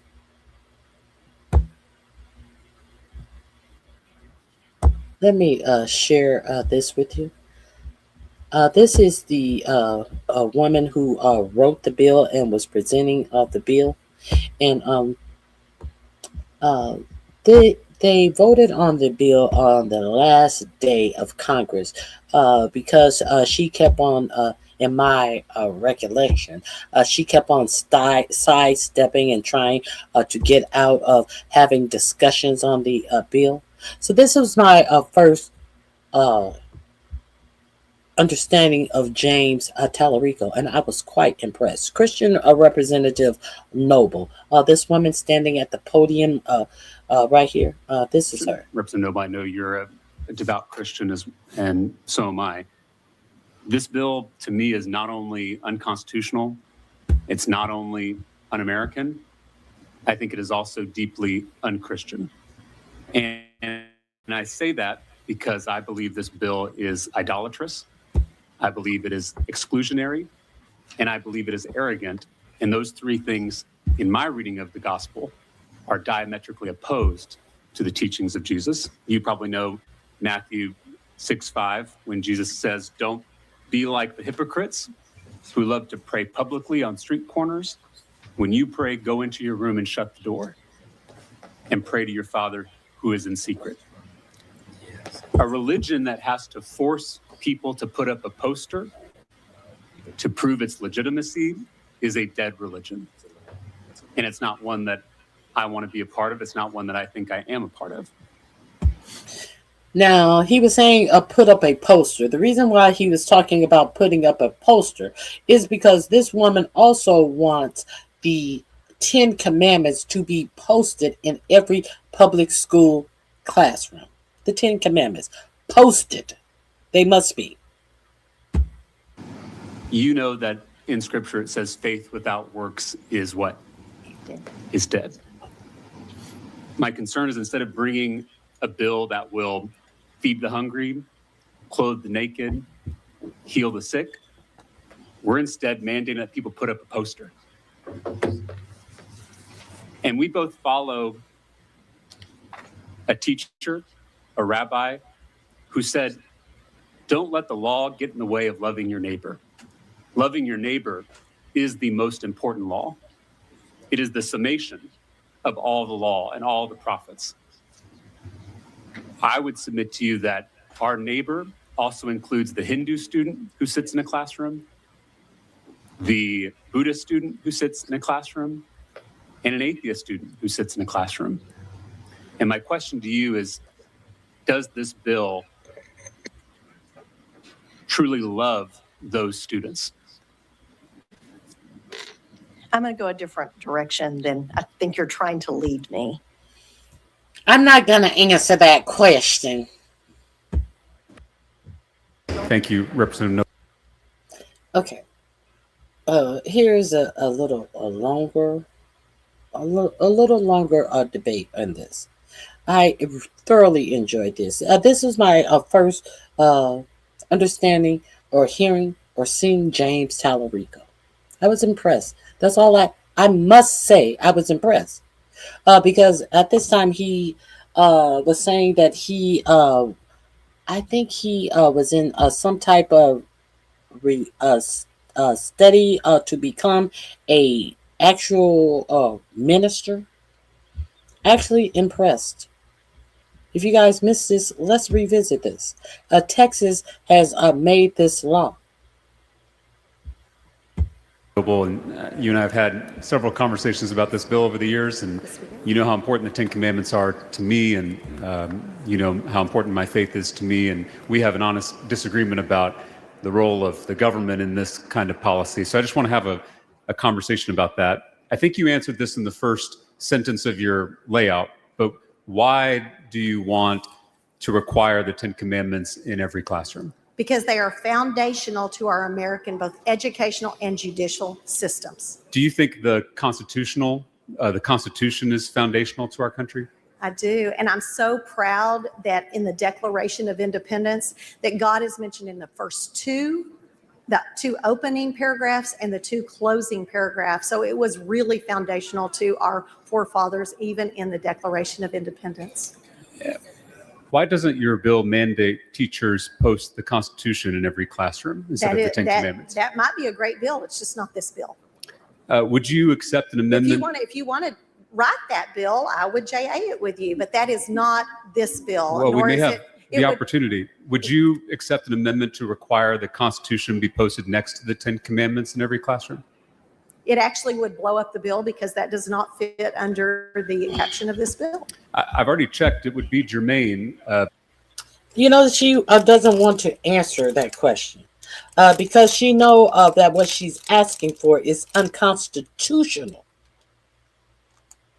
And she is afraid that students from kindergarten through 12th grade in public schools will see how unconstitutional that what they are forcing them to do is. Even a child who is being taught well would be able to look at these two contrary ideas and understand that what Texas State Public School wanted to do or is now doing is unconstitutional.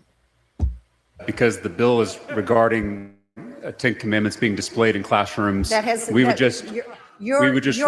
amendment would be a different thing, and no, I would not accept that. We would require. But you know what? Next session, if you want to do that, I would be happy to help you with that. We would require that the display of the Ten Commandments just happen next to the Constitution. So certainly, let's slow up. Let's slow up. Also, I forgot to tell you. You notice he's standing there alone, and look at this man behind him disgustingly shaking his head and making it seem like, hey, I want my time at the podium, and marching around and giving no answers with its body language. But I also want you to look at the scene that we have here. Be germane because the bill is regarding. I've already checked. It would be germane because the bill is. The caption of this bill. It actually would blow up the bill because that. I want you to see this picture right here.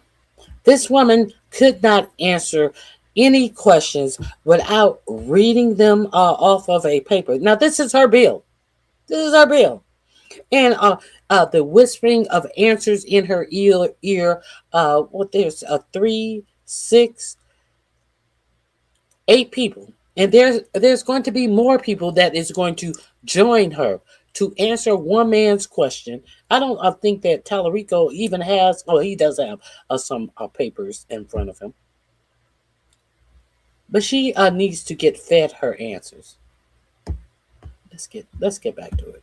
It has nothing to do with this. This bill is specifically about our heritage and foundational truths in our education and judicial systems. I promise, Representative Noble, it's not a gotcha question. I was just trying to establish that the First Amendment forbids the government from establishing a state religion. Is that something we can both acknowledge and agree to? I will agree with the fact that we don't want government telling religion what to do. We came very close to that during COVID, and that was a very dangerous precipice. And I agree that that is not something we should be doing as a legislature. Let me just do it this way. the First Amendment says Congress shall make no law respecting the establishment of religion or prohibiting the free exercise thereof. Is that?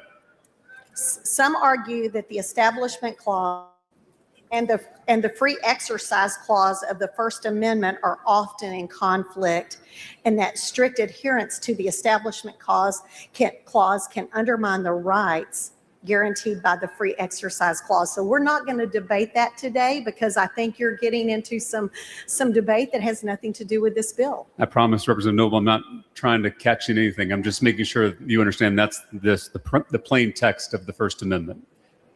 Again, I don't think that's relevant to this debate. So do you acknowledge that's what the First Amendment says, or do you disagree? I acknowledge that there is both the Establishment Clause Okay. and the free exercise clause. Do you know who authored the First Amendment to the Constitution? Does this have something to do with my bill in particular? Because we're talking about the 10 Commandments, and I do know who authored the 10 Commandments. So it was James Madison who authored the First Amendment to the Constitution. And in 1819, he wrote that the civil government functions with complete success by the total separation of the church from the state. Do you agree with James Madison? I'm going to tell you, our founding fathers quoted the Bible themselves so frequently that it's clear that it had a significant substantive. I'm going to avoid the question and read a pre-read answer. I'm going to act like you never even asked me that question. And I'm going to read look, I got 3 stacks of paper. I don't have one. I got 3 stacks and 8 people whispering the answers to me. And this is my bill. Influence. They referenced it, they quoted it, they cited it, from profoundly theological reasons to literary and historical reasons. It was viewed as sacred to them, and it was an authoritative text to them. And that is why this is important, to return this foundational document to our classrooms. And again, Representative Noble, you can quote. It's important to return this foundational document to our classroom. How are you? You mean to tell me that the Bible was previously studied in Texas? She said it's important to return it to our classroom. Now, there are 2 more people. If you look over in the corner in the far right and down front, in the far left, there's a man. You'll see his cuffs and his sleeve jacket. And there's a woman with a printed blouse. So that went from 8 people? Now she has 10 people giving her answers. Scripture, as I often do, and still believe in keeping the institutions separate and honoring the First Amendment. Do you believe there is a separation of church and state in this country? I love that you keep bringing that up, because the same man that you quote that was in a letter, right? That same gentleman had so many other quotes that let me did I go wait, let me find my answer to that. Let me stall as I look through my paper and look at the faces on these people behind her. And this bimbo right here in the purple, she is a mouthpiece for Donald Trump. I think she she had some job as some type of a spokesperson for Trump recently. No one pays her any attention. Let me find them, because I love that you're mentioning that. Representative, no, just simple question. No, Do you it's not a believe in simple. this? There's not a simple answer to it, because She can't answer the question. Do you believe it is correct the separation between church and state? Well, she needs to find the answer. Let me find it. Let me find it, because there's no simple answer. Y'all don't remember this, dumb bitch. the way, Jefferson, here we are, here we go. That you're talking about a letter he wrote. Talking about James Madison, but oh, you're talking about Madison. I thought you were talking about Jefferson when you were talking about that quote. James Madison is the author of the First Amendment. Oh, well, you had switched to the you had actually just referenced. No, he didn't switch to anything. You were the one who initiated. Oh, you're talking about the letter. You were the one who said that. Because you're a dingbat. For instance, Jefferson, when you mentioned the separation, that is not from I was quoting. Madison. I was quoting James. For sure, Thomas Jefferson also talked about the separation of church and state. I'm quoting here James Madison talking about how the civil government functions with complete success by the total separation of the church from the state. And I was asking if you believe, like James Madison, that there is a separation of church and state. I do not believe James Madison ever said anything about a separation of church and state. You're actually voting Jefferson with that, and that was in a letter he wrote. And I would like to point out that Jefferson also said, and I'll quote Jefferson in a separate letter. This was a letter from Thomas Jefferson to Reverend Samuel Miller, dated January 23rd, 1808. He said, "The power to prescribe any religious exercise must rest with the states." He actually said that, and so if that's where you're going, I want to make it very clear that if you're sticking with Jefferson quotes, I can keep going with those. Again, Representative Noble, I'm quoting James Madison, the author of the First Amendment, in his letter to Robert Walsh, talking about the separation of church and state. And I'm asking you, as the bill author, if you believe there is a separation of church and state. I believe that we as a body should not be telling churches they have to shut down during COVID. I do believe that as members of churches, we absolutely should be involved in government. Do you believe schools are for education, not indoctrination? I'm going to refer you to the stack of books that are on my desk that are the Founding Fathers' actual textbooks.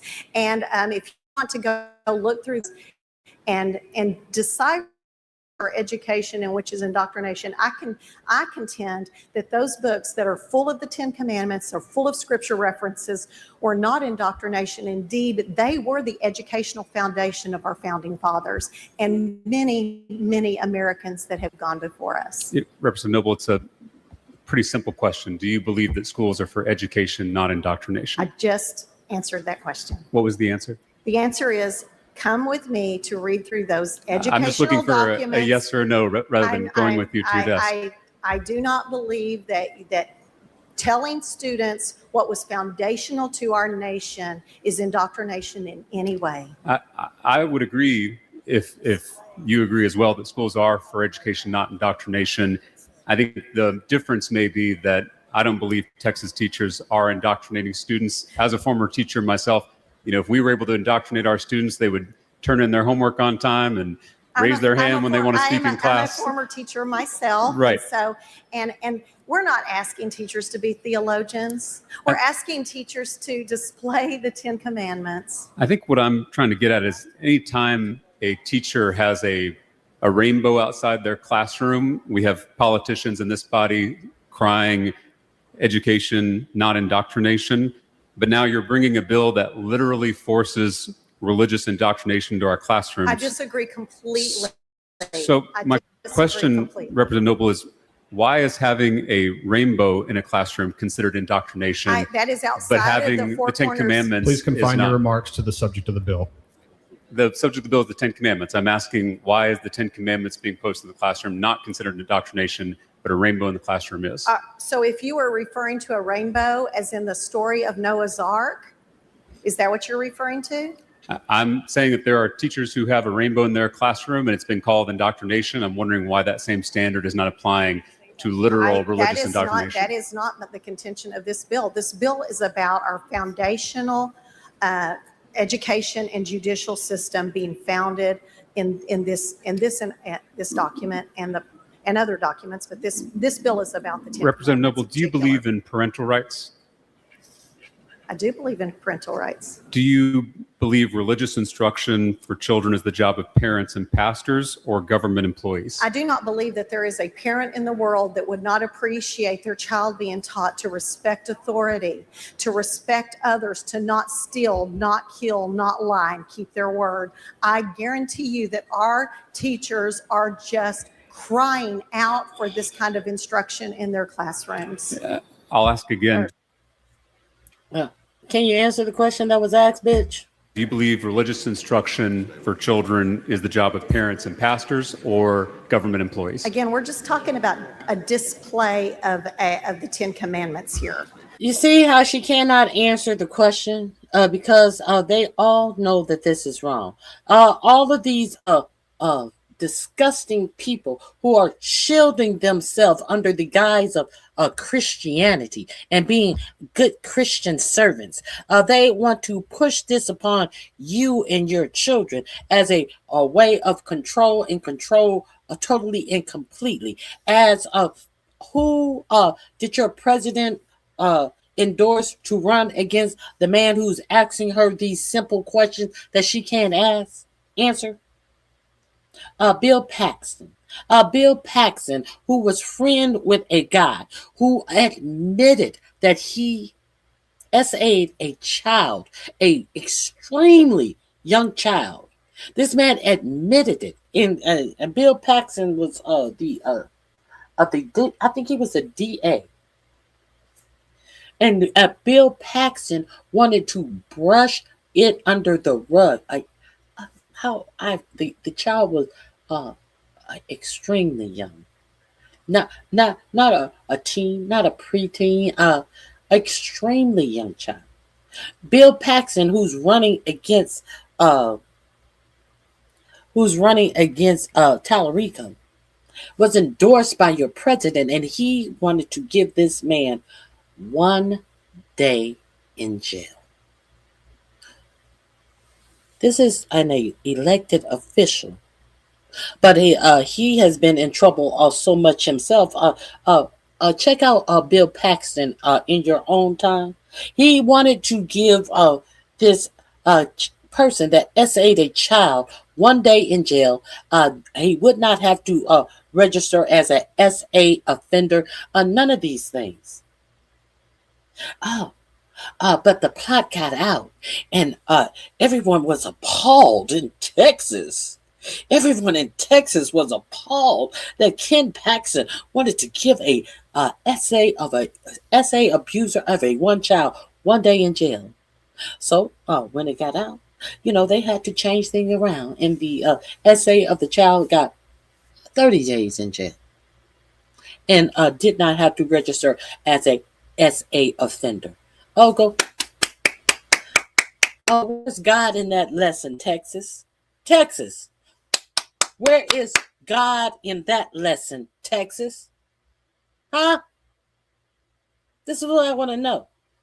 And this is who your president has endorsed, and who is the Republican opponent against James Tallarico right now, here today.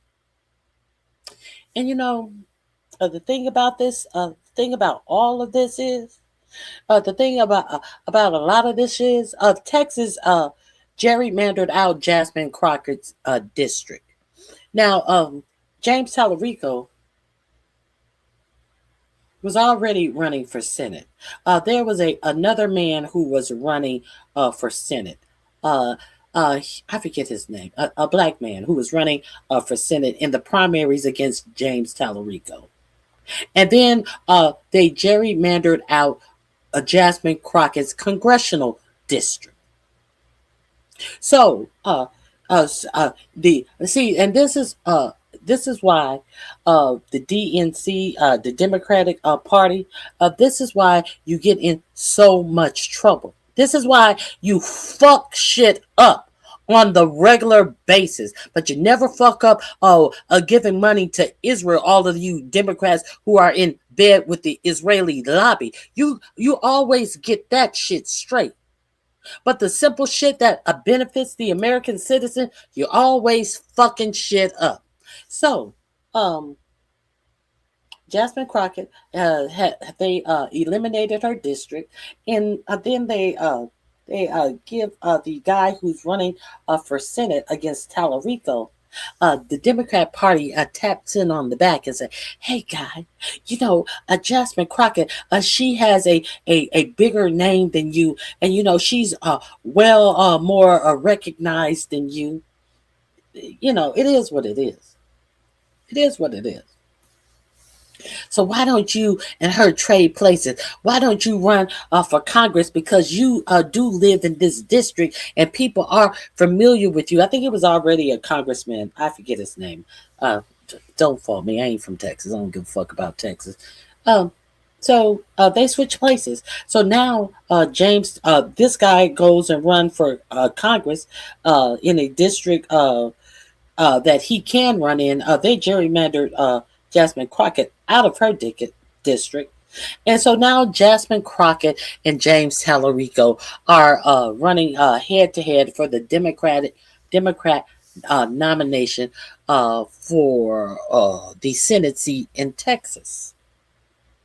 And Jasmine Crockett loses to James Tallarico. I don't know why people were surprised. And also in that election day in Texas, a whole lot of hanky-panky going on because they gave the Democrats an extension because of all the districts that were wiped out. They could not vote in those old districts during the primary either. So a lot of people didn't know where to show up because once they erased those districts were gone. Even though the seat is not gone, even though Jasmine Crockett shows up every day in Congress. Well, not every day, because she ain't got to show up every day, because Mike Johnson gonna close down Congress for weeks and weeks at a time when anything embarrassing comes up to be talked about Trump. So you know that's every motherfucking week. So Congress is shut down on the regular. But Jasmine Crockett is still showing up in Washington D.C. in her elected seat that she still holds right now until January the 3rd or something like that. But as soon as they took those districts out, they also took away the polling places in those districts. So time for the Democrat who was going to be the Democrat nominee for Texas, a lot of people went to their old polling stations and they were no longer there. So it was a lot of confusion in the voting for Texas. So they went to the I think it was went to a court to get a stay to allow the polls for now understand in Texas it's not a whole election where they are voting for Democrats and Republicans. This was the primary and it was only the Democrat primary that what they were voting on. They weren't voting on the Republicans and the Democrats. I don't believe. It was just a Democrat primary. So James Bill whatever Paxson, he calls in and so they got to stay to extend the election for 2 hours because it was so much confusion, because as soon as they rewrote the map, they did not allow the people who were in the districts that were erased to vote in their old polling places. You understand what I'm saying? Even though the representation that they had voted for at those old polling places would be in effect until January of next year. So Ken Paxton then took it to the Supreme Court and said that the Democrats shouldn't get more time to vote because why should they get more time to vote?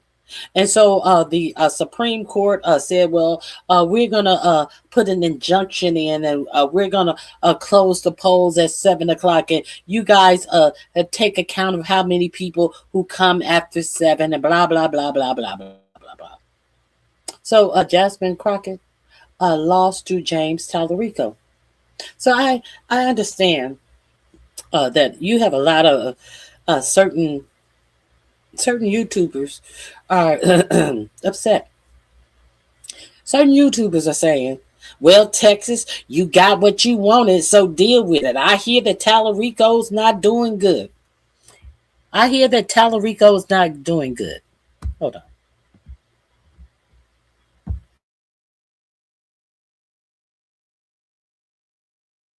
A lot of people want to blame this on Tallarico. Tallarico was already in the race. prior to Jasmine Crockett getting in the race. Tallarico is running his race.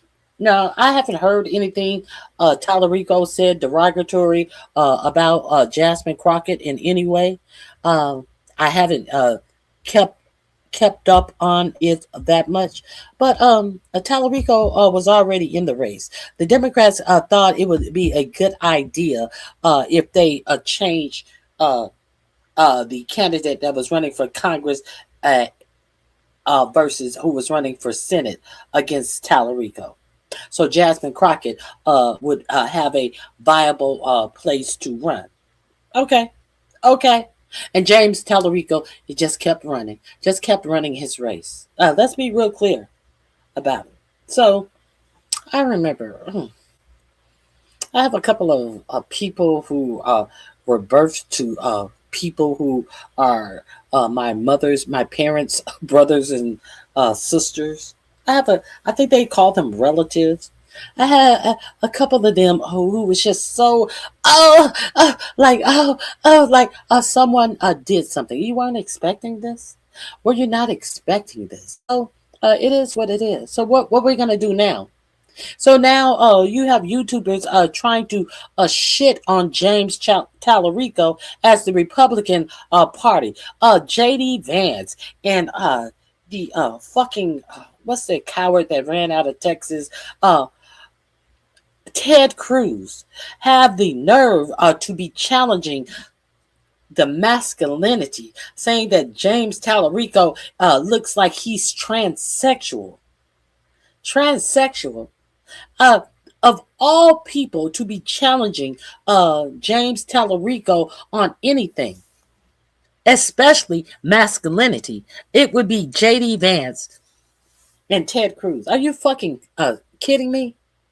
And if you're challenging him on his masculinity, that means you have no other challenges for him. They want you to look at James Tallarico as a trans person. What did JD Vance say, that he eats vegetables? Well, JD Vance, we understand that you don't understand anything about eating vegetables with your big Ozempic head having ass. But maybe that's how he stay in shape. Some people stay in shape by eating fruits and vegetables, and some people lose weight quickly by using Ozempic. We see you, big bobblehead bitch. But I digress. So understand that they are not saying anything about Ken Paxton, who their president, their Führer, who their fearless leader endorsed against James Tallarico. See, all of this talking about the sexuality of a man in a election. This is all smoke and mirrors, baby. But they're not talking about a man who wanted to let a man off on a prison sentence for 1 day. Give him 1 day for battering a child, essaying a child, and he wanted to give him 1 day. And you would be mortified to find out that this person only got 30 days. But then to further find out that they only Ken Paxton only wanted to give him 1 day in jail. But they ain't got shit to say about that. But they want to tell you that, ooh, look at him. He's a transsexual. He looks trans. He looks like a tranny to me. Really, bitch? Is that what we're doing now? Let me tell you something. Democrats, y'all ain't got the leisure to be on no bullshit. You don't have no leisure to be on some bullshit. Be mad at who you supposed to be mad at. Be the fuck mad at who you supposed to be mad at. See, that's the problem with some people right now. But I hear James Tallarico ain't doing so good. Texas, this what y'all want, so that's what y'all got. But what is best for the Democrat Party? I'm just really curious. So, this is Texas.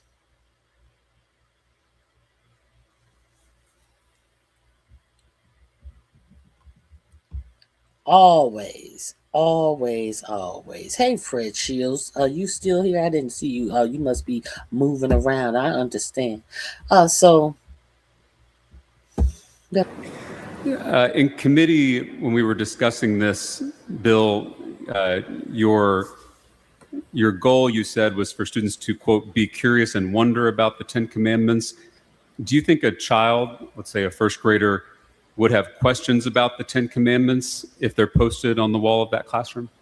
They might, and I would hope that the teacher took that as an opportunity to teach a child to be respectful of authority, to respect others, to keep their word, to not steal and not. You know what I love about the 10 Commandments is they're other focused. In a world that is so self-centered and self-focused, they talk about how you treat others kindly and right. And I love that. It is time for that in our classrooms. And I don't know a parent in the world that wouldn't want that.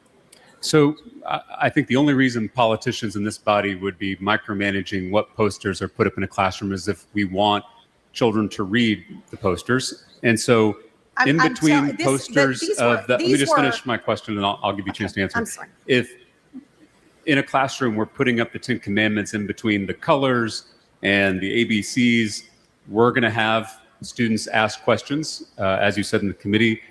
Do you think students will have questions about the 10 Commandments like, what is adultery? Again, I told you how I taught my children about adultery. It's you keep your word. No. Bitch, no one cares about how you taught your children. So now when you have a word up there about thou should not commit adultery, thou should not fornicate. So you are not only are you saying that they must put this on the wall in kindergarten classroom. Now, of course, what is adultery? What is fornication? Now, you are going to be giving your kindergartner sex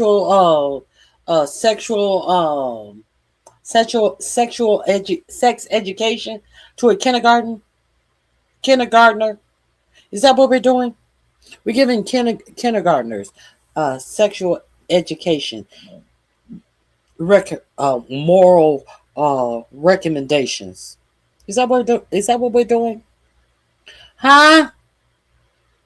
I'm pretty sure that Texas was one of those regressive states that have actually took sex education out of schools for age-appropriate children. Thus, so many children in red states are trying to say as a virgin and winding up with a whole lot of anal warts because they're allowing their boyfriends to enter them unprotected anally because they have no sex education that is being taught in their public schools. You want kindergartners and first graders to start asking you about fornication and adultery? Is this what you want to do, Texas? Because God knows that these motherfucking high schoolers running around in these states that don't teach sex education to keep these children healthy from getting communicable diseases shot up their butts. It's not working. Look it up. You keep your word when you make a promise, especially in a family. You keep your word. I think there's more that we need that more in our society and not less. And so you're okay with teachers discussing adultery with kindergarten and first graders? As a former kindergarten teacher, I would be very comfortable with that. Okay, that's good to know. Would you be comfortable with adding language requiring parental consent from all the parents of students in the classroom before putting up a religious document on the walls of the classroom? No, I would not.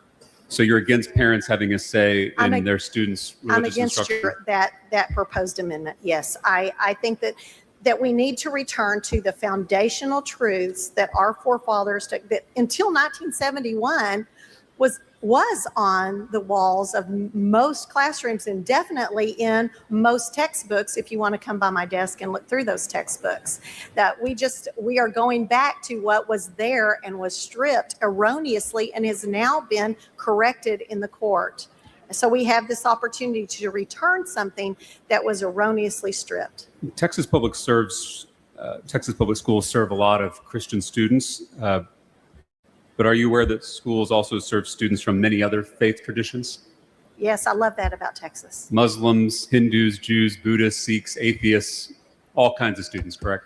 That is true. None of those, however, are relevant to this bill because this is talking about the foundational education system and judicial system. Well, I think that is where we started and where we're ending with this bill. I think all students are relevant in No, Texas I'm talking public about schools. our forefathers. How do you think it makes a Hindu student feel to have a poster in every classroom that says, "Thou shalt not worship any god before me"?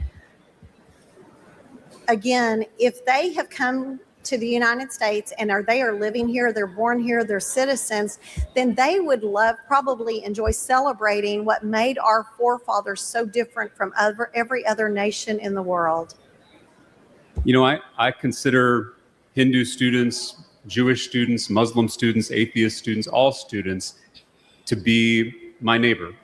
And you and I are both, as Christians, called to love our neighbors. Absolutely. And in my opinion, forcing our religion down their throats is not love. Mr. Speaker. Mr. Tallarico, for what purpose? I raise a point of order against further consideration of Senate Bill 10 under Rule 4, Section 18B on the grounds that the bill's witness list is inaccurate. Please bring your point of order down front.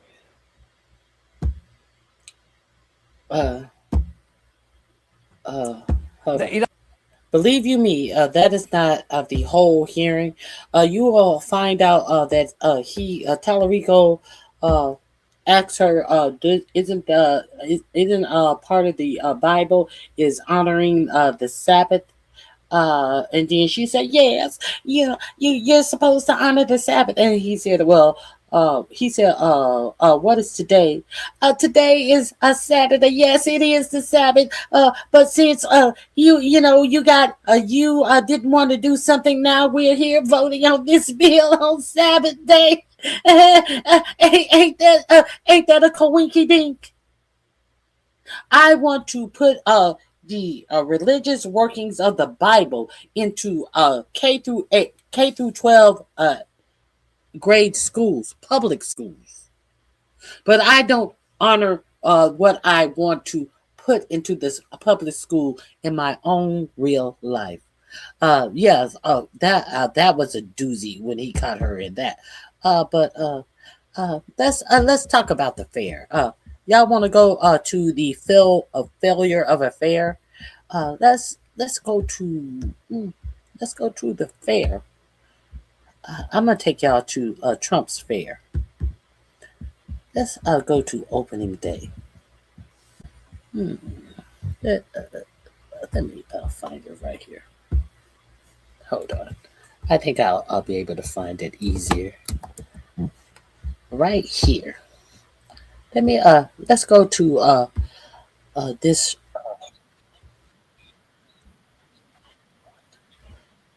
Hold on.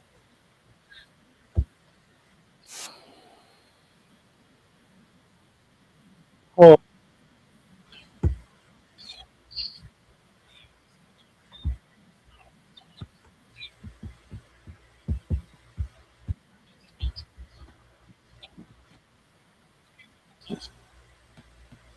Okay, hold on. Let's get into this. Let's go to the fair. Since I have it on my thumbnail, I want to take you guys to the fair.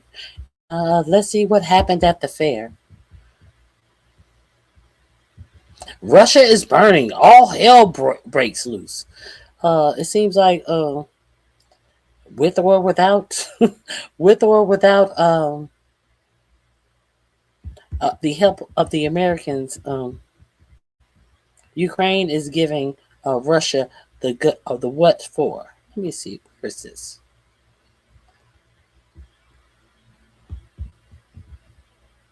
Here we go. Here we go.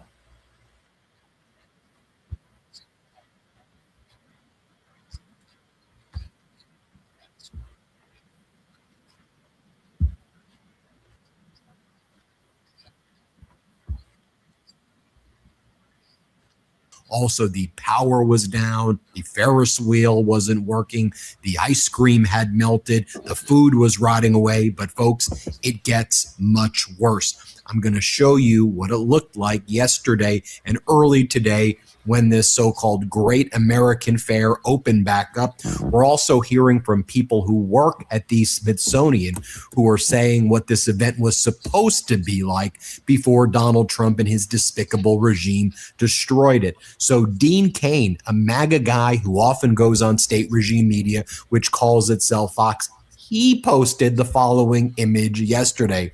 View from atop the Ferris wheel at the Great American State Fair. This is a MAGA guy. This is a Fox guy. Here's what he posted. Take a Dean Cain, the fat, bloated Superman, you know, the unpopular Superman who was on the TV show, he posted this picture on top of that empty Ferris wheel before the Ferris.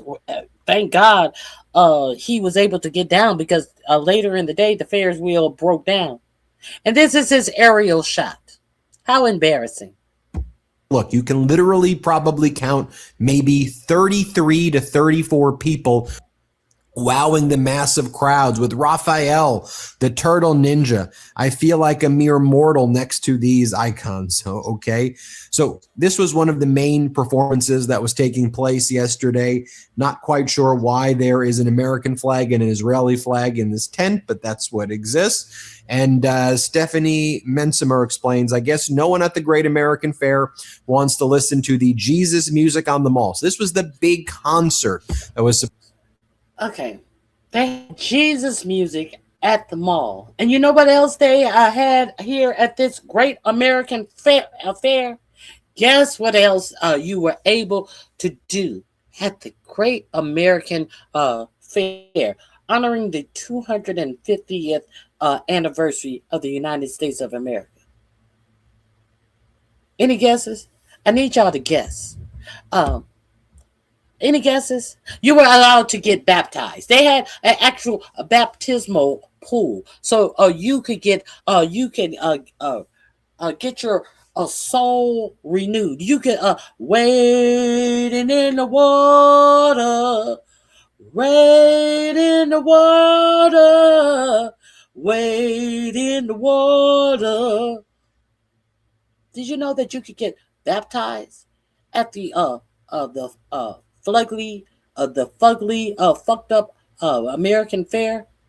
Yes, they had a baptismal pool to baptize you. Is America great again yet?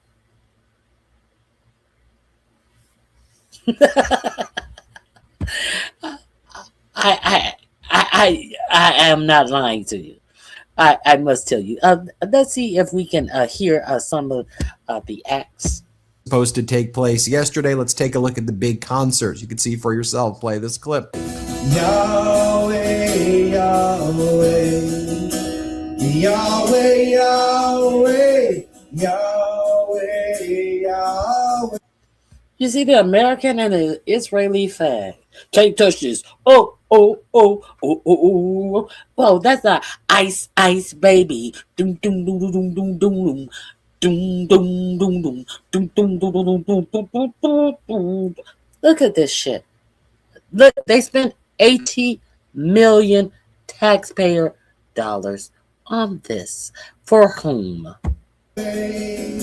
But the Trump regime propaganda has posted the following photo. It's American aircraft that our taxpayer dollars pay for, which has been used by the Trump regime to engage in lots of war crimes and murdering people off the coast of Venezuela and war crimes in Iran, for which I want to see people tried at The Hague for their war crimes, just being blunt about it. But here's what the White House posted. Locked in. Patriots in control.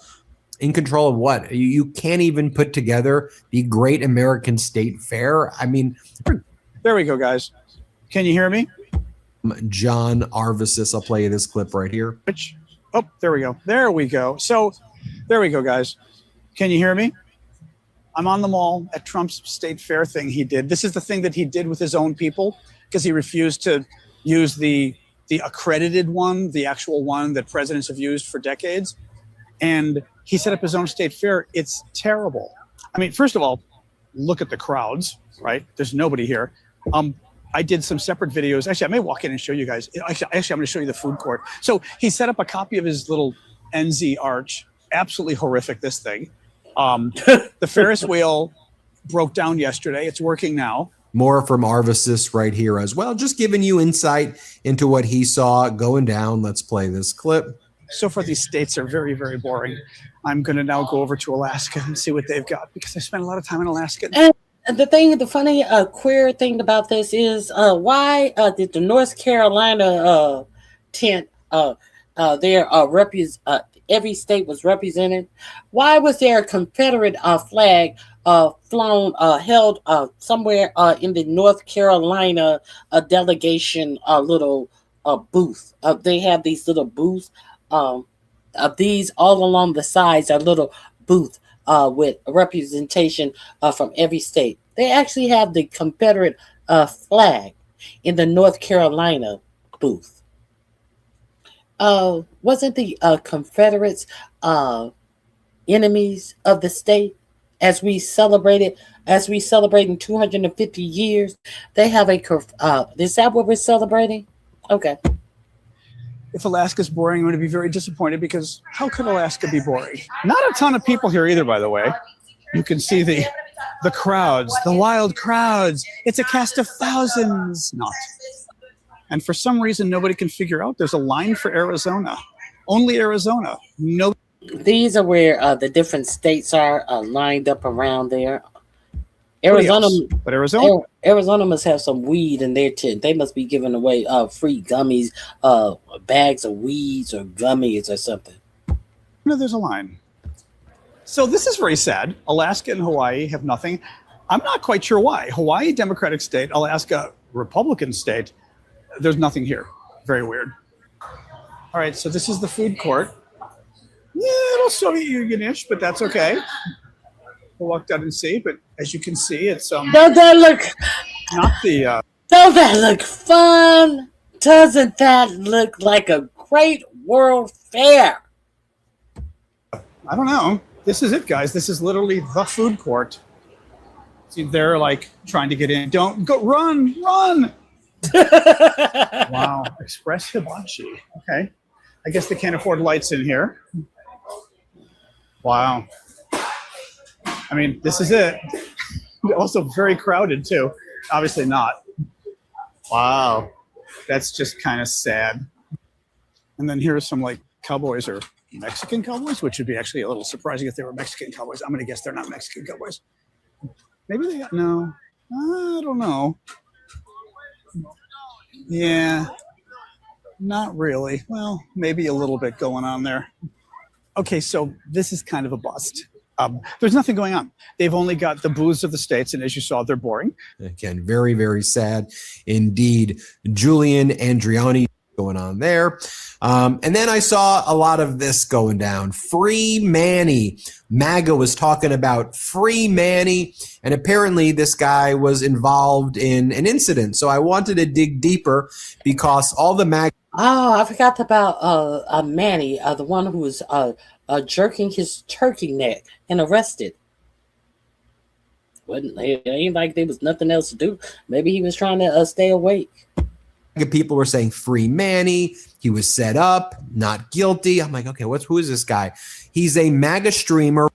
Isn't it interesting how MAGA and the right is always one? There's 0 degree of separation from these type of perverse people, and now they want him free. Big Trumper, deep in the big MAGA circles. MAGA fan accused of masturbating at Donald Trump's Great American State Fair. Latest setback in embattled event. So here's this guy right here. His real name is Gian Racitelli. He goes by the name Manny. He was charged with lewd. John Ratchet, not Ratchetelli, Ratchet MAGA. Indecent and obscene acts. Apparently, he went over to the Cirque Mechanics acrobatic show where there were female performers. And according to the police report and eyewitnesses, he was vaping and then he started to, you know what, and people were horrified, and he was doing it in front of the Cirque dancers while nobody was there to begin with. This is who Trump is. This is what the Epstein class is. This is what these gross and disgusting. Hey, MAGA. Hey, MAGA. Just as expected. Let's see. I see a long lie social. Oh, no, that's not a lie social.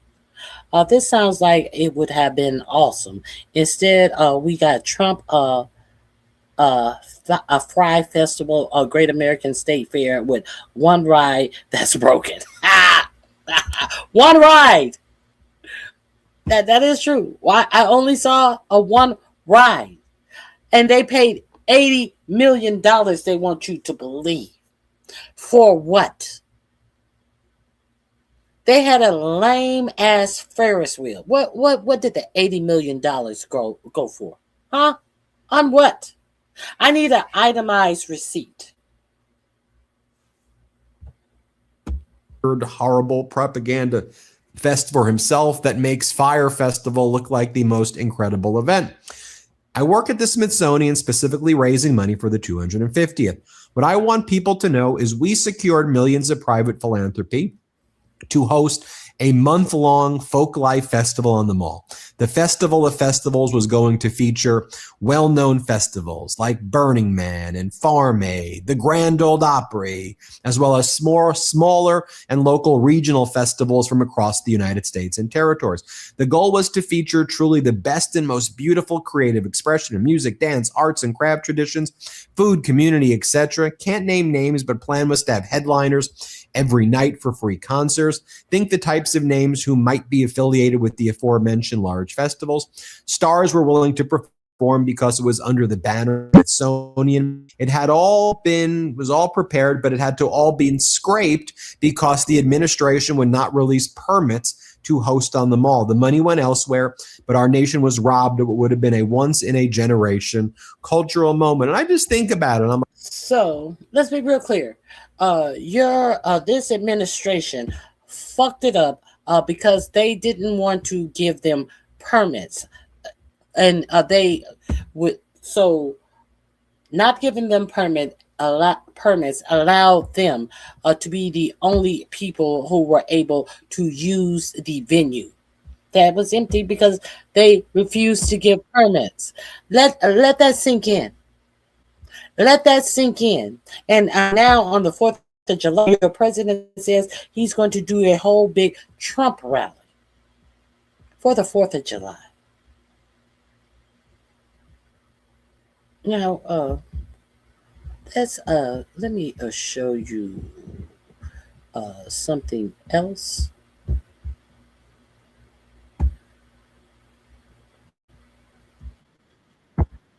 Here we go.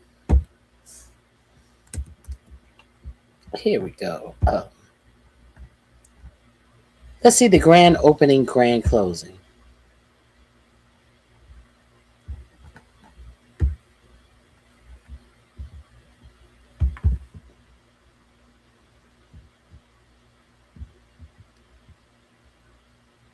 Oh, it seems like the fair is falling apart. Let's go through a little of the fair. Let's go through a little of the fair here. Let's see how Fox News covered the fair. Y'all want to see how Fox News, they were glad to be there to cover the fair. Did y'all see Fox News use the fair as a backdrop to cover their news show to get totally embarrassed? I don't think Fox News has any shame at this point, actually.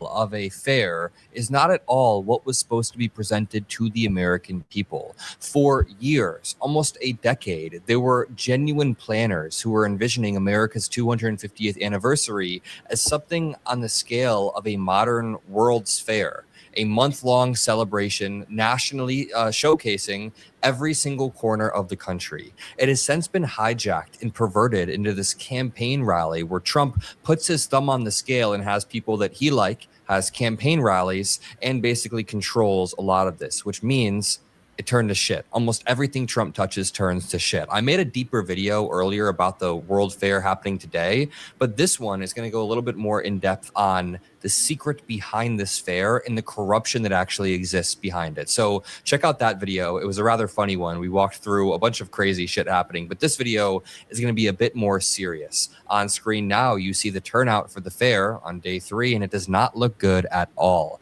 If you appreciate these videos where we bring the truth to you and the American people, make sure you drop a like, make sure you subscribe. And I guess let's just start off by showcasing the British experience in the United States. This UK reporter went to the fair, and I think this is a perfect encapsulation because you get to see it through fresh eyes and just how bizarre it is. From there, we will jump into the corruption aspect of it and how Donald Trump hijacked this event from a serious group, a very serious group, and then recreated. So he's just going to go into the fact that they wouldn't allow the permits.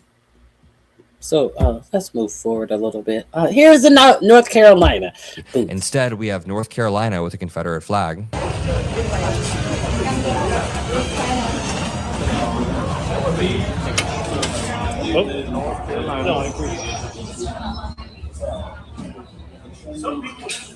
Really good at it.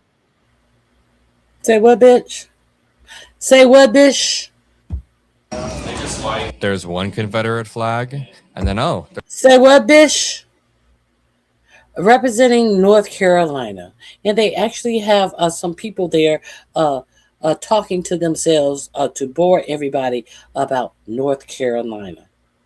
There's two Confederate flags. You know, when I think of America and when I think of the celebration of America, I don't think of celebrating the quote unquote country that seceded in order to declare war on America. Is that not just traitorous? It's incredibly traitorous. Let's see what's actually in these booths. Eric Flack TV did a pretty good report here. Check it out. President Trump wants all 50 states to come together here at the Great American State Fair to show their pride. North Carolina planned to skip this, but the Freedom 250 organizers asked the Winston-Salem company that built their tractor trailers to step in. Their exhibit is a race car and some North Carolina potatoes. He missed the Confederate flag that was there. We'll continue. Arizona had the longest line to get in for a black light star experience and a free cactus pen. Maryland is featuring a different local artist every day and a photo booth to go back in time.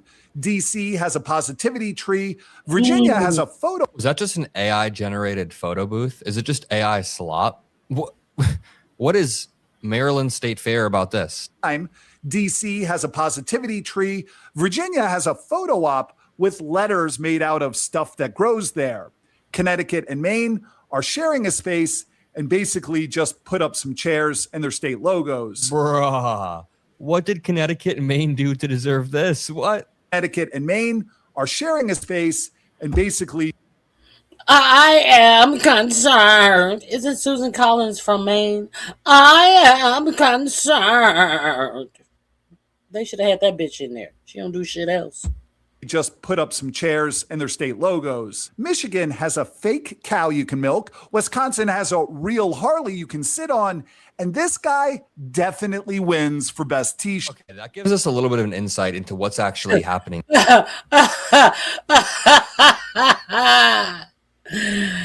His shirt says, "My farts smell like freedom." Here, you know, for many Americans, the anniversary of 250 represented a rare opportunity to celebrate the country's future, what the country could be. Okay, that's one aspect of it. I want to show you something else. I think we have the opening day when people are just piling piling out of the fucking. My most favored nation agreement on drug prices. We are delivering the People are fleeing en masse as he rants and raves like a lunatic about how the economy is in an A+ position. 500 and even 600%. All right, this is kind of brutal. Half of the crowd began to walk off as Donald Trump was halfway through his America 250 kickoff speech, in which he was lying about the state of the country, the state of the economy, the state of the war that we're in, the state of the ICE raids that are going on, lying about everything, piece after piece after piece. This comes on the same day that Donald Trump decided to nuke a housing bill because the Democrats and the Republicans in the Senate and the House decided to pass a war powers resolution attempting to rebuke Trump's war. It's not actually going to act as a check because there is no enforcement mechanism for this, but a lot of people are now on the record voting against this war, and some of them are on the record voting for this war. So before I show this to you, I just want to break down this absolutely absurdly delusional rant that Donald. So this was opening the night of the failure 250th fair that was taken over by Donald Trump.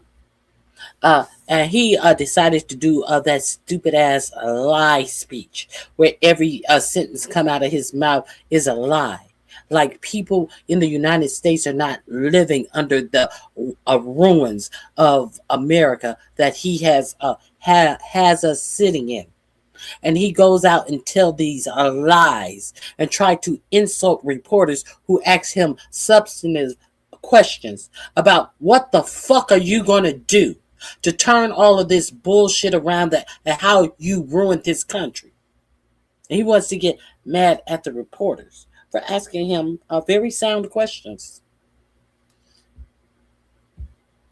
Donald Trump went on. I think the onus is on us. I think the onus is on people like you and I to make sure we stick up for the truth and the facts at a time when our president is speaking like this. And if you agree, make sure you drop a like. Make sure you subscribe to the Adam Mockler feed. Let's start.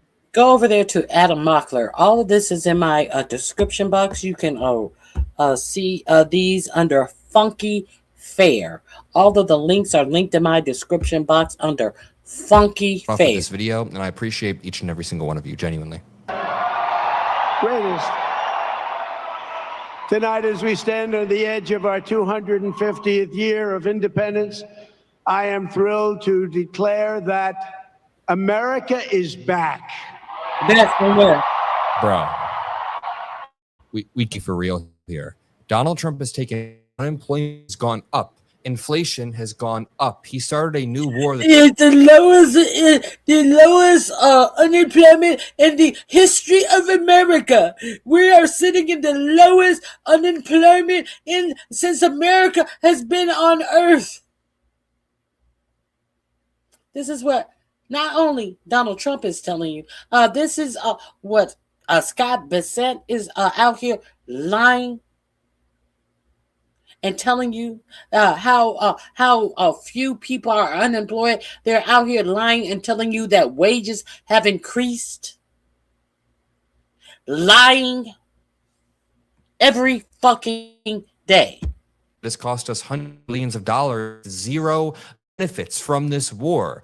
ICE raids have killed people, and Donald Trump has cut life-saving cancer research and Medicaid in order to make money or make space for tax cuts for the richest of the rich.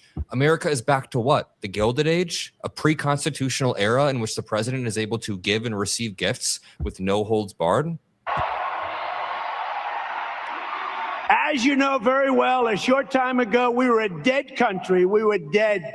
Now we're the hottest country anywhere in the world. We're respected. We're the hottest target anywhere in the world. Even our allies don't like us anymore. We're the hottest country in the sense that people don't want to touch us like hot potato. All of our allies are moving away from us. By everybody. Nobody's laughing at us anymore. 2 years ago, they were laughing. Now, we're the most respected anywhere. Think of it, anywhere in the world.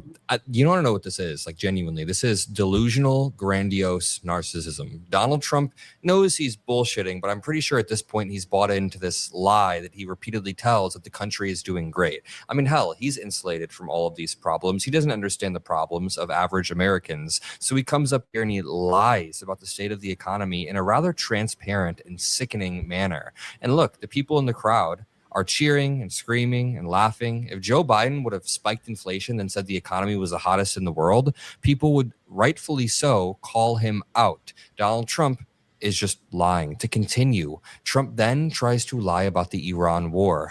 Just take a listen. Things, we're once again putting a thing called America first. And last week we signed a historic... Where at? In household, for example. Give me one example where you're doing that at. I'm waiting. For example, agreement to end the conflict with Iran fully. For example, you're decided to end the conflict with Iran. Where are we today? Where are we today? A full-fledged on war with Iran right now today. The war has been accelerated because your president don't have the fucking cojones to tell Benjamin Netanyahu to cut it off. Why? Because it has been reported that in drop site news that indeed, Jeffrey Epstein was a Mossad agent.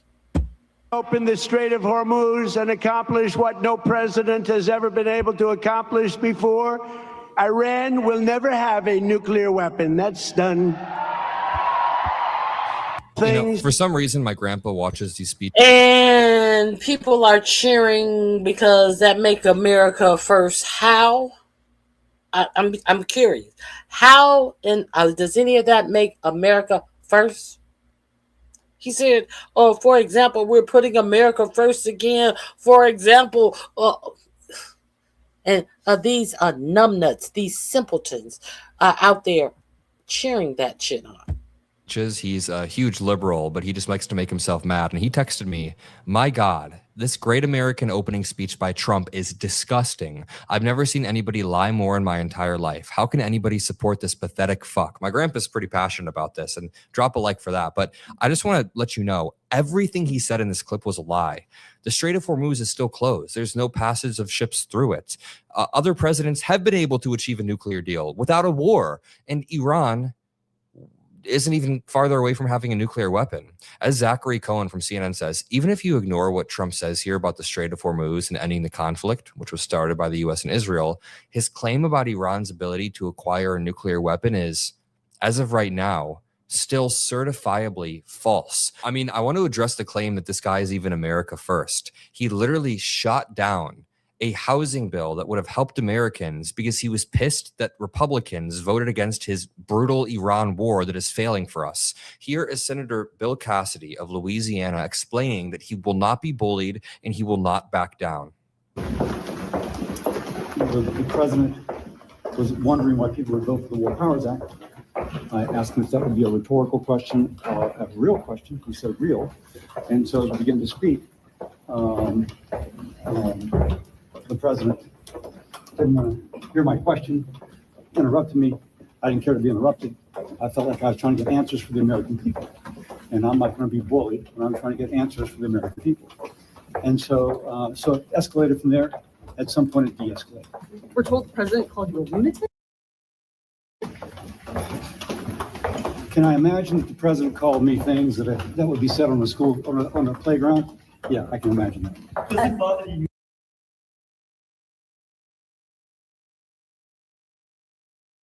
Why is this important? Why did I even bother to play this? Because this numbnuts is the same medical doctor from Louisiana who was the final vote in placing Robert F. Kennedy Jr. over our Health and Human Services.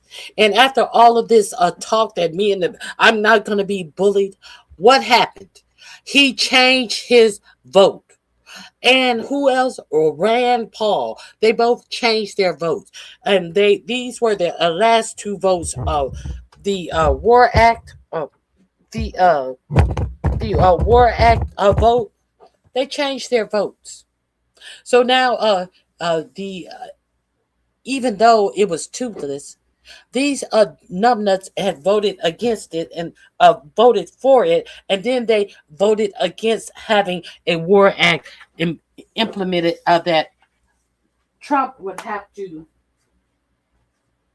seek congressional approval.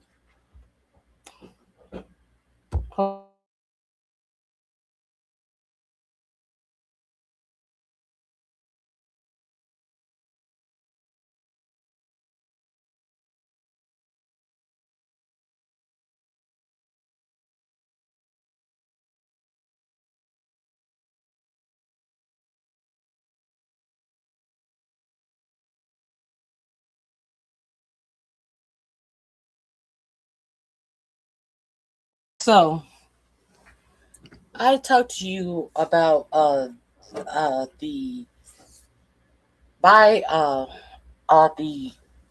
talked to you about the bill that was going to prevent private equity firms from buying up all of these single family homes, something that I have been talking about for years, which was the reason why they were trying to make American citizens just 100% lifelong renters to ensure that they could seep off of the backs of American citizens, and American citizens couldn't build up any personal wealth because they would just be paying all of their money to these rich corporations and hedge funds who would suck the average person dry with fees.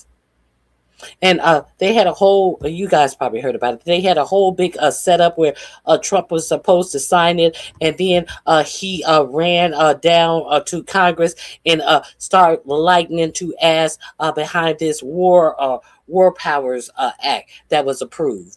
And there has not been any more talk about signing that bill where hedge fund managers and people in hedge funds can buy up single family homes. But he wanted to come out there that day and talk about America is first again now. So hold on one second. He went after Leader McConnell, wasn't here to defend himself. If there's somebody I know who's got thick skin, it's Leader McConnell. And I mean, do you believe that this is the way the president should be conducting himself in a meeting with colleagues? I'll let the president's actions speak for themselves. Did you refer to him, we're hearing reports that you referred to him as brother at one point, and there was that sort of contentious. I don't think that's really important to the story. And I mean, I'm sure I know the answer to this, but you don't regret at all your vote for the War Powers resolution yesterday. No, as I said, and I've said before, that once I start getting answers. So the report was that Bill Cassidy, the senator, said, brother, this war is failing. This memorandum sucks. And Trump said, don't call me brother and sit down. He snapped on this guy. So for Trump to then go on stage and claim to be America first in any capacity when he can't stop talking about the war that he started,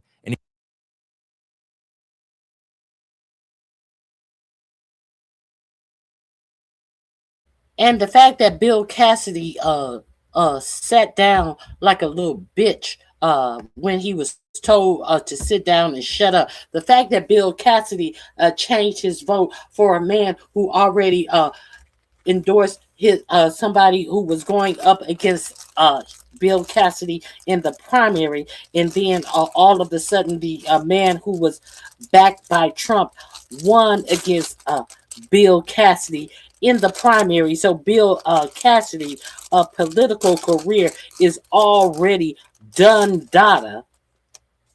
And Bill Cassidy's still going to take his simple ass back and change the vote that would benefit American citizens. And Bill Cassidy is a senator from poor ass Louisiana. Let all of that sink in. A whole bitch. he keeps lying about the economy. It's the opposite. And thanks to the power and skill of the United States Armed Forces, today Iran has no Navy, no Air Force, no anti-aircraft capacity, no. So this was Thursday night. No Navy, no No Army, no Navy, no Air Force, no anti-aircraft capacity. What the fuck have they been hitting over in all over in the Middle East with since they have nothing? What have they been striking back with? Huh? Missile launches, no manufacturing. This is some crazy.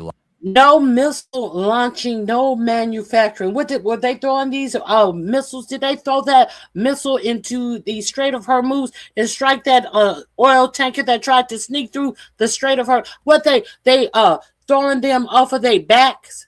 Is that what they doing? They got a good left hand that they throwing these missiles into these boats, huh? Lying. If they have nothing at all, why is the strait still closed? Spoiler alert, it's because they do still have missile capacity. They have the nuclear material. The enriched uranium is literally still in Iran, just buried under rubble that will be hard to access, but not impossible to access. And their leadership has been obliterated. And for the first time in 3,000 years, we are finally going to have peace in the Middle East. We're going to have peace in the Middle East. Bro, he said that during his first term, and it never happened. Answers. Our American ancestors fought and won the most vicious battles. They explored and settled the most dangerous frontiers and let no challenge ever break their spirit or their pride. I want to show you what happens as he continues to rant and rant. I want to show you what happens as he continues to rant and rave. People begin to walk. The largest producer of oil and gas on earth, larger than Russia and Saudi Arabia by far combined. And under my most favored nation agreement on drug prices, we are delivering the People are fleeing en masse as he rants and raves like a lunatic about how the economy is in an A+ position. 500 and even 600%. Who would think if you took down 0.5%? Somebody said you would. I honestly don't blame them. I mean, number one, herd mentality is very common with MAGA. So once a few people start leaving, I'm pretty sure everyone just follows the herd. Number two, this dude is ranting and raving. His voice is hard on the ears, and everything he's saying is a verifiable lie to anybody in the audience who is struggling financially. Imagine having to watch the golden surrounded president with orange makeup on. Gold prices are going down 500-600%. Before we get to the Trump arch, it seems like the Trump arch actually fell in upon itself. But before we get there, I need you to see them throwing them out. State fair on the From an empty field on the National Mall. All right, on screen now, you can see the attendees of Donald Trump's National State Fair being kicked out and escorted to leave. All 27 people that decided to show up for day 4. No, not another day of shame for us. Get out. We can't take it anymore. We've already been embarrassed. No, leave. Or had the rest of the day canceled, postponed, moved due to inclement weather, due to rain, due to flooding, due to poor planning, poor turnout, but most importantly to me, due to the fact that Donald Trump hijacked the original America 250 celebration that was going to happen and decided to create his own knockoff version, a parallel organization called Freedom 250. I mean, literally on screen now, you can see somebody pointing people out to the exit before the event had even really started for the day. I mean, even more sad, you have Caroline Levitt, who posted right before this, "Fun day at the Great American State Fair. How cool is it that we are alive during this historic time and we get to experience America's 250th birthday? Looking forward to making more lifelong memories." But if you zoom in on the picture below, you can even see in this picture that there is nobody there. The dozens of people that did decide to show up today got completely rained out, including Caroline Levitt. I'm assuming she got kicked out as well, along with everybody else. And honestly, again, the biggest tragedy of it all is that we had a bipartisan committee approved by Congress, both sides, that we're going to throw a national festival of all festivals. That we're going to turn it into the most grandiose parade since America's 200th celebration. And Donald Trump tore that up for his own narcissistic reasons. Now we have video after video after video of the fair being entirely rained out. Watch.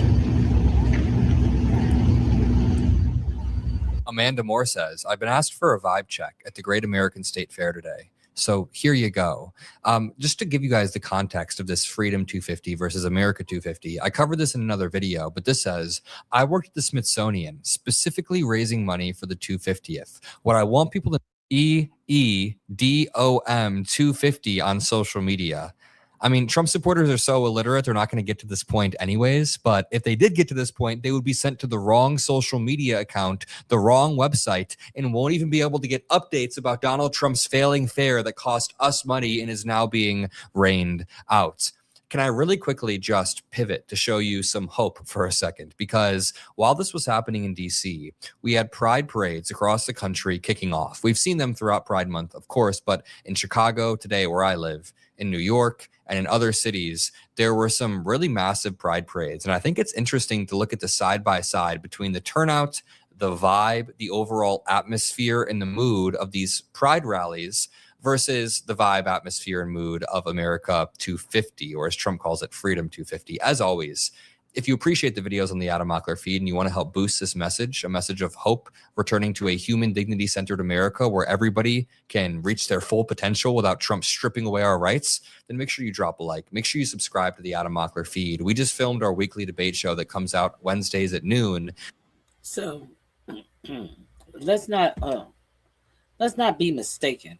When you see them send you to this website, Freedom with 3 E's, 250, and you get sent to a wrong site, understand that these planners of this event were paid $80 million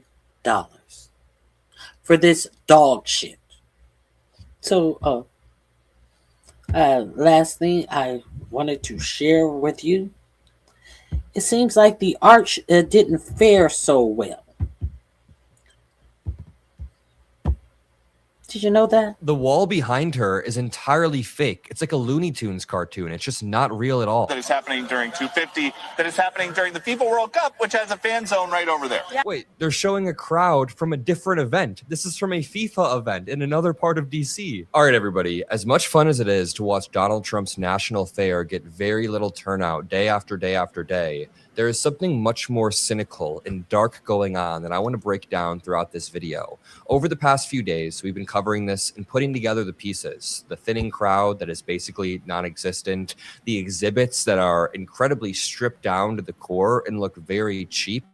I mean, for Maine, it was literally just 2 chairs in front of a sign. So you mean to tell me that they are trying to commingle pieces of footage from 2 different events and try to present this as if this is what's going on in DC right now?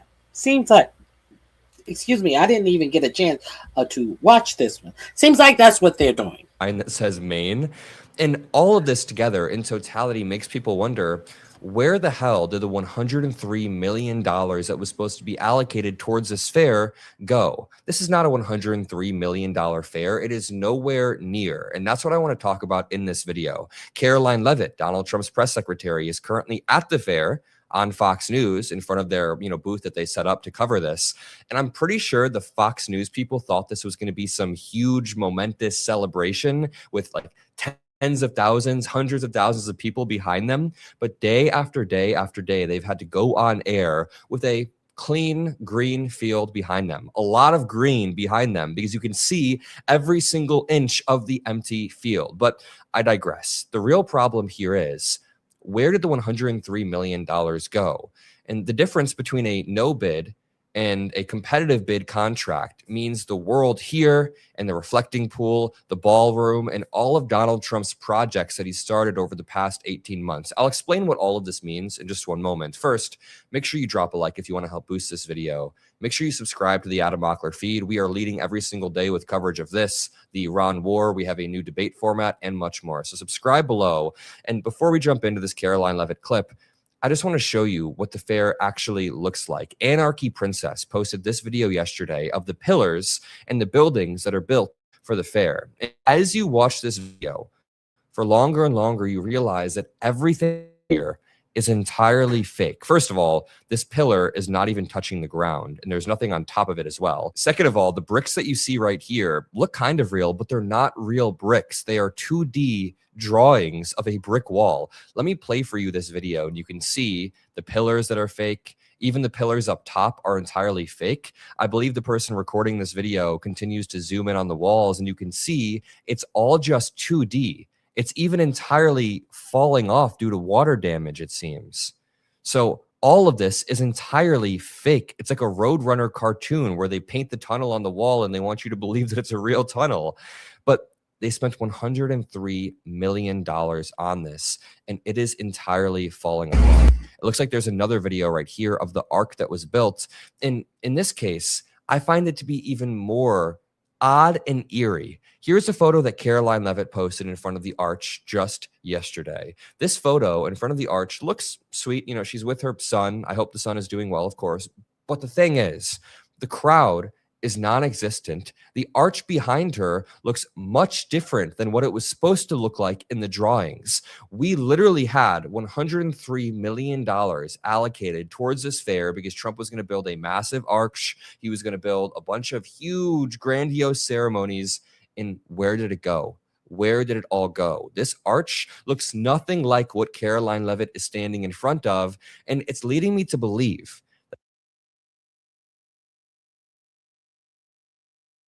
that's fine. The Trump MAGA voters are dumb. They won't notice the difference.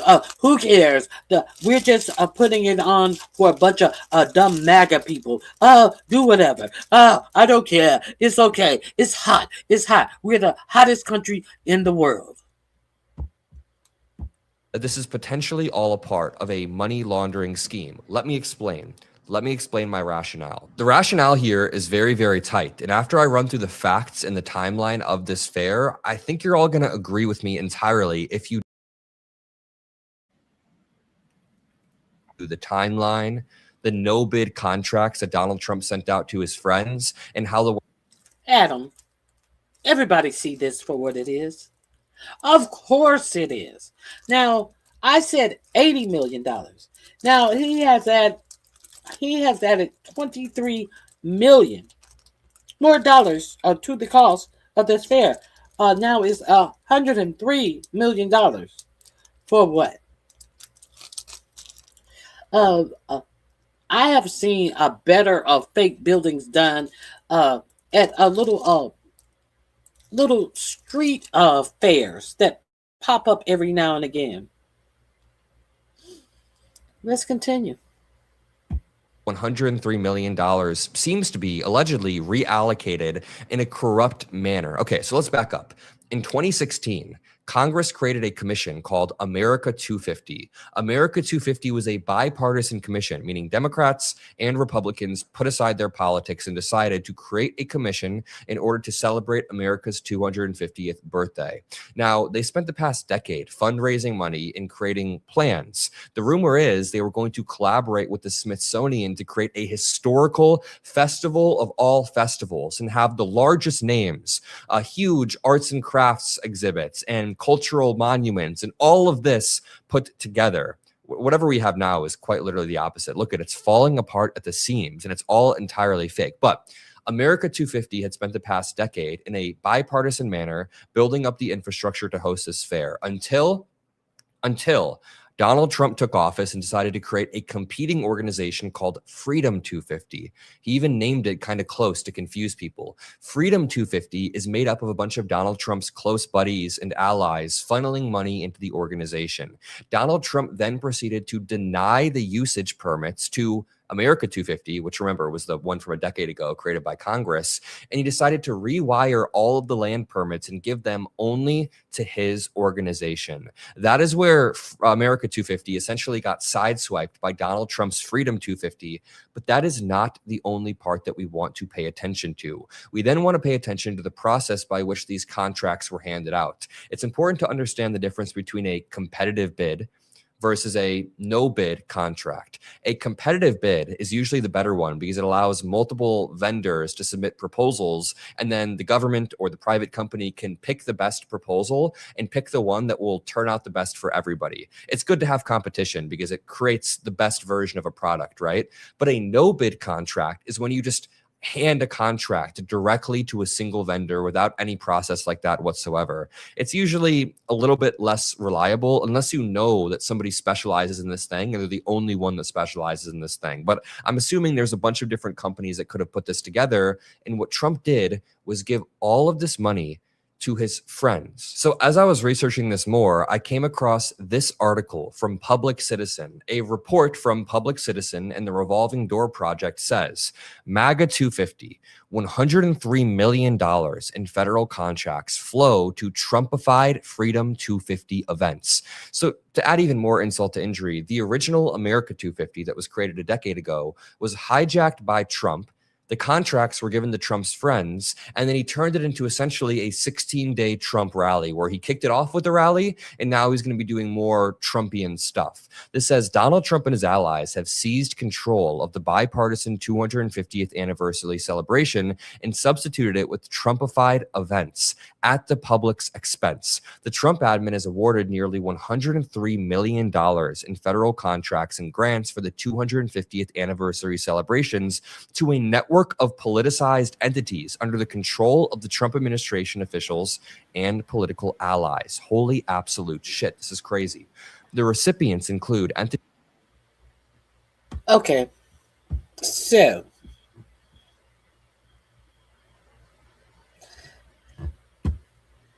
if you want to know what's going on, you don't listen to this kid. If I want to know what's going on, I already know what's going on before I present it on my show. Because you know what I do on my show is we come with receipts. So if Adam Mochler is talking about it, it's going to come with receipts. You dumbass. Oh, I see you haven't said anything else since he put up receipts. See, that's where you dummies get the game messed up. That's where you dummies always get twisted in the game. But let's be real clear.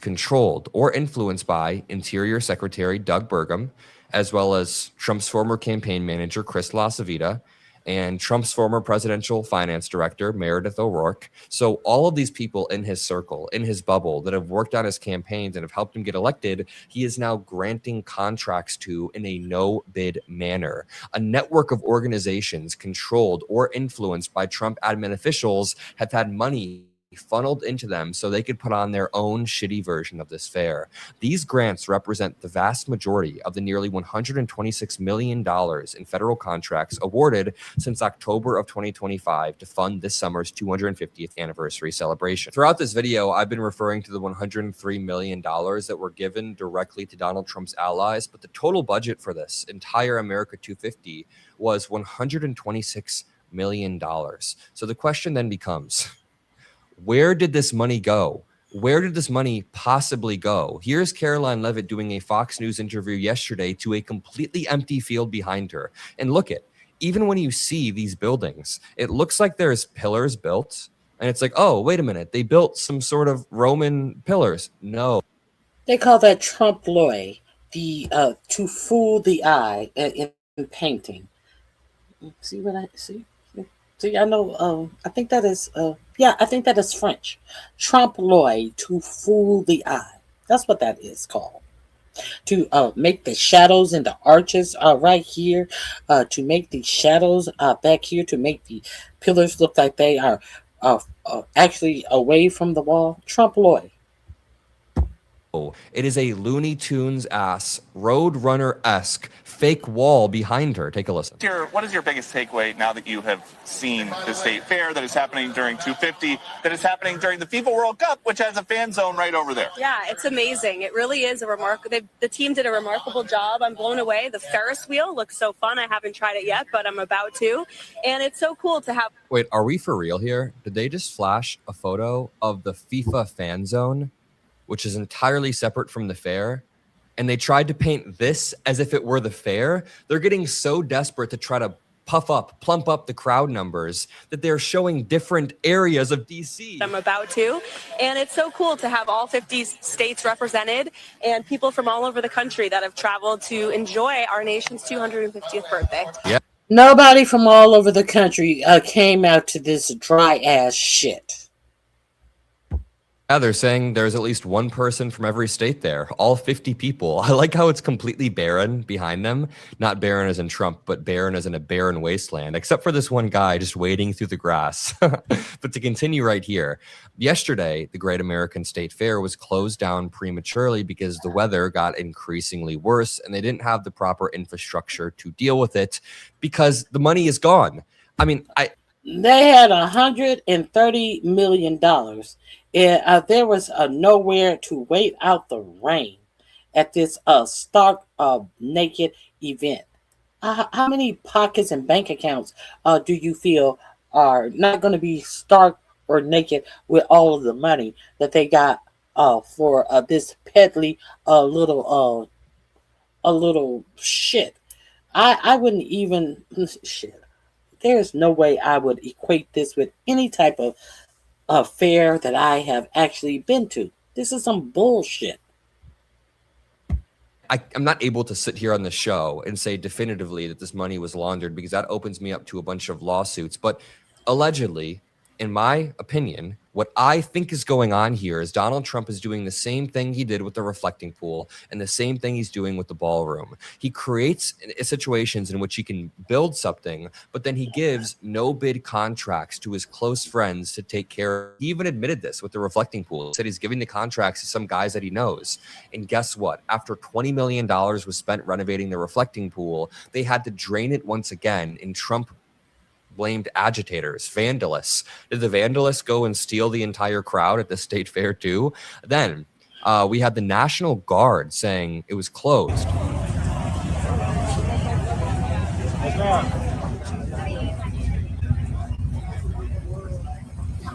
Ain't no way. We then have a video of them all being kicked out. Okay, so we've been there. All right. That is the Great American Fair. Now, it seems to be a problem in the White House. It seems like your president is in some type of distress. The Supreme Court came back with 3 rulings this morning, and I think I may leave you guys with the 3 rulings. This reporter causes Donald. One ruling is that the E. Jean Carroll case, he's going to have to pay E. Jean Carroll. He had he was appealing that and had appealed that case up to the Supreme Court. So let's see what Trump is melting down about in the Supreme Court. Donald Trump is not happy this afternoon after the United States Supreme Court handed him multiple losses. In the E. Jean Carroll case, he will forever now have a verdict of sexual assault on his record, owing her millions. He will forever be and have on his record that he SA'd E. Jean Carroll.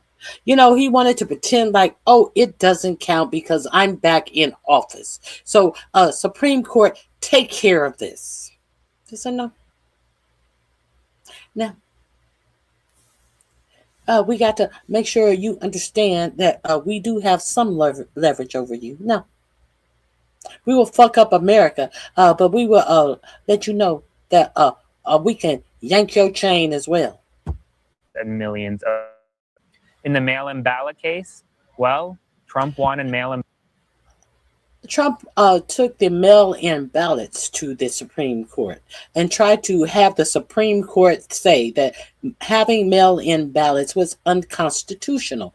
How did that work out for Trump this morning? He lost that case. Ballots to be essentially disregarded. To a Carroll case, he will forever now have a verdict of sexual assault on his record, owing her millions and millions of dollars. In the mail-in ballot case, well, Trump wanted mail-in ballots to be essentially disregarded, to eliminate mail-in voting. The Supreme Court said absolutely not. In the Lisa Cook case, Supreme Court said you can't fire Lisa Cook. Now, they did rule for him in a major case, which I'll talk about shortly, overturning 90 years of precedent. But right now, the president is lashing out at the United States Supreme Court. He's not happy because ultimately, based on what legal experts thought, today's rulings completely were different from what many thought. Many thought that he would win in a number of these cases. He did not. So like, comment, share, get the word out. And if you can, subscribe to my Substack, link below to support my work. So I want to begin by showing you the president's remarks to the Supreme Court's ruling. Okay, Lisa Cook is the one who worked for the Federal Reserve, who Bill Pulte went in and tried to say that she had did something nefarious with her mortgage, and then Donald Trump tried to outright fire her. A lower court said that she would get her. She is not to lose her job. They stayed that ruling because the Supreme Court wanted to weigh in on that, and now the Supreme Court has weighed in on that. You know, Bill Pulte, who's over the Department of National Intelligence. Yes.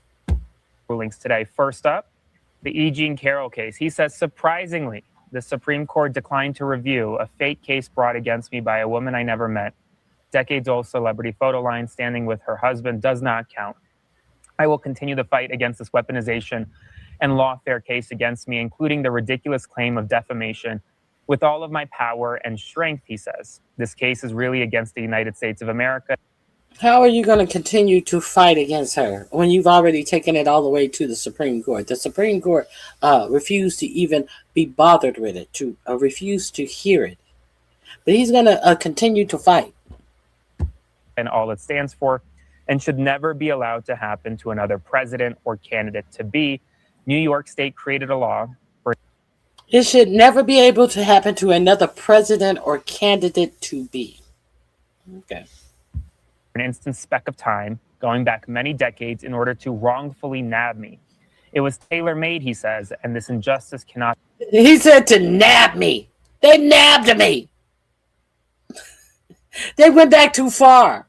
And I was wrongly nabbed. Be allowed to stand. Thank you for your attention to this matter. Well, this will stand. The Supreme Court's ruling is final. Now, the Supreme Court didn't rule on the merits of the case, didn't even touch it, didn't even want to touch it, because it was in a lot of ways a pile of garbage, a flaming pile of garbage, I would add, because the Supreme Court doesn't take cases simply because there's an evidentiary dispute on a lower court. And that's all this was about.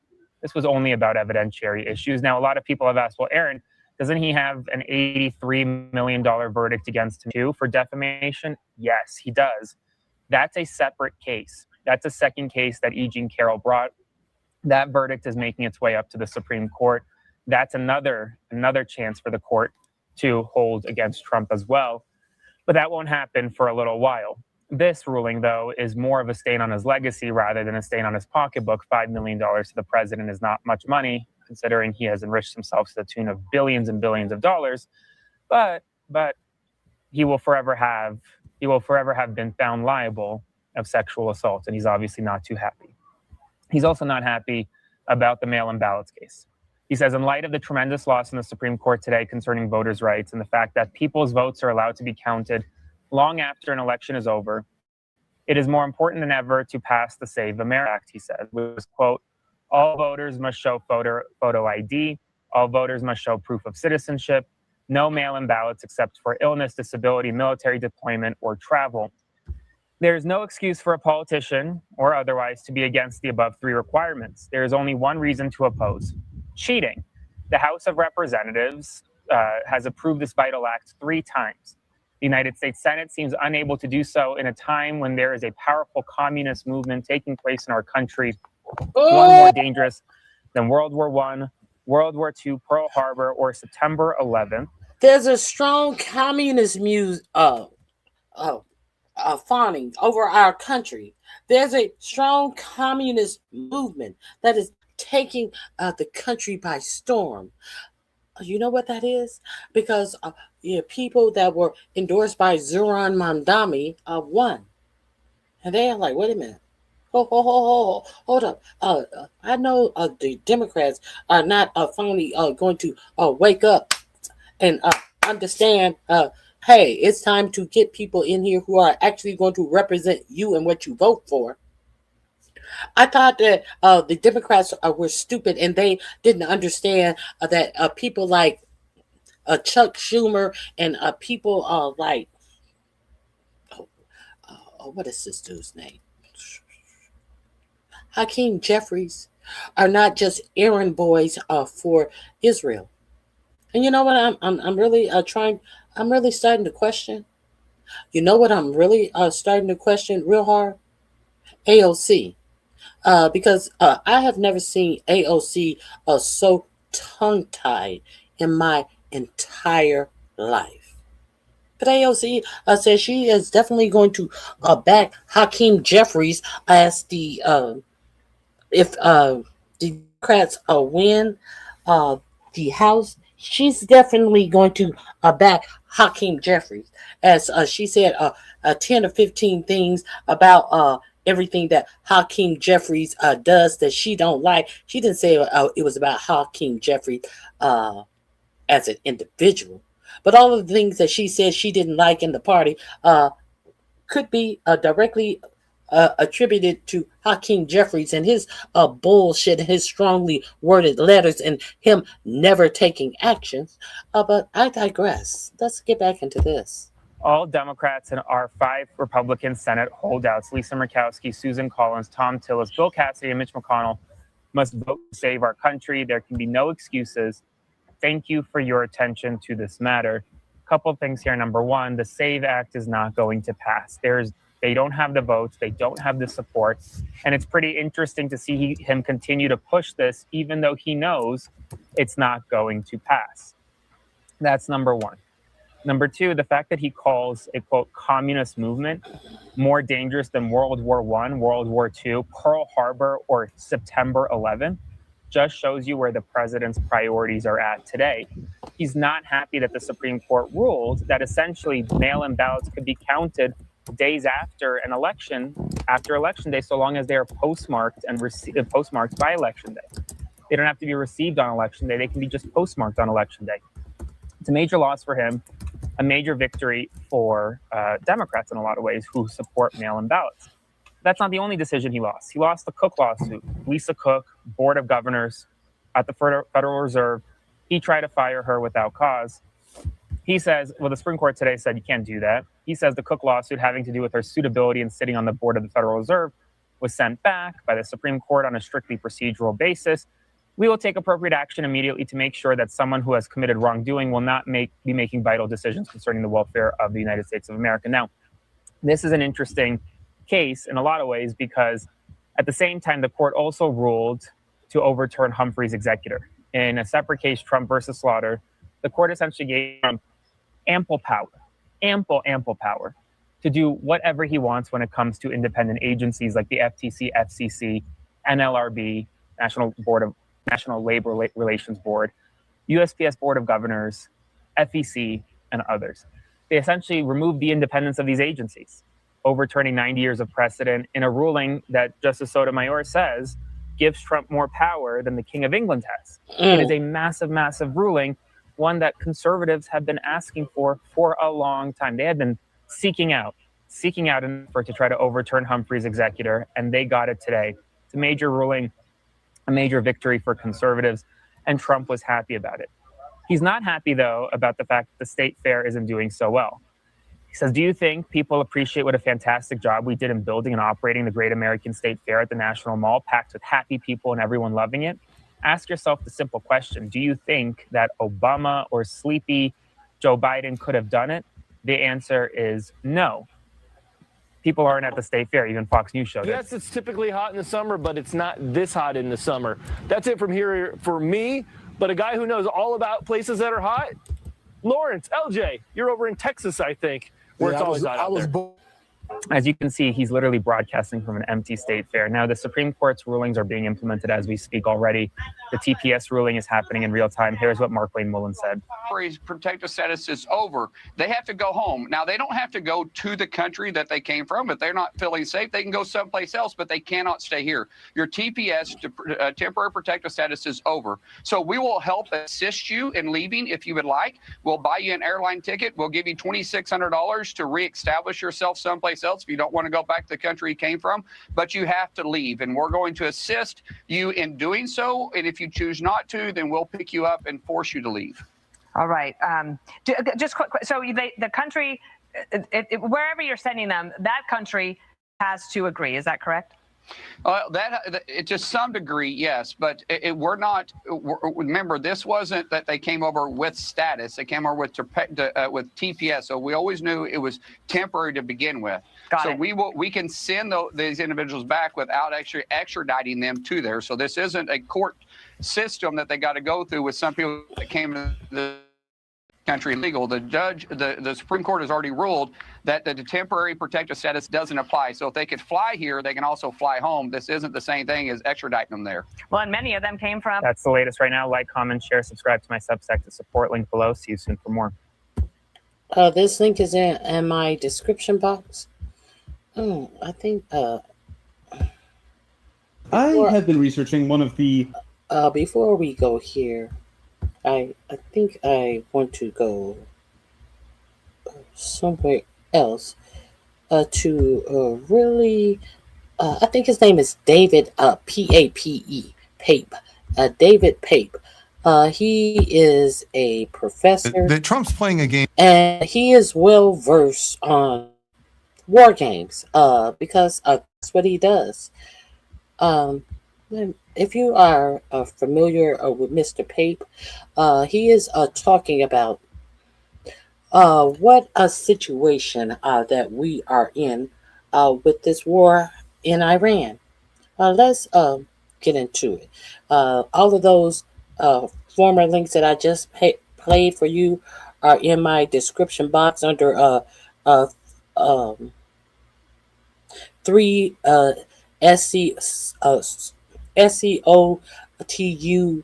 rulings, 3 Supreme Court of the United States ruling that last video is under. Now, this video will be in my description box under where are we in this war? Where are we in this war? I want to share this with you because a lot of people think that, everything's just going to be okay. Everything's just going to be okay without taking to account. Because I saw Trump being asked about this on the. Without taking into account that Trump has no idea what he's doing in this war. The Iran war expert. I simulated the Iran war for 20 years. Here's what happens next. I think his name is David Pape. Let's get the introduction. He always does a great introduction. A very intelligent man. Here we go. What happens? The war. What's next? This would be in my description box. You've been running simulations on a war with Iran. Yep, every strategy for 20 years, and it's playing out right now. So I can tell you that we are losing control of the situation. Like, we don't know where that nuclear material is, but they have the material for 16 nuclear bombs, and we've given them every incentive to develop them. Professor Robert Pape might be the single most important. Robert Pape. incredible person we all need to listen to right now. The supreme leader that we took out was against nuclear weapons. The new supreme leader, and he's way more aggressive. He's advised 2 decades of presidents in the White House. President Trump is really stuck, but he thrives in chaos. And spent 30 years building the curriculum that trains the Air Force for the exact type of war that's taking place now in Iran. And one of the most mind-blowing things I've learned is that there are 3 stages to this conflict. Unfortunately, Professor Robert Pape, who has 2 decades of being correct with his predictions, gives a 75% chance that Trump is about to escalate to stage 3. In this episode, we're going to explain exactly what this means. Okay, so this link will be in my description box. I would advise you to go over there. I do not want to play the entirety of this man's video, his work. Go over there and check this out. Let's see. Let's start right here. I think we'll start right here. Him, and they said, okay, well, if you don't like the son, who would you pick? And he says he's one to expect, if not leading, and the guy. He's been in charge of the police that like to go and kill the protesters. He's been the guy who's been very, very strongly supporting, if not leading, that particular effort. And last night it was announced that he has been appointed as the new leader. He's the new supreme leader. Okay? Did Trump expect this?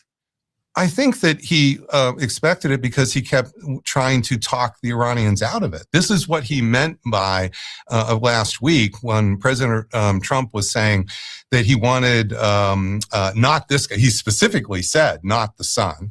And then he had a problem because people kept pushing him. And they said, okay, well, if you don't like the son, who would you pick? And he said, well, it is a problem because when we killed the supreme leader, we killed around the leader 20 or 30 others who we actually thought were better. So we actually took out the best alternatives when we killed when the supreme leader was killed. And so everybody's scratching their heads going, what are we talking about here? So we actually helped by killing the competitors to the son. We made it more likely the son. And so what I'm trying to explain, Stephen, is this adapts, okay? So that you're not really taking these pieces out. You're rearranging them and you are moving up. In this case, you're moving up. The next supreme leader? Well, there's the supreme leader, but what we're not showing here, you're seeing the target sets that are being discussed. You're not seeing the Revolutionary Guard.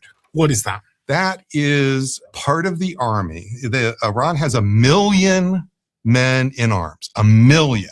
That's as many as we have in our 300 million people. They have 92 million. They have 1 million in arms. And about 150 or 200,000 of them are what are called the Revolutionary Guards.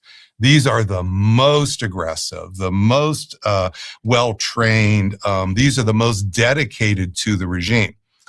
The son who we just took over is the prime candidate for that group. So when we took out a link here, it's not just being replaced by another cog.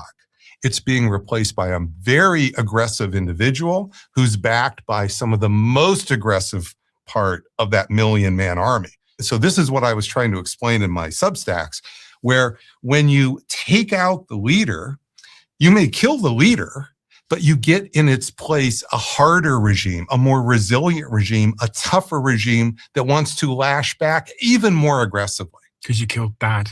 You killed dad. And also, if you don't lash back, how does the new leader get his credibility with everybody else? If he's a wimp, why doesn't he get a bullet in the back of the head? You see, just because he's appointed a new leader, he's still, just like when you're the head of a new company, like let's say you take over, there's a company that's in shambles and they get rid of their CEO and they bring you on, okay? Well, you got to have a plan, you see? And if you don't have a plan to turn that thing around pretty soon, Elon Musk had to have the big plan. If you don't have that plan, guess what? You're out. Same here. So you have incentive structure here for not just replacing, not just wimpy replacements, certainly not pro-American replacements. You have incentives for lashing back against the attacker, which is why when we tried to kill Gaddafi in 1986, he lashes back and takes out Pan Am Flight 103, killing 271 civilians, 190 Americans. When we tried to take out the Milosevic regime, to degrade it in March 99, Milosevic lashes back, sending 30,000 ground forces in to cleanse, that is, get rid of 1 million civilians in Kosovo. This over and over. I mean, you have written books about suicide terrorism. That's right. I've got one of them in front of me here called Dying to Win. So, I mean, you know a lot about this subject. And this is one of the concerns that actually my fiance had said to me. She said, I explained to her, I was like, you know, Iran, they really just have drones at the moment. So I think that's fine. And then she posed a question to me. She was like, yeah, but what about suicide terrorism? Let me just explain. So here we are. It is, here is, of course, Iran. And imagine it's back in June. So I'm going to start the story in June. This is the beginning of the smart bomb, the escalation trap. Stage 1. We hit Fordo, which is right around there, and we hit Natanz and some other sites right around here. And what does Iran do here? They lash back, and who are they lashing back against? Israel here. They have their missiles focused on Israel. They're not really hitting our bases here. They're hitting Israel, and they send 3,000 Israelis to the hospital, the most since the 73 war. So a long time. That is stage 1. Okay.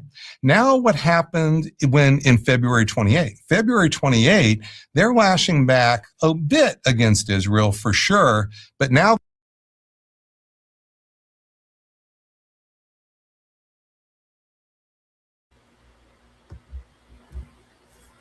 let's also remember during that strike that he just talked about, that was the June strike when no one saw it coming. But if you had been over here, I had told you that that strike was coming because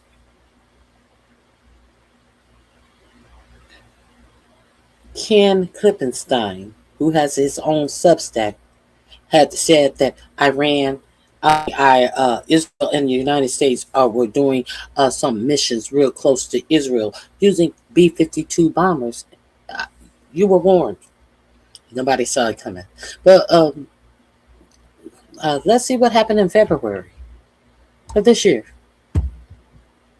they're at stage 2. This is why I published this piece today in Foreign Affairs about how Iran's winning the escalation war. So it just came out just a few hours before we came on.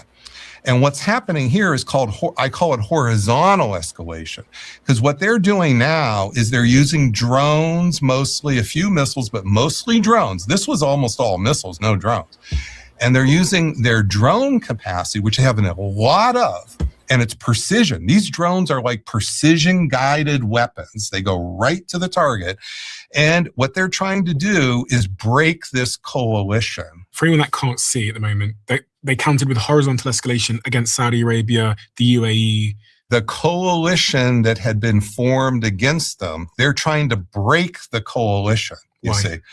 And they may well do that. Why would they want to break that? Why? Because my friends are escaping Dubai at the moment. I've got a friend staying in my house in Cape Town because he doesn't want to be. Because they want these countries to kick the Americans out of their country. Okay. Get rid of the embassies, get rid of the bases. Exactly. Where has Saudi Arabia turned to? Saudi Arabia, it has been reported, has turned to China and said, fuck you, U.S. We don't need your protection, your bases, no, your nothing. Kick rocks. You know, Saudi Arabia, the same people who gave Jared Kushner $2 billion after the first Trump administration, the same people that Jared Kushner was over there trying to get $5 billion more dollars out of, it has been reported, Saudi Arabia. The same one, Saudi Arabia, who after one or two of these bombings that hit Saudi Arabia, they shut down the Live Golf. They shut down Live Golf tournament. They totally shut that down. You know, that big golf franchise that they had was supposed to that they were trying to steal golfers from the PGA to come over and play for Live Golf. No, they shut that down. It's like, fuck you and all of this shit that you're talking about, Donald Trump. There's that. If you can, then we don't have the platforms to plaster them. You see, these are our basically ground-based aircraft. I thought they were attacking Saudi Arabia, for example, because that will make Saudi Arabia call Trump and say, listen, stop, please, we're losing our tourism, we're shutting our airports. Well, they are threatening the tourism, hitting the economic nodes, they're hitting hotels, they're hitting the airports. What they are trying to do is by threatening tourism, which varies from 5% to 10% of the GDP of these countries. This is not trivial amounts here. They're basically trying to drive wedges between these countries and America. And America right now, I don't see any movement through Congress. Where is this $100 billion going to the region to make up for their lost tourism? I don't remember seeing that bill come through Congress last week. So I'm just putting it a little humorously to point out, these countries are losing a fair bit right now, and that tourism may not come back for a while. I've got friends that have moved. Yeah. I've got friends that one of my friends was thinking about leaving, is now in my house in Cape Town, and he's been there for 5 years. He's leaving, and he's going to move to America. I've got so many friends that have called me. And imagine that we have 500,000 American citizens here, and we have the State Department on CNN. Call this number. We'll help you escape. It's good. Even the media in the UK, you see it. It's like they're showing, like, the BBC is showing like evacuations of UK citizens as they're being greeted in the airport, putting microphones. So this is putting a lot of pressure here, and there's something else that's not widely known, which is there's a big gap between what the leaders of the countries want, willing to support the U.S. and Israel, and their publics. You see, this coalition that's been built against Iran here is not clearly going down well with publics. These are publics. They may not like Iran. They may be Sunni and Iran Shia, but they don't want to be part of an Israeli expansion plan where Israel is going to conquer more and more territory and so forth. And so this is where the soft underbelly here of this isn't just about the tourism. That's the short term. The longer term is bottom up pressure. Sadat, he was a leader of Egypt in the 1970s. He cut a deal with Israel. It's called the Camp David Accords, peace for land. But it was very favorable.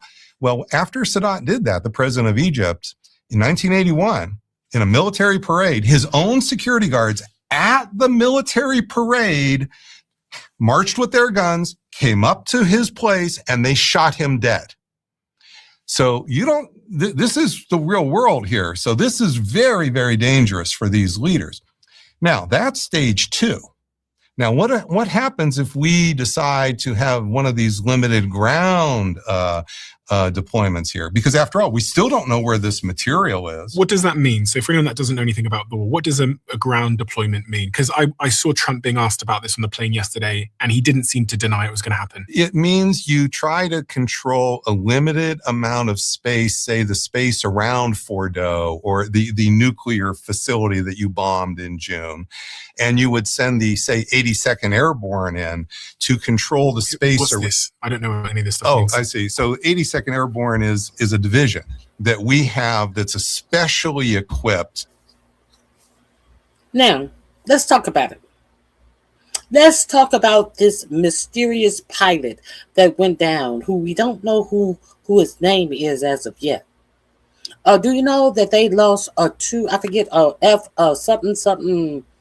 F-80 or 30 military plane that can hold up to, I think it was 100 and some passengers? You know, kind of look like this. Why is it that these types of planes were sent out to rescue a single pilot? And then they had to leave them on the ground because they were destroyed by... They wanted to say that they destroyed them themselves because they had to leave them on the ground. That could hold two of them. That could hold over 100 soldiers each. Why were they put on the ground to look for one missing pilot? These are huge planes. And strangely enough, they landed somewhere over by Fordo, where it is suspected that this nuclear dust is. Come on, people. Come on, people. You don't remember that big fight? Now, with SITCOM and the Pete Kegbreath sitting up here lying about the injuries to soldiers, trying to say that everybody who were injured damn near are back on duty, as many of them are in the hospital, and some of them are at what is that? The hospital where 4547 goes quite, what is that? Andrews Air Force Base, that hospital. The last time your president had to go in for one of his 4 annual physicals this year, and it's only June.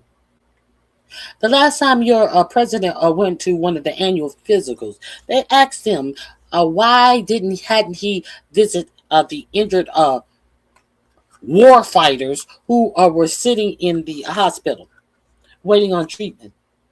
That the military is refusing to give any neurological doctor or screenings on their brains. Do you notice that your president that went to war for nothing, he even refused to visit the veterans that he is denying health care? They needed health care. The health care that is not being addressed.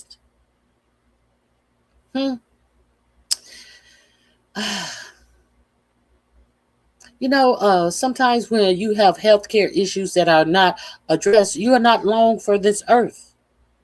When things are not addressed, it create problems, especially problems in your brain. You get a blood clot, have a stroke, die. Get an aneurysm, bust, dead. That's how life goes if you have issues that go untreated. So why is your Pentagon and your president downplaying the injuries of the soldiers that have gone to this war and gotten injured? And I'm very curious as if there was not already an attempt to get this uranium under the guise of we overshot the aircraft overshot, so we were over 100 miles away from our target, and we were supposed to believe that this target was injured in his arms and his legs, and he climbed up a mountain, and then even though the aircraft overshot 100 miles from the pilot, they were able to rescue the pilot that has still gone without a name. Come on, people. It would not have been the first time you have been lied to by your government. To go into hostile area and land and control, say, airports, control space. Think about controlling all the size of LAX. So if you want to control LAX, you bring in the 82nd Airborne. They will have 5,000 men and women, not just guys now, and they will come in and they will control that space, LAX. But they will also be doing this probably not for a day, not for even a week. They're going to have to spend weeks and weeks to search for that material because we don't know where it is, and it's all deeply buried, and a lot of the stuff has been, the entrances have been blown up. So this means long-term presence there. You might also take some of the oil fields to cut off some of the money here for the regime. That is where that book comes in. Do you think it's likely that America will put boots on the ground, American soldiers in Iran? I think it's at least 50-50, if not immediately. So people keep expecting the escalation to be continuous. And then when there's a pause, as there was between June and February, they think, oh, it's over. I'm going to go now worry about something else. And then believe me, there's plenty else to worry about. So we got Minneapolis. We got plenty to worry about here, even with violence. But that's not how escalation operates. Escalation can have a ratchet effect that's spaced out by months of what seems like peace, only to come right back, and you're stuck in that escalation momentum. Which is what we've seen. Which is exactly what we've seen. And for the reason I'm telling you, we don't know where that nuclear material is. That has been the $64,000 weakness in this entire idea of using air power, and not just in the last 10 days, going back to June. It's not just even about the regime change. It's about how are you going to get that nuclear material out? We had a deal, this deal with Obama. Trump did not like it, but with that deal, that held, and Iran took out almost all, virtually just only a tiny bit was left. Not enough for a bomb, all out of the country. And we watched it. We monitored it. We had 24/7 cameras to monitor this. We had human on-site inspections to monitor this. 2018, Trump just ripped it up, walked away unilaterally. And from that point on, it's been pedal to the metal by Iran in upgrading that enriched uranium. And that's how you got to that material that would be enough for the 16 bombs. And right now, we don't know where that is. So yeah, stage one is... Okay, stage one, you are beginning the escalation trap. In this case, it's a smart bomb trap, but because it's with smart bombs, where you have tactical success, near perfect. Call it 100%, because it really is. But that doesn't mean you have strategic success. Tactical success plus strategic failure. Then that strategic failure weighs on you over time because the enemy still got the thing that you wanted to get in the first place. Now you do stage two, which is regime change. Because after all, you've already hit the targets. You can make the rubble bounce, but what more? That's why we didn't bomb them in the last 10 days. We might go back and bomb Fordo some more, okay? But we already bombed it. So there's no way watching the bubble. But now we're at stage two, because what are your options? The only other option is, well, let me get rid of the regime, because then the regime I will control, and the next regime will just give us the material. That's not working now. And you hear today, Trump is dancing, trying to figure out what to say. He doesn't want to say the war's over. Okay. He doesn't want to say the war's going on. But the bottom line is he won't even be clear about why we're fighting the war anymore. And I'm telling you, there's a real problem. The nuclear material is still there, and it can still be fashioned into those 16 bombs over time. So this is where then you get this horizontal escalation, where now they've really working on this, because now it's a long war. They start attacking their neighbors and try to make it the consequences go on for months. So just imagine, when are your friends exactly going to move back? So let's say the war is over tomorrow. Are they moving back tomorrow? No. And when was last time, have you started to plan for your next vacation in Dubai? Well, I've been to Dubai. I was planning speaking there in a month's time, but it's been cancelled already. Well, so. just start to think about that. And, minor thing like a drone attack could suddenly come out of nowhere. You're not even, you think it's, yeah. I'm just trying to point out that this is the world now that a lot of people, this was a luxury market. This was the playground of the rich and famous here. This is really now changing, and it may come back a year or two from now, but it took 2 years for air travel to come back after 9/11. Just think about that. Now, we haven't gotten to stage 3 yet, which gets to your girlfriend's point. How do we move from stage 2 to stage 3? Oh, well, because you still don't know where the nuclear material is. Mm-hmm. And we don't have to move to stage 3 this week. We could do it a month from now, 6 months from now. The problem is we've now put in place a much more aggressive leadership, much more aggressive regime. We've taken away some of the what may have been guardrails. We can't say for sure for the nuclear weapon. This new regime, much more likely, and we've given them every incentive to develop the nuclear bomb. We're killing them. So what exactly is their incentive? Their best way to survive is to have a nuclear weapon. And you'll say, well, we're going to kill them. Well, we're already killing them. So we've taken away their incentive not to have a nuclear weapon. So we will start to worry as each week goes by, not because we have great intel, not because our human, it's because of the opposite. We don't have the exquisite intelligence we had with the Obama deal to know we had frozen the program. Now that we have Swiss cheese at best, and what we will see in the holes of the Swiss cheese are indications of nuclear development. And that will make us worry, because what happens with the nuclear weapon? Is it going to go to Hezbollah? And is Hezbollah going to help put it in Haifa? What's going to happen with these? Are they going to give it to the Houthis? So these are the kind of worries we will have that will push us to the ground options. And that is with stage 3, the retaliation approaches the homeland. Is that realistic?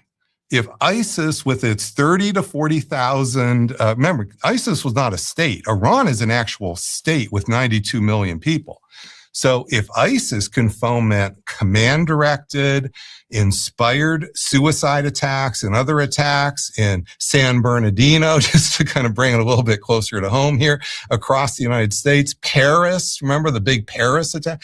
So why exactly is Iran not, ISIS was a lot weaker than Iran. Do you think in Iran at the moment, they're working on that? They're working on a terrorist attack? Well, I think that my work tells me that it's most likely to come with the presence of the ground forces by us. Doesn't mean it's a necessary condition, but it's just most likely. Russia in 96, with our help, we played a trick on them, assassinated the Chechen leader. It's a leader of its republic in Russia called Chechnya, Dudayev. Only 1 million people. And Russia killed the guy. And we actually have pictures of him seeing the missile hitting him, because we can put the cameras right in the nose cone. Then the new guy took over. His name was Baziev. And he launched, within 3 months, not the next week, Operation Jihad. And his Operation Jihad was much more vicious tactics. Kicked the Russian forces. Russia's a big country, almost 200 million people compared to this little.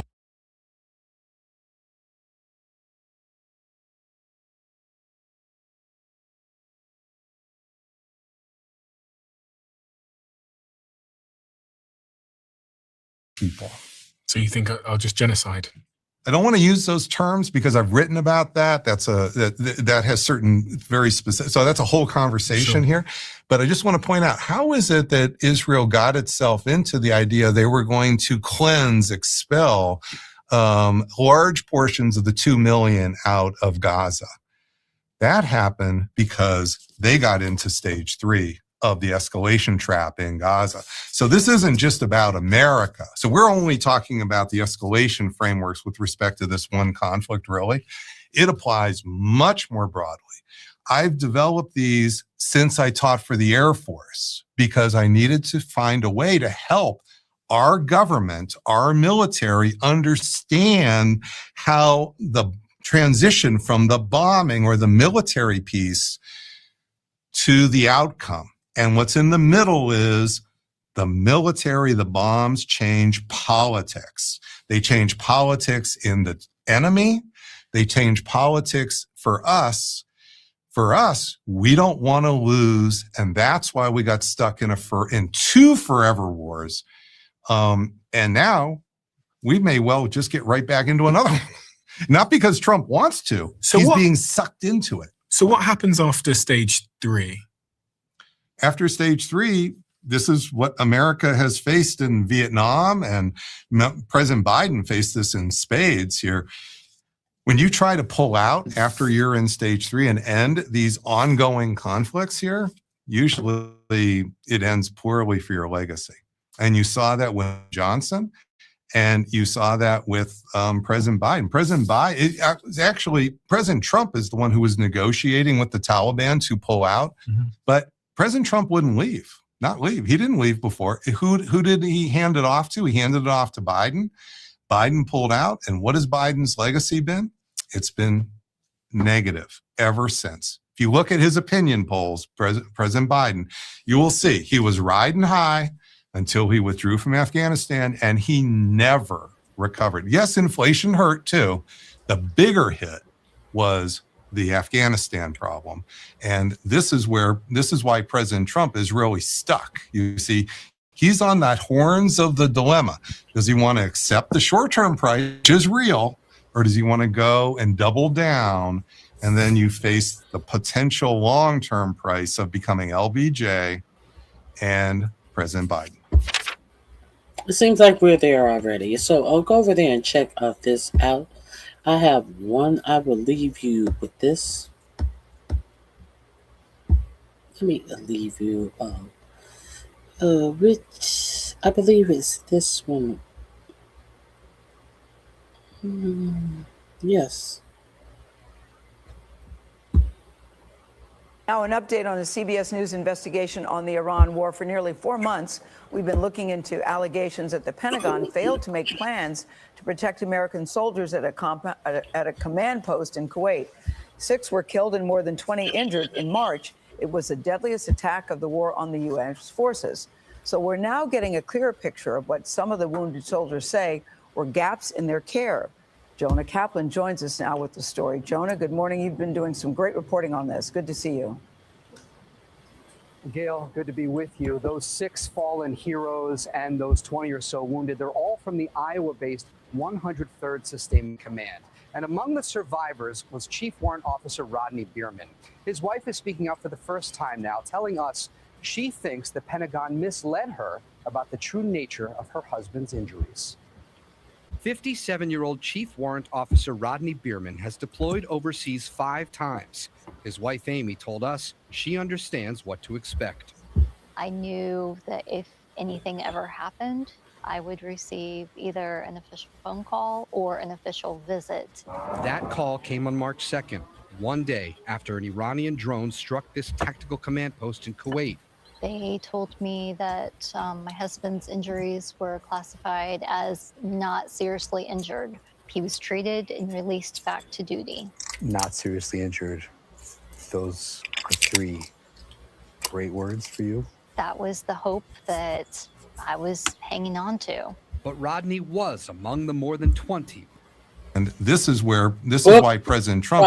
Now, an update on the CBS News investigation on the Iran war. For nearly 4 months, we've killed 6 U.S. soldiers.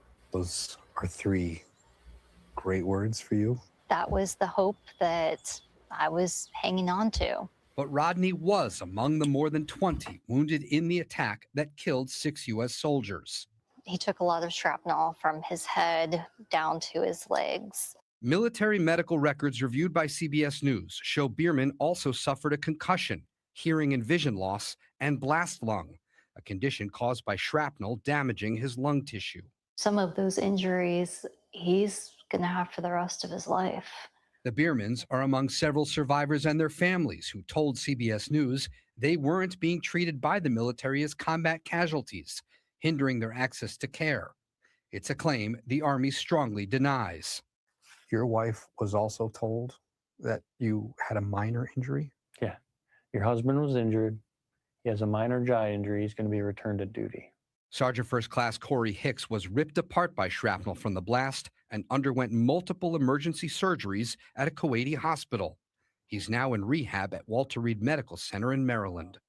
4 months in, I still haven't even seen neurology for my brain. So I've been raising flags with doctors and asking, hey, I still have headaches. Concerns over gaps in care are the latest in a string of failures uncovered by our CBS News investigation. Soldiers say the Army disregarded warnings about thin defenses and ignored requests for medical supplies. Now they question the claim that the injured are back on post. 90% of those with injuries in this conflict have returned to duty. Do you think the Army, the Pentagon, have tried to downplay this incident? Absolutely, I think they have. An Army spokesperson told CBS News the care and well-being of our soldiers is of the highest priority, and any assertion that the Army seeks to downplay a soldier's injuries is simply not true. Last month, Amy Bierman reached out to her senator, who passed along her questions to the Army. In a response, a top general defended the not seriously injured determination. Let's go back and read that. With Army Regulation 638-8, not seriously injured. is defined as the casualty status of a person whose injury or illness requires medical attention, may or may not require hospitalization, and a medical authority classifies as less severe than seriously ill or injured. This technical classification is in no way intended to minimize the CW for Bierman's contribution and sacrifice. We are unable to comment on the phone call Ms. Berman described. We are unable to comment on the phone call Ms. Berman described. Oh, so no comment on the phone call that she told y'all about, as the matter is presently under investigation. Furthermore, due to operational security, we cannot disclose the scheduling and frequency of casualty evacuation flights. So, nothing. We can't say. Do you accept that assessment? No, that assessment is unacceptable. The Army tells us that designation, not seriously injured, isn't what it may sound like. By the Army's definition, a soldier who is seriously injured is someone who is at risk of dying in the next 72 hours. As for Chief Bierman, he applied for a spot and got into a rehab unit. Wouldn't that be critically injured? Wouldn't that be critically injured? Huh. Not seriously injured means that you are going to be hospitalized for and need some therapy to get you back to your everyday life and skills, if ever. Not seriously. Okay. Fort Bragg, North Carolina. His wife, Amy, tells us, Matt, there is no timetable for when he can be home. I think clearly, Jonah, there's some quibbles about. With no timetable when he will be home. Not seriously injured. Thank you for your service, though. This is in my description box as well. So let's get to our last bit of news that I wanted to make sure you were aware of. I have been researching one of the... This is what happens when Peter Thiel builds his own government. Are you aware of this? Well, let's check it out. Y'all know I give you information whenever I can about Peter Thiel, who does not know if the human race should continue to exist. As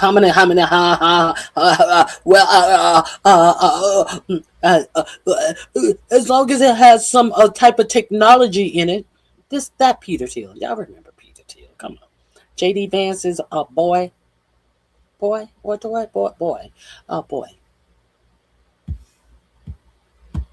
Weirdest stories that I've ever looked into.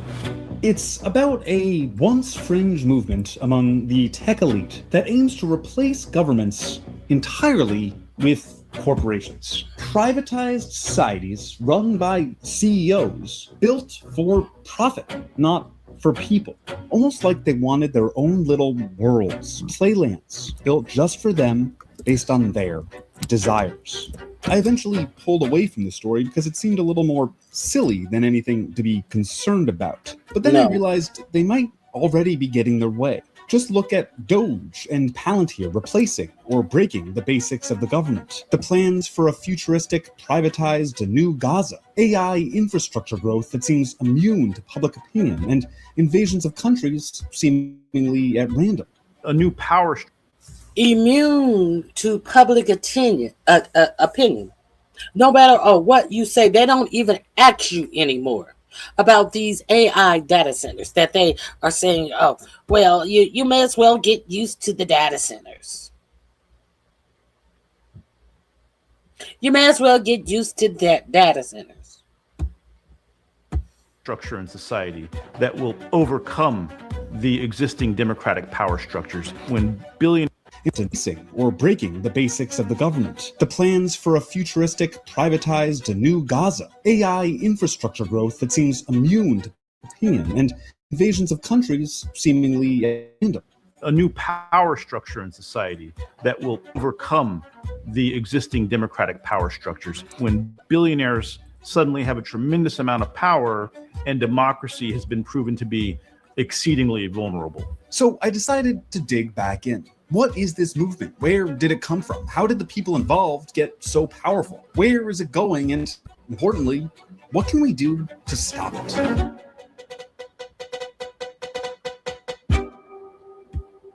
Let's go back to the weird origins of all this. In 2008, Peter Thiel first got involved in philanthropy, if you can call it that. He opened the Thiel Foundation, a nonprofit that invested in building the world Peter Thiel believed in.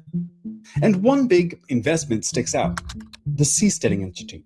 The Seasteading Institute was started by Patry Friedman, the grandson of Milton Friedman, the famous economist who gave politicians the academic backing to rip off the global working class. The goal of TSI was to build self-sustaining societies at sea, ruled by new governments on newly constructed land. This was particularly appealing to libertarians who wanted to escape the constraints of modern governance. The question of whether seasteading is desirable or possible, in my mind, is not even relevant. It is absolutely necessary. Peter Thiel provided the seed money for this project and set up TSI with some office space in a conference room in the Palantir office. He also hooked Friedman up with one of the co-founders, Joe Lonsdale. You know, we're the guys who create institutions that are changing the world, and we've changed a lot of industries so far here in Silicon Valley, but we haven't been able to change the government. That's a pretty hard one. Silicon Valley changing the government is exactly what Thiel wanted. I spoke with one of the people who's been following the rise of this movement better than anyone else, Gil Duran, journalist and author of The Nerd Reich, to get a better understanding of the philosophy behind all of this. There's a long history of people seeking to escape democratic societies or else to bring back monarchy or authoritarianism. In 1997, there was a book that came out called The Sovereign Individual. It argued that in the 21st century, two technologies would result basically in the overthrow of democracy. Keep on thinking this is a game, but they are deadly serious about this. And the demise of nations like the United States. Cyber currency, which we would call crypto today. And the other one was advanced automation that would create a world without jobs. And that wealthy individuals who are savvy investors. A world without jobs for some. And what is the world going to be for others that they don't want in that world without jobs? Do you think that these apartheid raised South Africans give a fuck about you living in their same world without a job? Do you think that black people have any space in this world for these people who wants to have a world without jobs? See, let's start talking. Since they want to talk about the world without jobs, you notice they never talk about the people who actually have to work jobs for a living. They always try to act as if it's some grand fairy tale. What was it? The OpenAI guy said people will have a time for hobbies and to do things that interest them. They always make it seem like some utopia that you should be happy to experience. But you notice they are really, really short on the details of these highly detailed, intelligent tech bros. I can't tell you this the simplified side of what's going to happen to the other 99% of the Americans. Could profit from this coming doom and prepare for it by making the right investments. This book had a major impact on Peter Thiel. And of course, it influenced the people Thiel was paying. Joe Lonsdale got to work. He started a nonprofit, California Common Sense, allegedly dedicated to transparency in government spending, so that voters could make a difference if they found things they were unhappy with. On the surface, that sounds great, but two founders of that nonprofit started a for-profit, OpenGov. OpenGov is a software service for government agencies to manage data. The idea of replacing democratic processes in the hands of all of us with technology in the hands of few was becoming less fringe, and other nonprofits with similar goals started popping up. But while the idea of using technology to make a decentralized country had some illustrious backers in the mid-2010s, I'm going to leverage technology to create a new country. And yes, I did say country, not company. it never really materialized on a serious level. But the think tanks would herald a few successful versions of their privatization plan. Like Sandy Springs, Georgia, famously the first city in America to privatize nearly all government services. It was the darling of the libertarian press. Everything for profit, nothing public, and a consulting firm making a little cash off the taxpayers at every juncture. Those extra taxes for corporate profit started adding up, though. Eventually, Sandy Springs unprivatized, saving taxpayers millions of dollars a year. There are also nascent communities focused on Christian values that the network state media heralds. Battleground Washington, where a data center billionaire is buying up all the property to own the town, the mayor is on his payroll, and Highland Rim, a series of developments in Appalachia run by the investment firm New Founding. And that's not even including the California Forever Project, a proposed tech city in Solano County funded by Mark Andreessen, Reid Hoffman, Sam Altman, and other billionaires. But what if this was never really about these little mini governments? Here's Peter Thiel saying the quiet part out loud in 2010. Technology is this incredible alternative to politics. And the task in this world where politics has become so broken and so dysfunctional is to find a way to escape from it.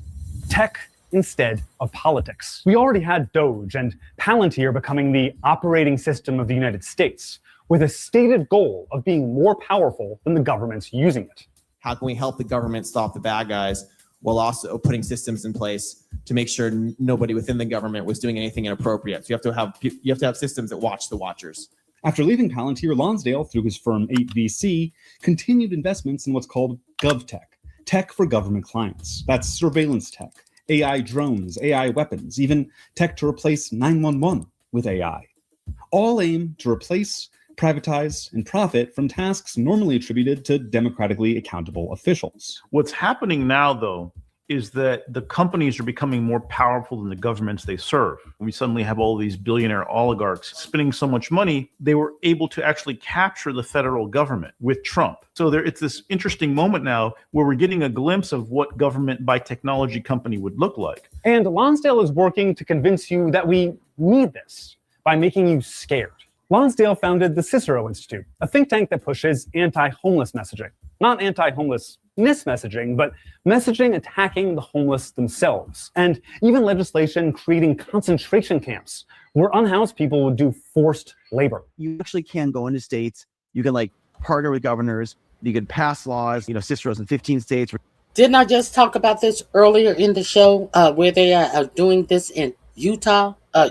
A long time ago, I gave you the blueprint of this man creating of this to go into different states. Yes. And I just reiterated this earlier in the show. This is the brainchild of making homeless people slaves.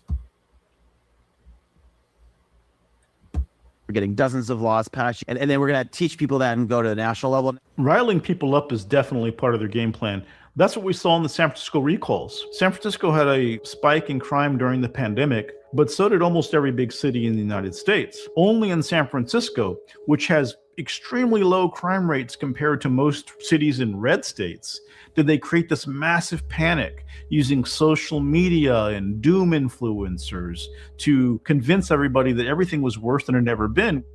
And as Lonsdale got into nonprofits and think tanks, Patrick Friedman, remember him, Milton Friedman's grandson, started his own VC firm with backing from Peter Thiel called Pronomos Capital, existing entirely for investing in privatized governments. In Honduras, Pronomos invested in the first government run entirely by a for-profit corporation, Prospera.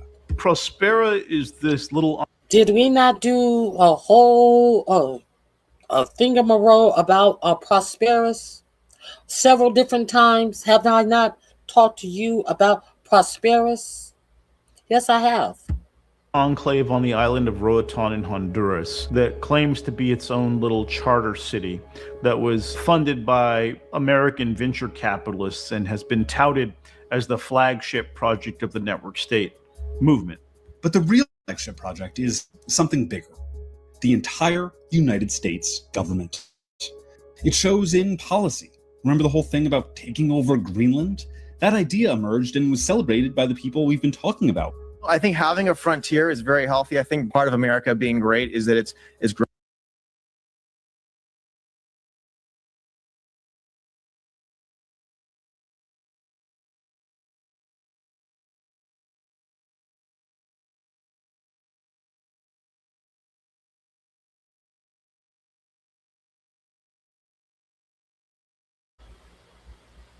I would be remiss if I did not tell you, once again, early on, I told you that the takeover of Greenland was some Peter Thiel-ish. So Peter Thiel they wanted to separate different hemispheres in this Western hemisphere.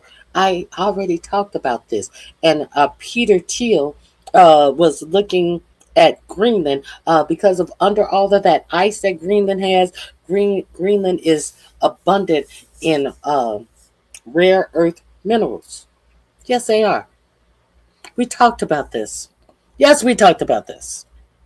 Growing and creating more wealth for everyone. If the people in Greenland want to be part of us, if we can use those resources better and make sure Russia and China don't get advantages in the Arctic. The Freedom City as a name didn't really gain momentum, but the idea is there. And the influence in the administration is clear. Joe Lonsdale helped staff up the Trump administration, and just recently accompanied administration officials to the Philippines to christen a new regulatory zone. Just last week, we signed a historic deal with the Philippines, 4,000 acres, right next to Subic Bay, where we're going to build a first of its kind AI native industrial park. But I was there for a day in the Philippines with everyone. They're excited what you guys are doing. That sounds a lot like a startup city. They've also embedded themselves with the rest of the right-wing movement. I could not have envisioned that J.D. Vance, a Peter Thiel protege, would be the vice president of the United States. And so when Vance got onto the ticket, then it became real that this stuff could travel to the White House. In September 2024, there was a conference at Fort Mason in San Francisco called Reboot 2024. And its website announced that we are now in a new reality and that Silicon Valley was waking up and about to become this powerful force in politics. And the guest speaker was Kevin Roberts of the Heritage Foundation, who is the guy who had shepherded Project 2025. So here you had tech VCs in San Francisco and Kevin Roberts in the same venue proclaiming the new reality. And the new reality is where we are today. And that's showing in actual policy, like the administration's quietly announced plans for maritime prosperity zones, districts on American soil with fewer regulations for corporations to build ships and reinvigorate the industrial base. Then there's the New American Industrial Alliance, a tech industry interest group, pushing for unrestricted data center growth. They were listed as co-sponsors of the Blueprint for America, lobbying for prosperity zones on American soil, a plan to sell federal and public land to private companies to build low regulation, low tax havens for progress. Their co-sponsor on the blueprint was the company behind Prospera in Honduras, whose lobbying disclosures show they spent hundreds of thousands of dollars pushing for prosperity zones. But they also spent big on begging the American government for handouts of your money. They've lobbied on refunding the U.S. International Development Financial Corporation, a government organization run by Epstein associate Ben Black, that uses tax dollars to invest in American companies abroad. That's privatized foreign aid. And they might finally get their way. Black went to Honduras and promised investment in real estate and technology there, including an investment in La Ceiba, which is slated. So wouldn't that be the same Ben Black that appeared in the Epstein files? That he said that he and Epstein only had some type of financial dealing to refuse to answer any questions regarding all of the NDAs that he has appeared in a relationship with him appearing in the Epstein files and just marched out of that informal meeting that James Comer always makes sure that anyone of any wealth or value or any type of political promise don't have to answer questions under oath. And they have also subpoenaed him to come back under oath.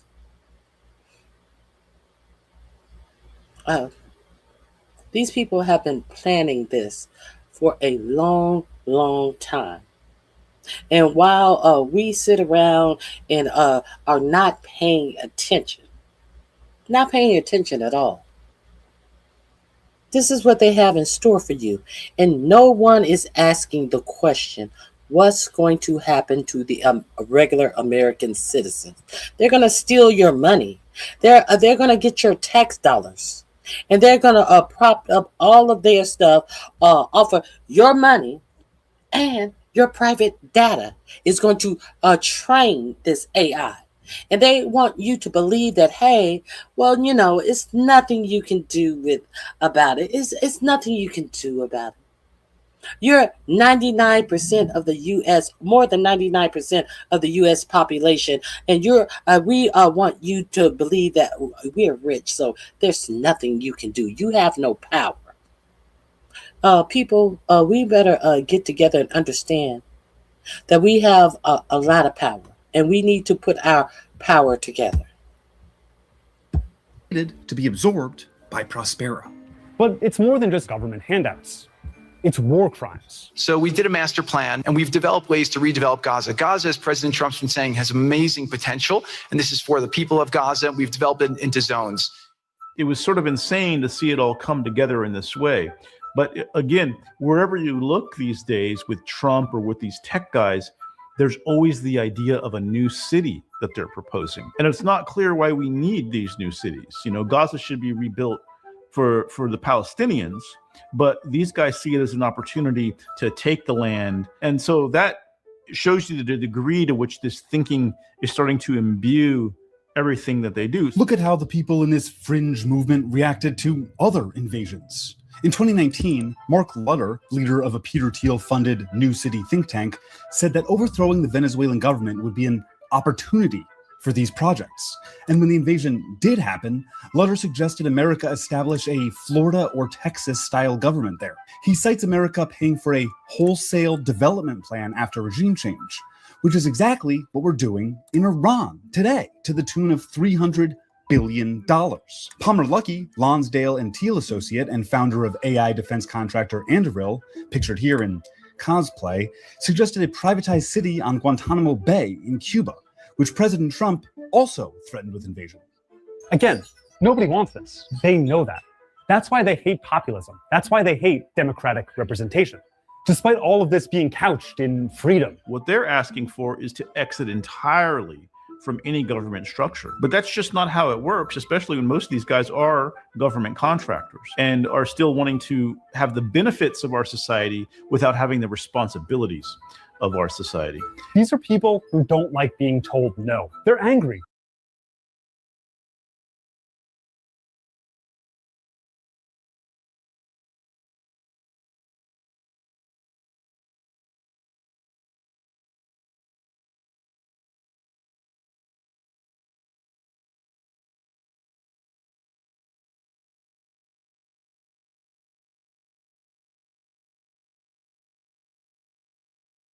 These are the people who want you to believe that you are the taker, when they are the ones who are living off the government teeth. These are the people who want you to sit around and work your entire life and say that you are looking for entitlements when you collect your Social Security. You know, the thing that you paid into.